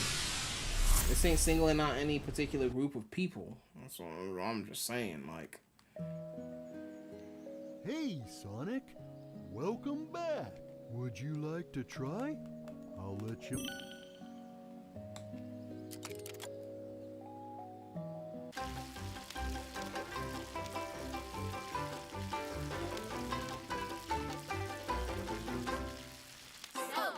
Remember said I like this one better because you can see more of the Sonic. Bullshit, that's not what I... God.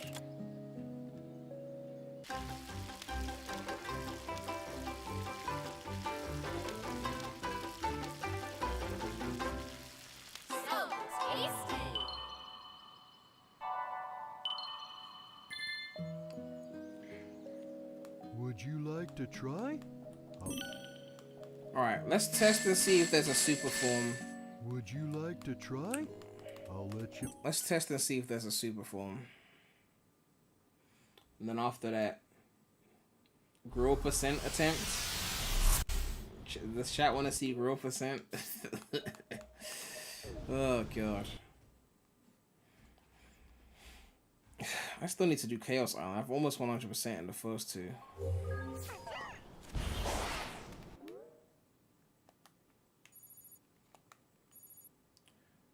Where are we going? Where's the mission? We're going here, right? I think so.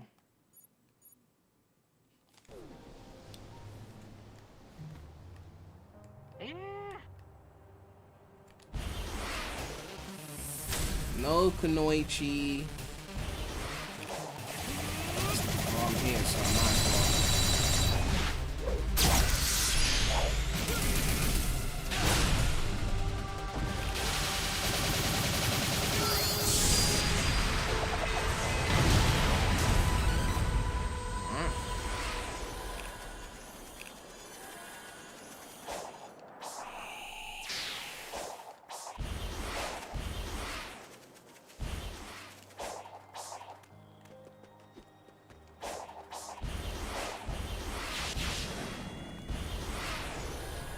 Let's see if it shows off the super.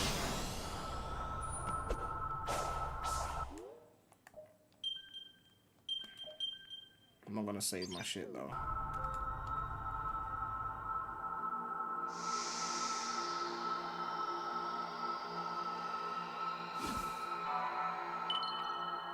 Fulton Carson in Wonderland said, not gonna lie, even with you acknowledging its various faults, it's weird seeing you enjoying the game now, because even 5 months ago you were expecting a boom disaster. Well, I didn't say boom disaster. I said 6.5 to 7. I gotta hurry up. I mean, I wasn't that harsh, right? I mean, I don't know.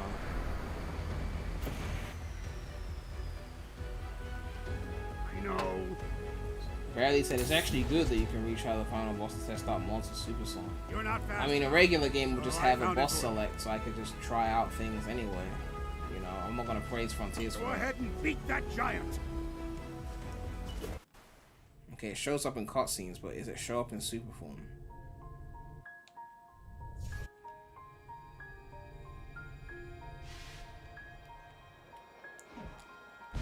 Does it show up?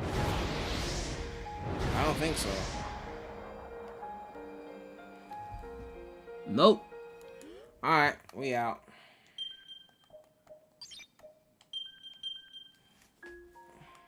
If that doesn't show up, then the other one doesn't either.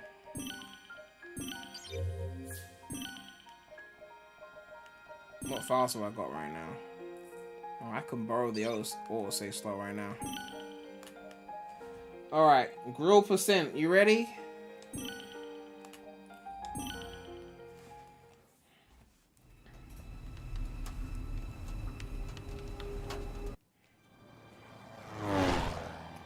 This is pre-rendered, so it wouldn't show up here.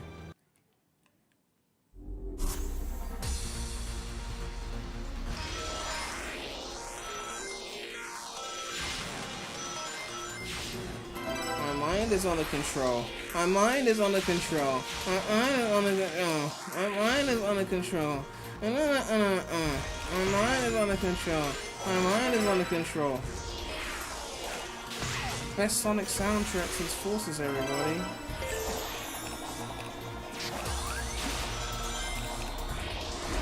Are you fucking serious? Come the fuck on.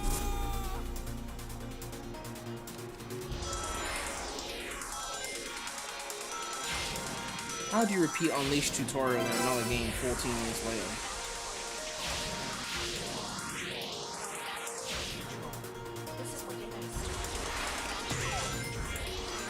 And they say this is better than Unleash. You just copied Unleash tutorial. How is it better? They knew Unleash was better. That's why they copied it. God damn. Don't give me that shit. If they thought this was better, they wouldn't have copied Unleash for the fucking tutorial.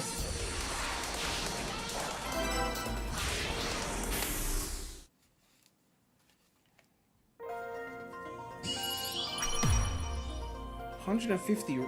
Oh fuck. Let's keep going.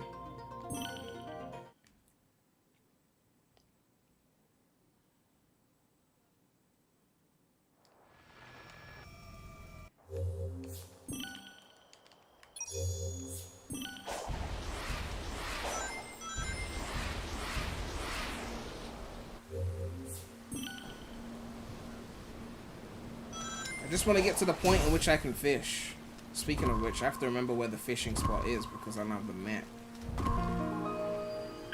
It's at the bottom left somewhere, right? Fuck, now I gotta find it on my own. Great, I forgot about that part of... Grow percent.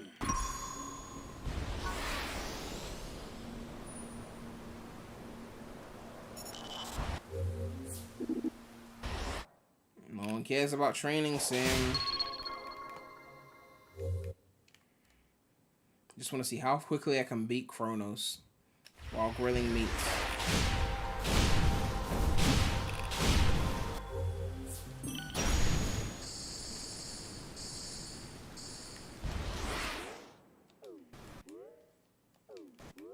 Where's the skill tree? Doesn't show up here, does it?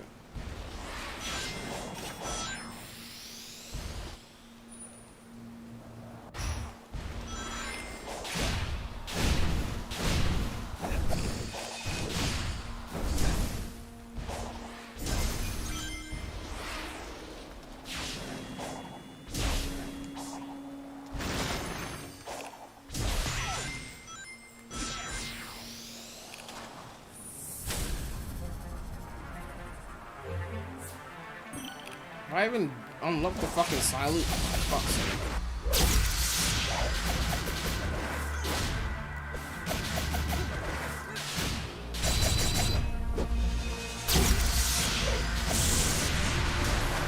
I put this on normal, right?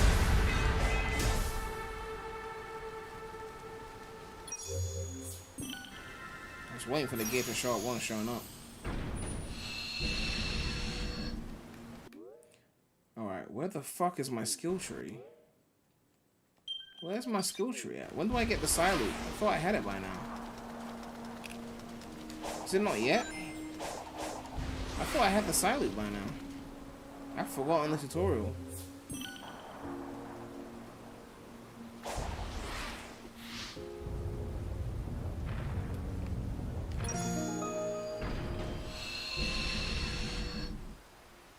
No, it's after here where we get the side loop, right? There we go. They don't let you use the skill tree till you get there. Alright. Obviously we unlock Sonic Boom because that's the OP move. And then air trick.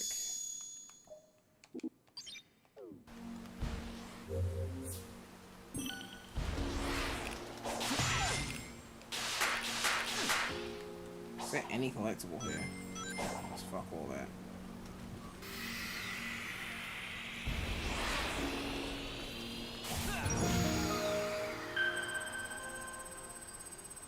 Crunchy Scarf Deluxe donate $5 said in the Twitter Q&A Sonic was the only one who said Wisps are better than Chow.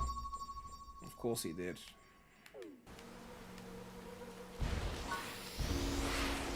You have to have someone to defend those monstrosities.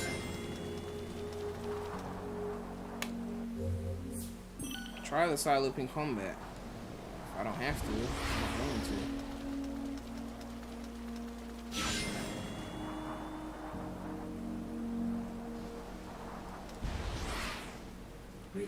Return, yada yada yada. Insert the portal gear.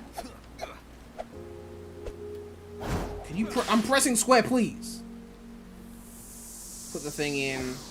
It is not enough to make the connect. Tower shows up right after that, conveniently. I gotta wait for the cutscene. I can't skip. Yeah.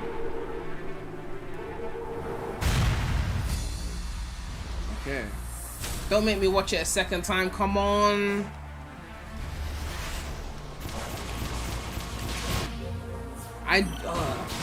Move out the way, please. Men are playing.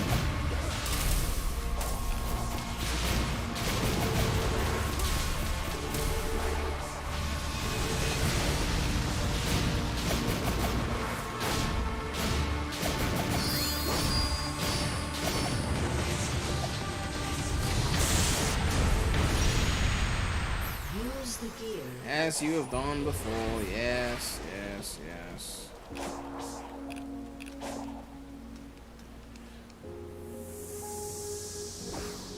Alright, see you later, Bradley.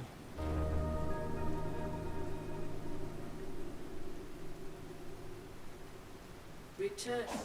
Return as many times as needed.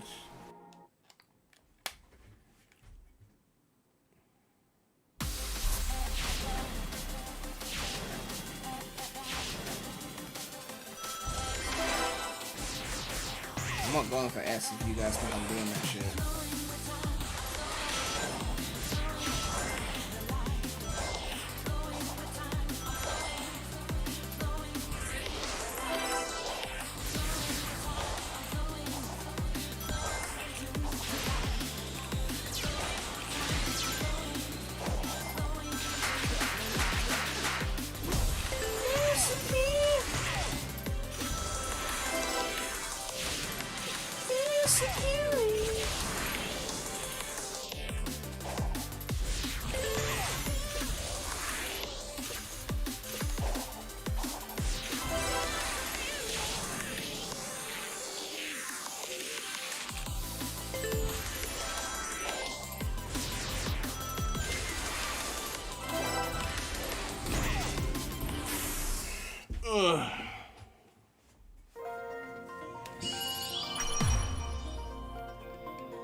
Alright, now open the bridge.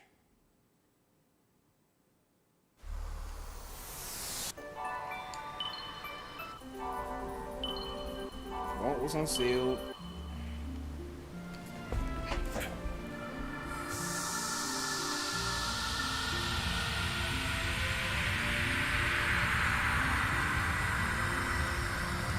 Why can't I skip this? You know that once you play this game at least once, you get the gist. Why can't I skip this?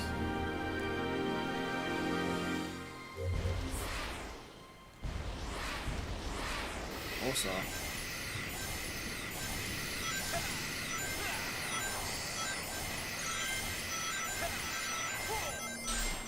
no, don't do that to me. Come on, don't embarrass me in front of my chair.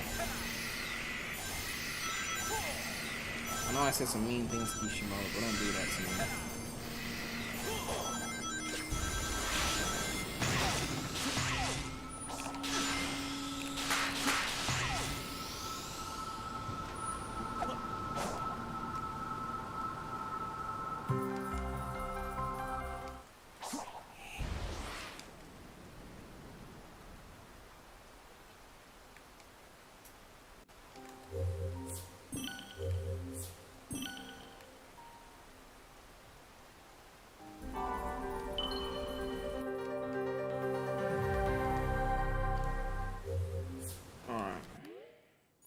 You know fishing is like down here somewhere, right?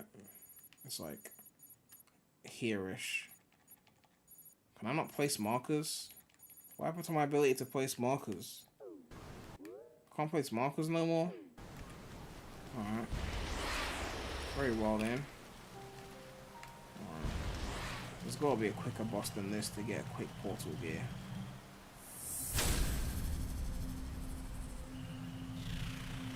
Well, we're already here, so...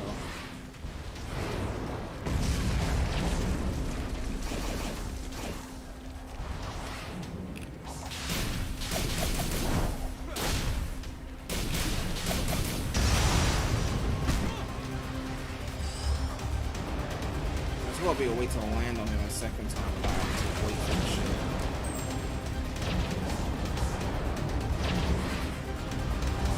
Come on! Oh my god. Don't do this to me.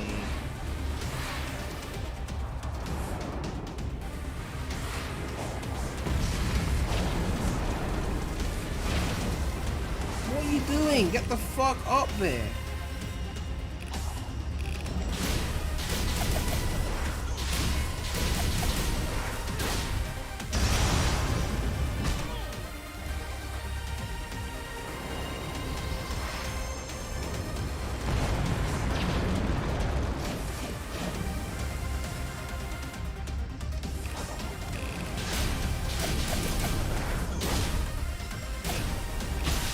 What the?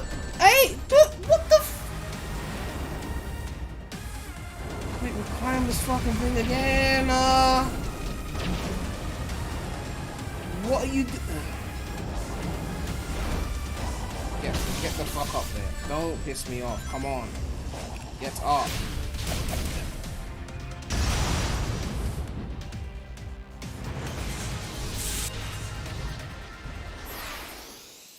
Alright. Now we gotta find our way to fishing. If it will let me place a fucking marker. But it doesn't want to.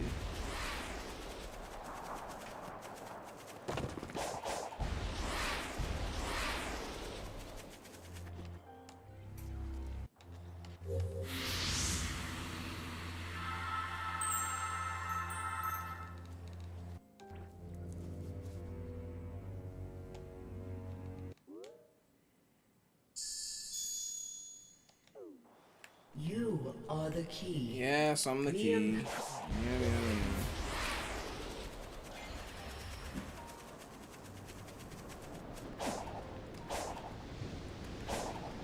There's no emerald there. Of course. Where am I on the map? Okay. Face this way. Fishing is down somewhere. I'm trying to remember where fishing is. It's like somewhere this way.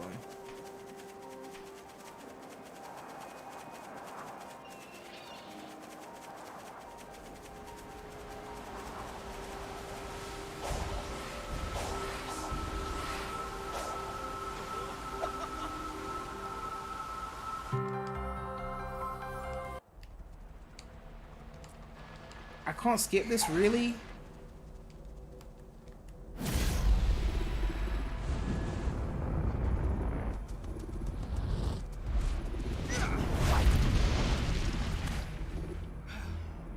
Why cannot I skip this?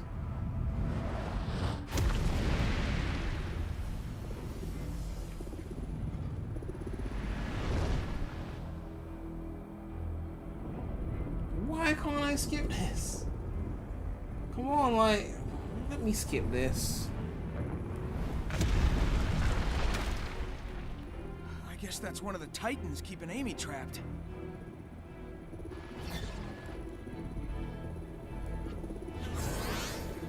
Because you have to watch the important cutscenes. Ah, yes. I need the context every time I replay the game. Every time. You leave immediately. Where'd you come from? Are you trapped too? Do not approach the Titan. Sorry, kid, but I've got a job to do. If we are fortunate, it will destroy you.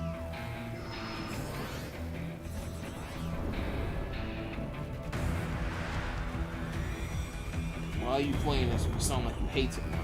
I don't hate the game just because I don't like the fact that you can't skip cutscenes. Chat needs to stop living in these extremes. You either love the game and it's a 10 or you hate it and it's a 0. It's not a perfect game. It doesn't mean I'm not having any fun.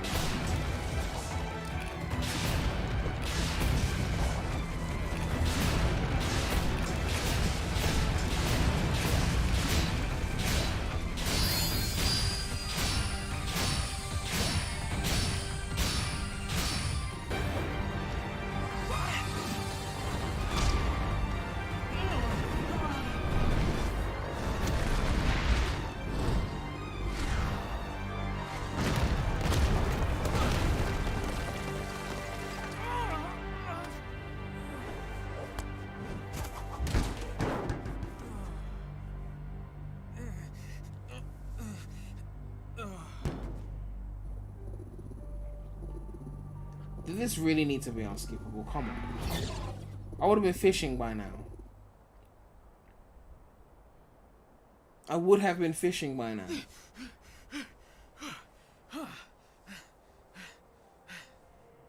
Okay. I'm not taking that thing down the traditional way. I'm gonna need the Solaris chaos or emeralds. Giganto? And maybe a little bit of I luck. don't know. I wasn't the biggest Solaris fanboy anyway. I mean, I enjoyed Solaris, but... Okay.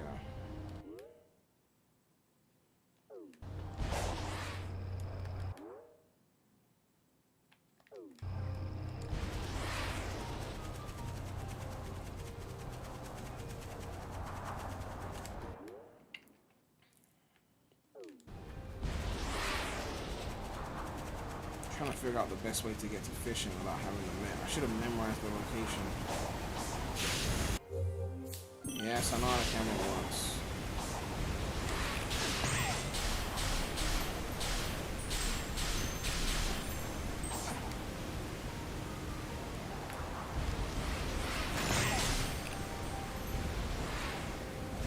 It's somewhere down here, close to the... Yes, where this thing is.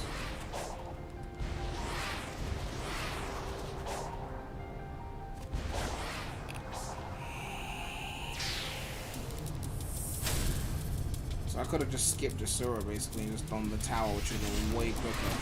And that would have gotten me the portal again. The use of the fishing.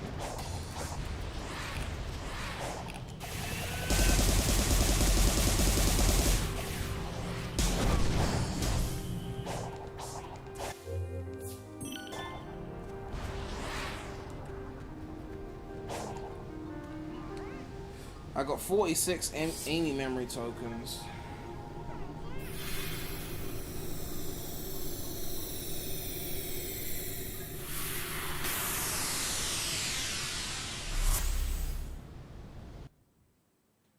You don't need portal gears for fishing? That would have been good to know a while ago. You come here. Big. Hi, Sonic. Of course. Would you? Do you? They're probably gonna make me do a mandatory fish. Hey. Yeah. Can you see the red ripple?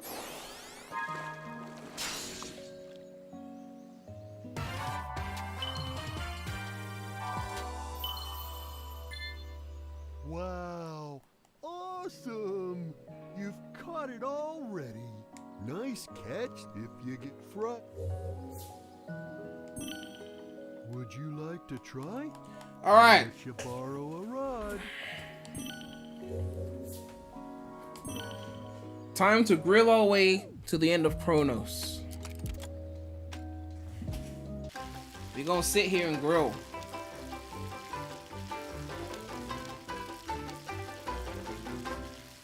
So tasty. We're gonna be here forever, by the way. Just for the record.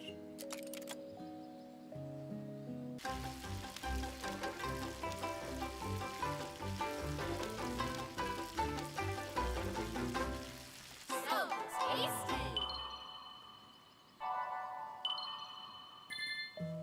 So how's it going, chat? How's your day been?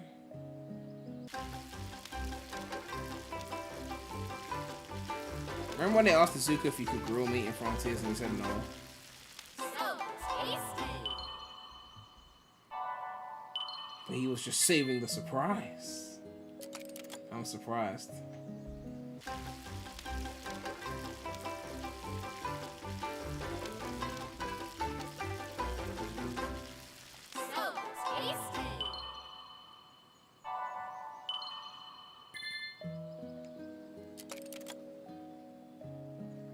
The fact that you gotta watch him set up the seat and the grill thing. Like, if I'm doing a second grill, the thing should just be set up already, right?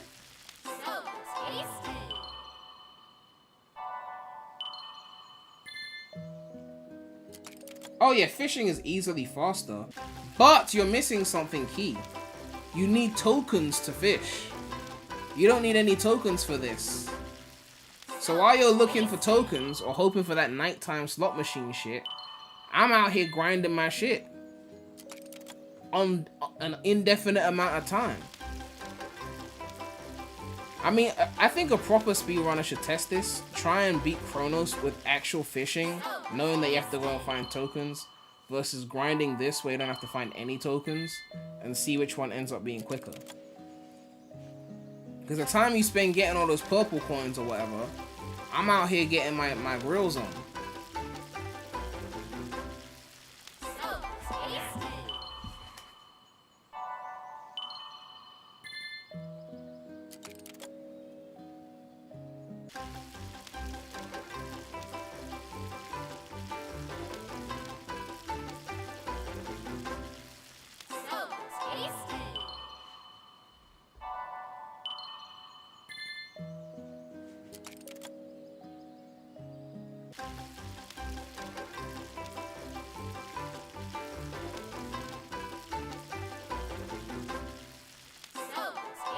Isn't it weird to watch Sonic grill meat? Like, he's not human, right? He's a hedgehog. I'm sure there's some country that eats hedgehog meat.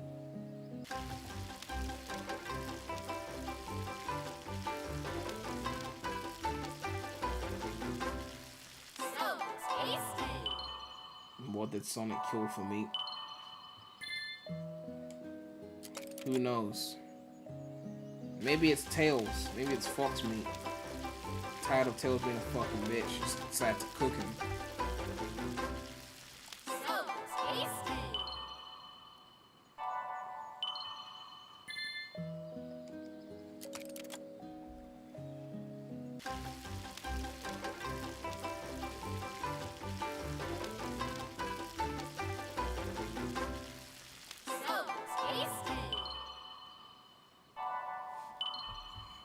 Yeah, the bitch boy getting cooked. Okay, how much can we get with that?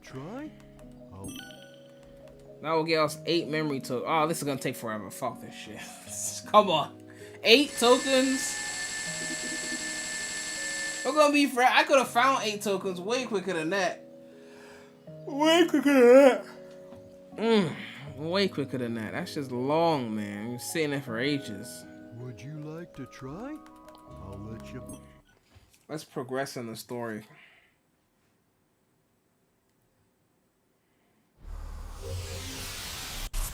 I mean, I've got enough tokens to progress anyway. Let me just remember the position of fishing right now. Yeah, you gotta get where the structure is. Alright, we gotta talk to Amy now.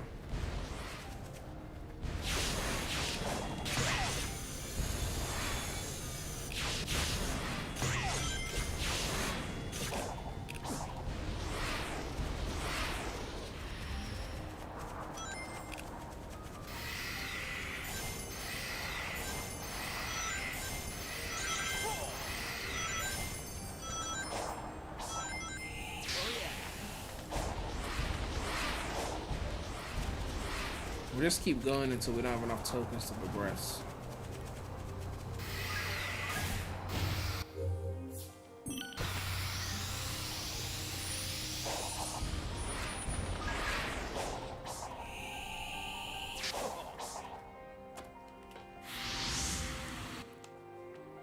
Hey, yo, Amy.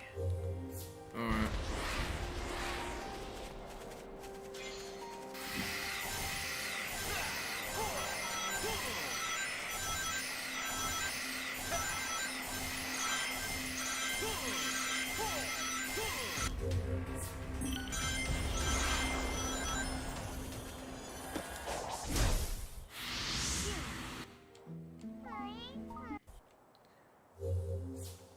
Ah.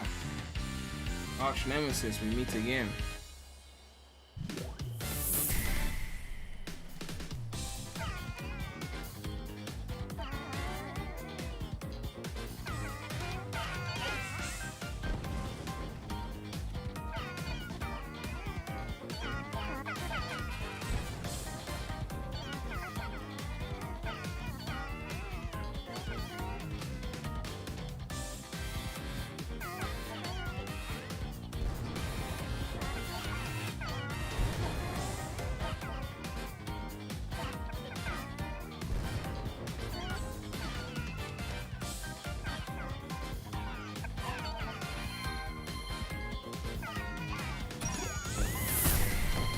How does that hit count when I already finished? Come on.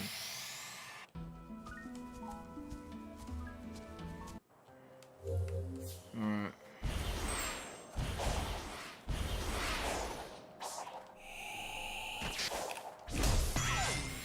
It's not cheating if I get memory tokens on the way to Amy, as long as I don't take detours, right? I'm still gonna grill.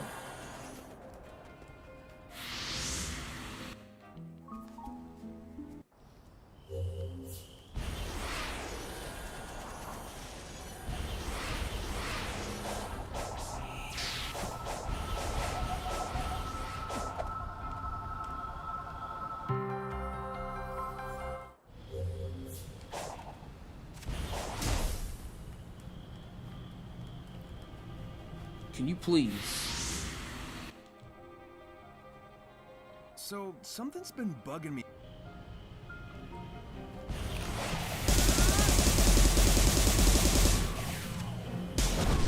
Get it? Come on, tokens. Alright, cool.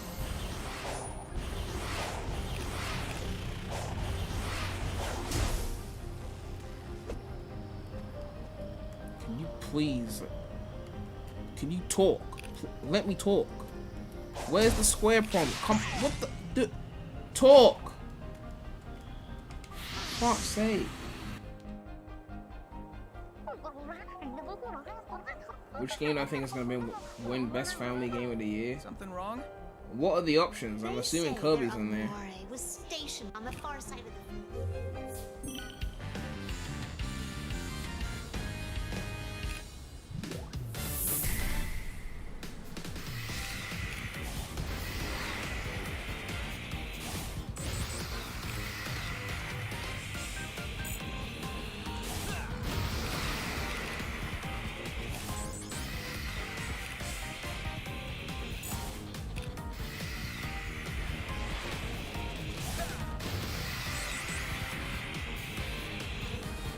How did I let go of the silent button and not the boost button?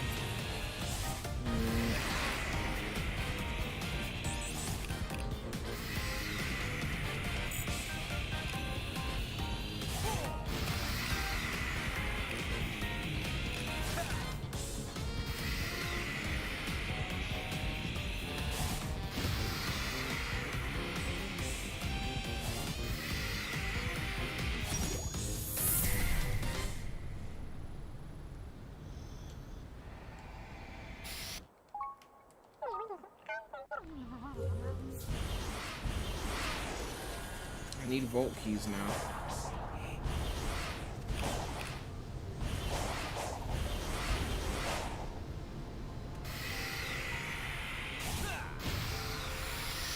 Now you give me memory tokens. I need vault keys.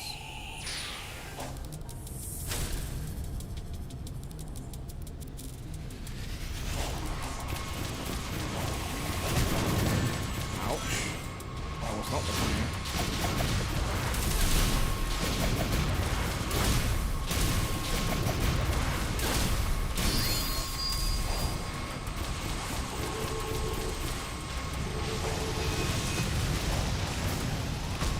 Come on, that was not the plan and you know it. Get off.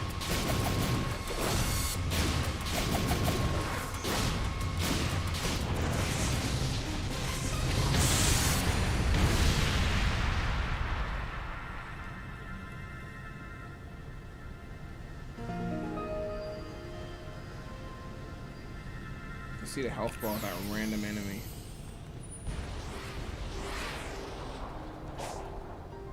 Alright, I can get keys from fishing, right? I keep saying fishing, I'm grilling meat.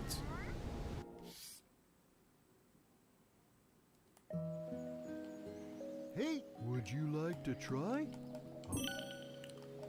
15 to get keys. Alright. Would you like to try? I'll let Time to grill!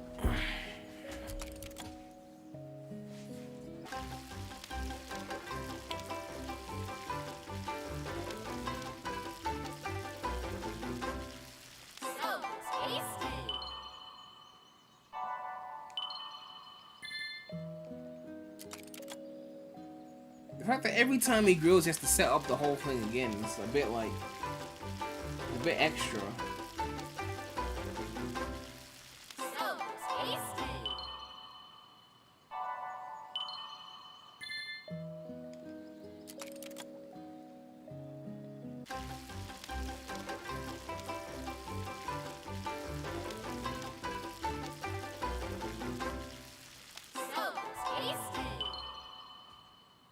A single key every 2 minutes.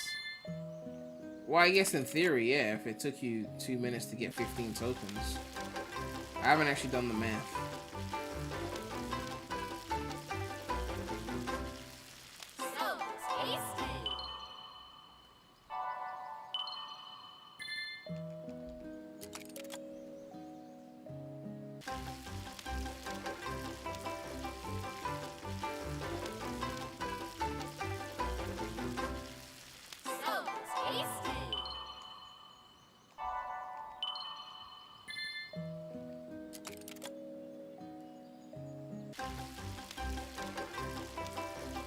Yeah, it's redundant seeing him set up the grill over and over. It's just pointless.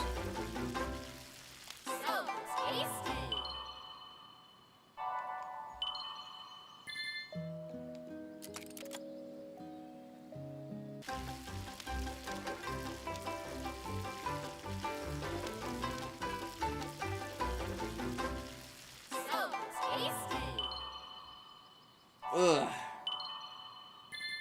Let's get to like 30 tokens or whatever. We can get 2 keys. We'll see if that's enough. Probably not.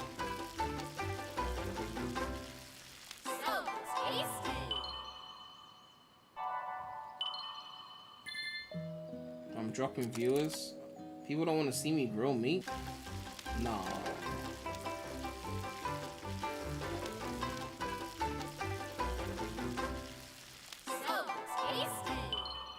Did they really plan on you just doing it once, or were they too lazy to heat the grill up? They probably thought it was a novelty and people would do it like once and stop. Not realizing that because it doesn't cost anything to do, you could just keep doing it a million times. And maybe someone will try and use it for cheese. Alright. Would you like to try? The game doesn't actually tell you how much of the keys you need at any given point. Would you like to So I've just bought 2 keys. If it says I can go to the emerald, that means I got enough keys. If it says I need more keys, then I gotta go back in. So it's saying collect keys. So we're going back in.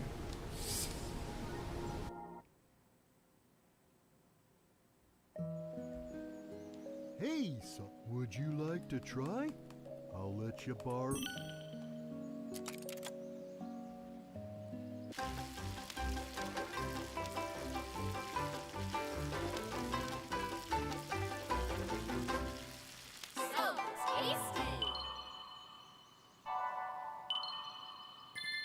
People gonna abuse this. I don't think no one's gonna do grill percent on a serious level. But if you're playing the main game and you were fishing and you ran out of tokens and you need a few more, like you ran out of purple coins, you need a few more tokens, you could just grill for a few minutes instead of going to look for more purple coins. Although I don't know if the minigame even shows up unless you're, you know, playing as this version of Sonic. So you'd have to play the game like this to benefit from that. Which I don't know if everyone's gonna do that.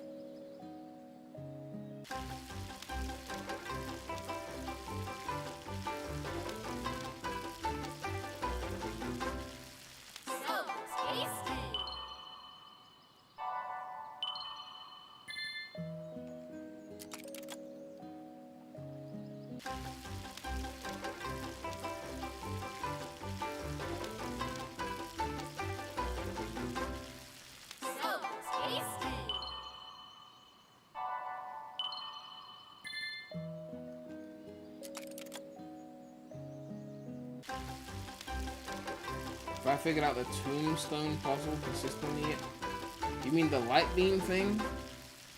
You just gotta memorize the movements, that's it. Once you memorize it, then you can always do it because you memorize the correct way to do it. Have I tried the homing cancels try in cyberspace yet? I don't touch cyberspace like that, I'm telling you. I'll use it to do the disappearing level S rank at some point. I'm 100% in the game right now, but I'm doing like as much as I can without doing cyberspace, and then I'll save cyberspace for Lost.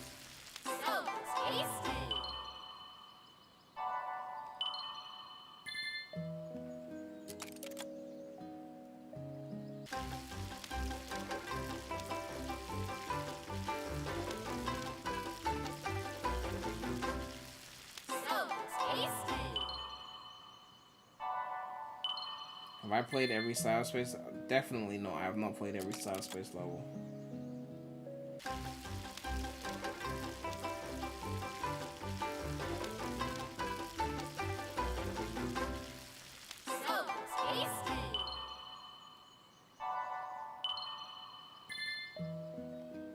Would you like to try?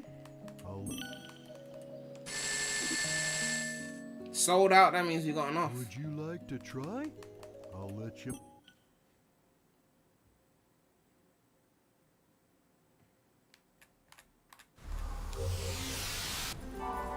There we go.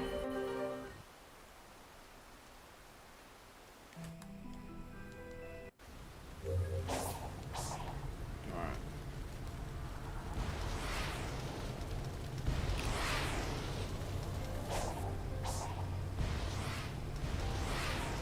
Let's pull this off, please. Thank you.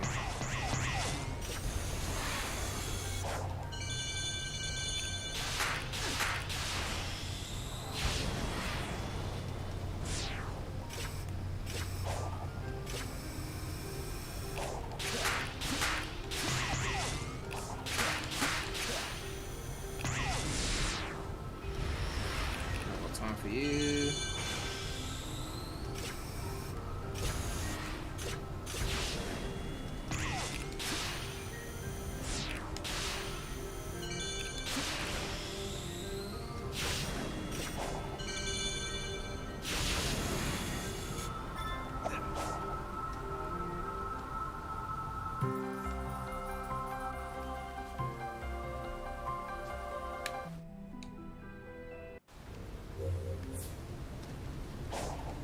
Which way is Amy?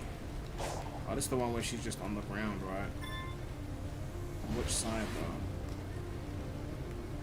though? Yeah, just down here. No, camera, don't do that.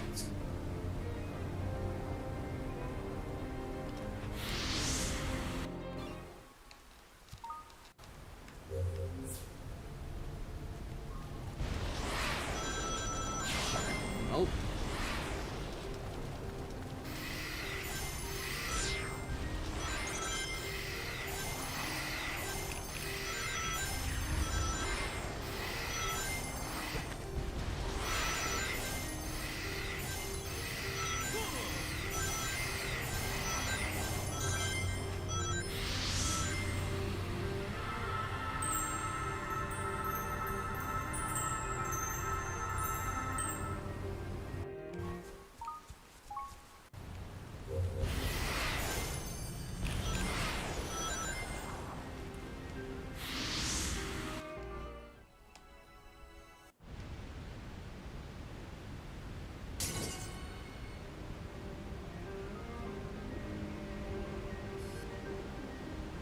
What's up, Amy? Do I remember the... I'm trying to remember if I remember the fucking... I'm trying to see if I memorized the thing properly. I might have forgotten them. I could check it, but I'm just gonna fucking... I wanna fucking risk it.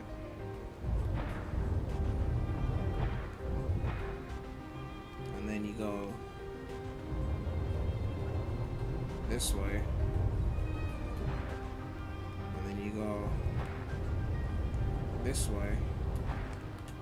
could have just looked it up because I saved the pattern. But, you know, that would be too easy, right? I gotta challenge myself.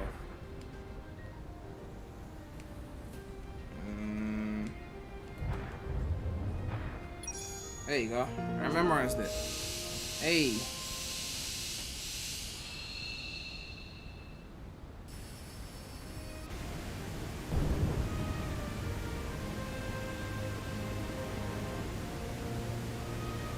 Ah, yes. Unskippable cutscene. My favorite.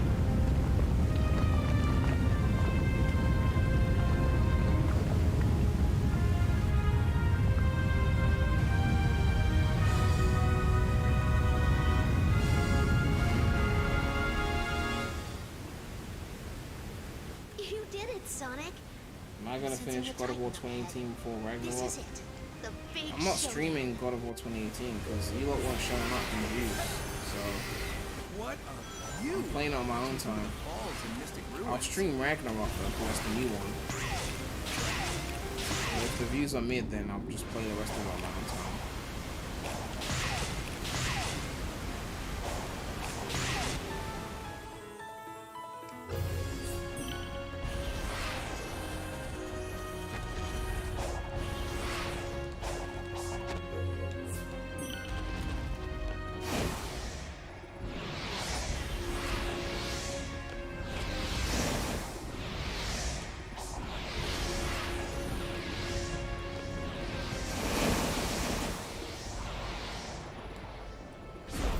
Please land.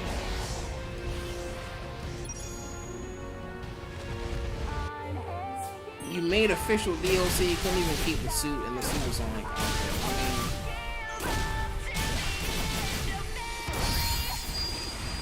I don't have that movie, I can't use it.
I honestly think they made the music way too quiet in these cutscenes. I mean, not in this boss game.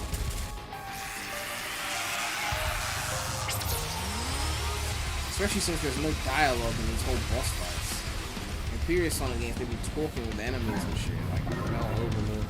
But here, there's no talking. You might as well have just fucking.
Come the fuck on, really?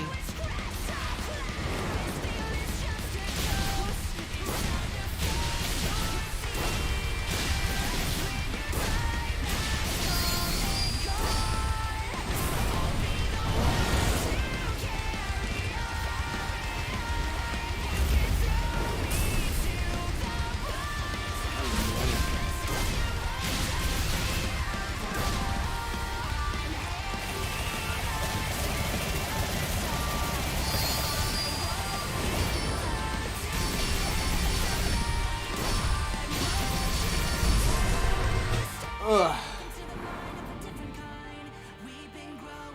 Prime was just weak. So it's repetitive. It's Prime's fault. The game is fine. Perfect.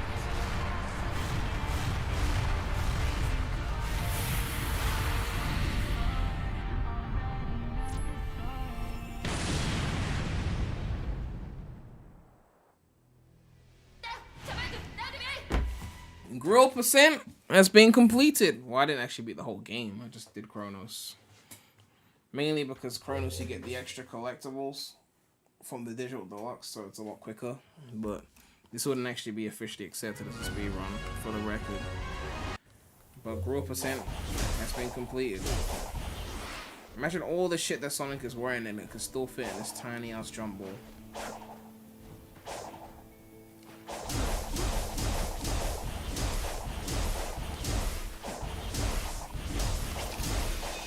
Hey, don't piss me off.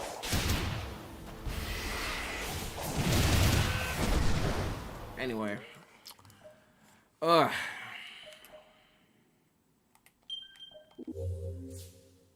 Loading is unavailable. Come on, get out of there, please. Load into my main file right quick.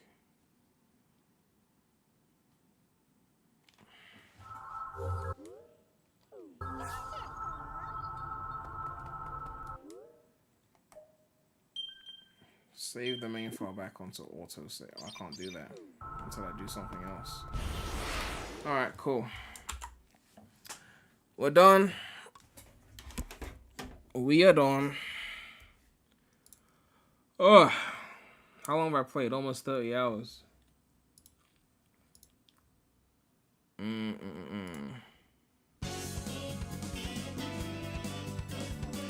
need something chill. Something chill. We'll go for all reliable, I guess.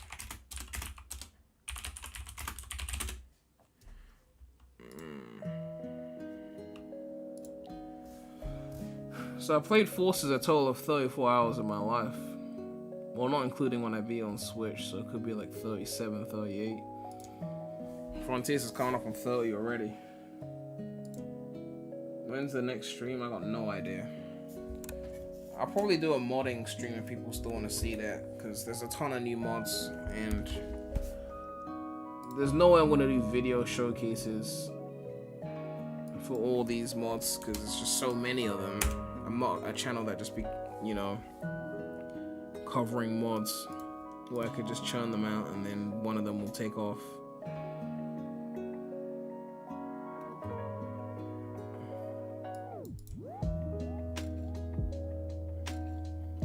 They got Cream, they got Sonic R Sonic, Boss Select, SA2 Super Sonic. They're really out here doing the mods. Metal Sonic, Buff Titan Fight, Hilltop over Green Hill. Wish there was a video for this. I mean, Sonic Team were too lazy to just fucking even turn Green Hill into Hilltop, so at least it felt like it was slightly different. I mean, you can still tell what it is, but no attempt.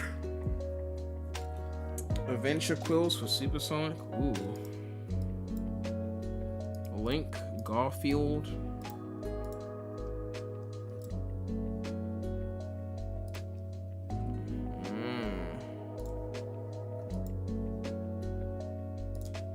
This is from Lost World DLC, right? And then Garfield Frontiers. Instead of rings, should be lasagna. I haven't had lasagna in fucking years, man. I miss lasagna. Lasagna is some good shit, man. Truly good shit. I need something cheesy now.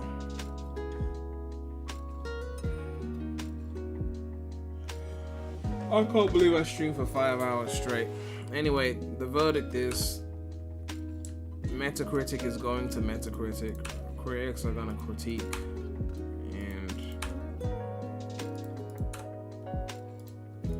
And Frontiers is not better than Unleashed.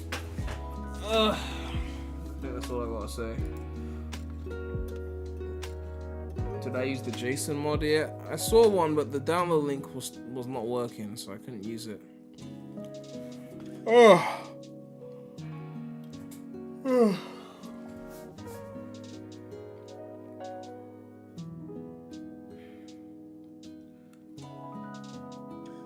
Anyway, make sure to like, comment, subscribe, hit that bell. Make sure to check out the non-Sonic channel. The link will be in the description. But yeah, that's it for the Metacritic roundup and the Monster Hunter DLC. What's the name of the character?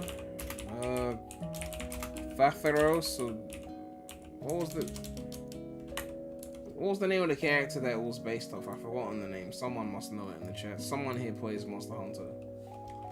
Litharo something. I already don't remember. Yeah, there we go. Yeah. They're flying wyverns. So it's based off of this. And then they had the felon version or whatever. Something like that. Yeah, that's what it's based off. Anyway, make sure to like, comment, subscribe, hit that bell. Make sure to check out the non-Sonic channel. Link will be in the description. But yeah, thanks you guys for watching. It's been real. Remy, yeah.